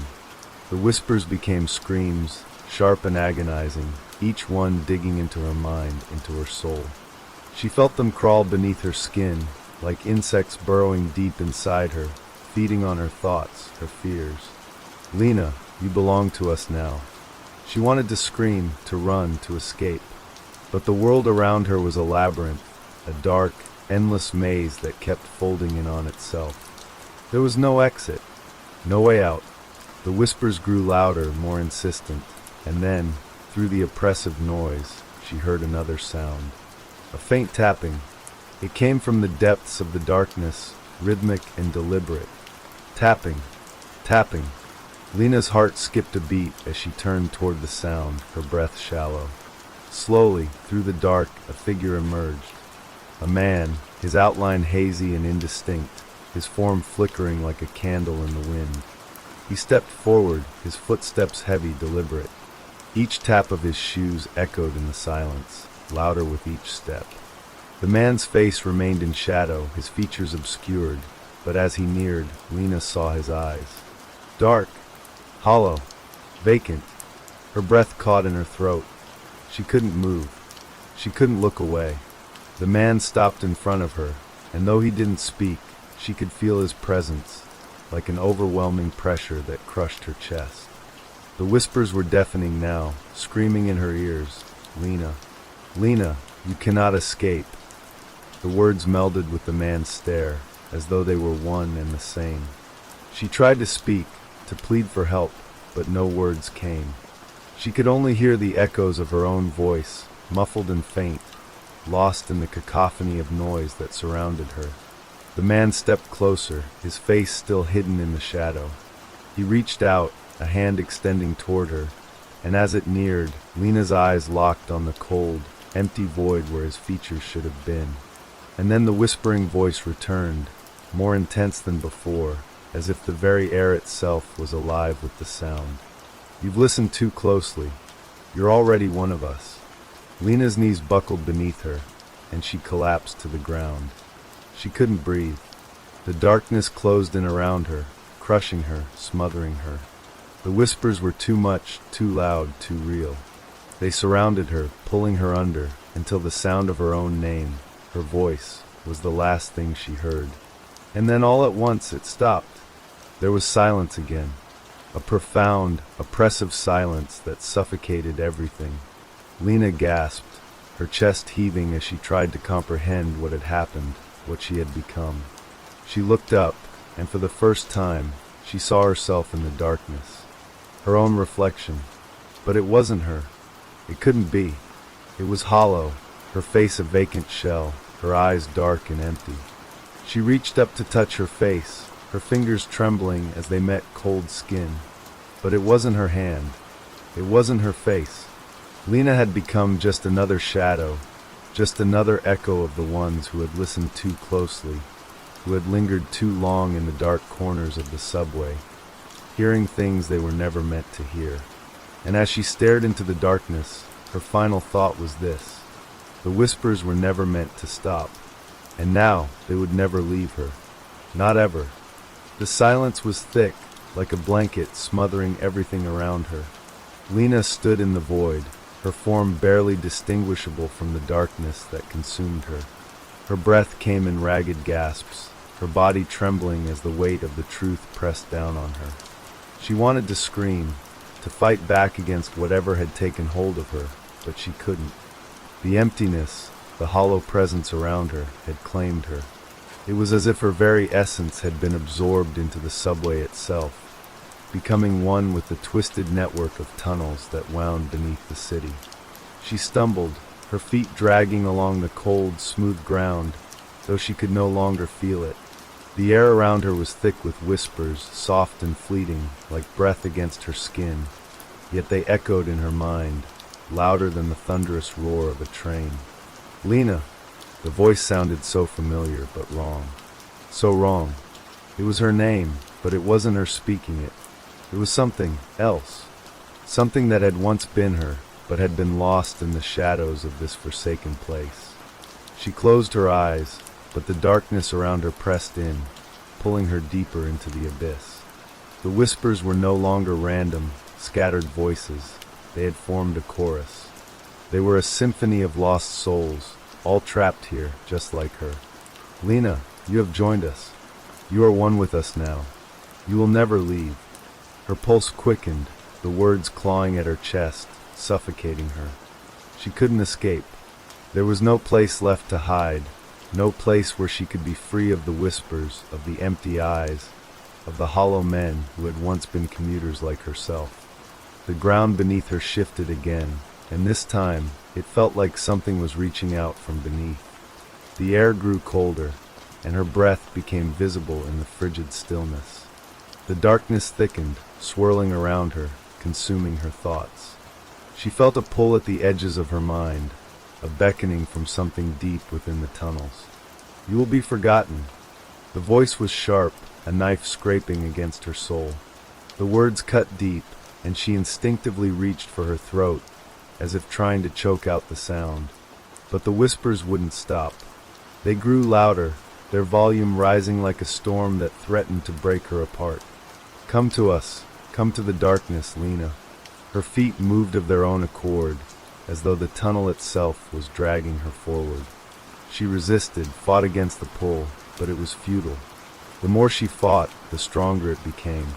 The walls of the tunnel seemed to pulse, breathing in sync with her own labored breaths. The shadows stretched out, dark tendrils curling around her limbs, pulling her toward the depths.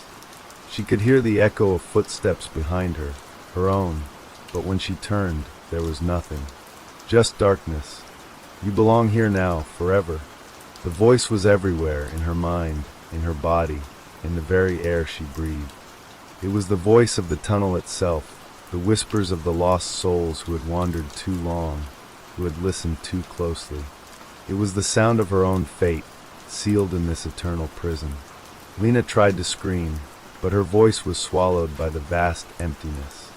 Her body felt like it was turning to stone, her limbs heavy and unresponsive. The whispers consumed everything, and she was drowning in them, unable to escape, unable to remember what it was like to be human. Then, the tunnel before her split open, a yawning chasm that seemed to stretch on forever. There was no light, only darkness, and a sense of inevitability that washed over her like a tidal wave. She knew, without a doubt, that this was where she was meant to be. The moment she stepped forward, the whispers grew quiet, replaced by a new sound. A soft, rhythmic tapping, like the beat of a heart in the distance. It echoed, growing louder and louder, and soon it was all she could hear. Her legs carried her deeper into the abyss, toward the sound. And as she moved closer, she saw them, the hollow men. They stood in the darkness, their faces obscured by shadows, their forms twisted and incomplete, as if something vital had been ripped from them. They were the lost souls, the ones who had disappeared without a trace, their bodies left behind in the stations, in the tunnels. They were the ones who had listened too closely to the whispers. And now they were waiting for her. Lena's heart beat faster as she drew nearer, her breath shallow. Her mind screamed for her to turn back, to run, but her body betrayed her. She couldn't escape. She couldn't fight it. The hollow men moved toward her, their eyes empty, their faces featureless and pale. They reached out, and their hands, cold, lifeless, touched her skin.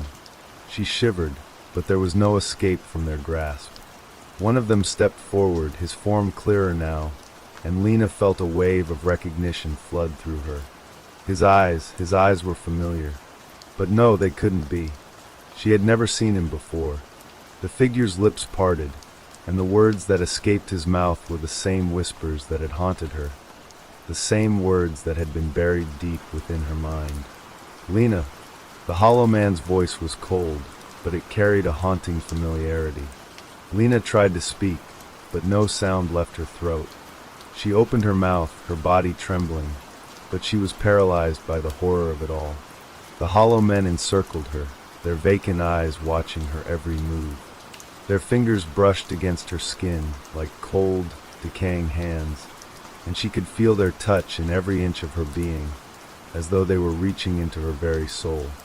"You've become one of us," the figure whispered again, his voice a distorted echo of her own. And just like that, the weight of it all crushed her. The realization hit her, deep and cold. There was no escape.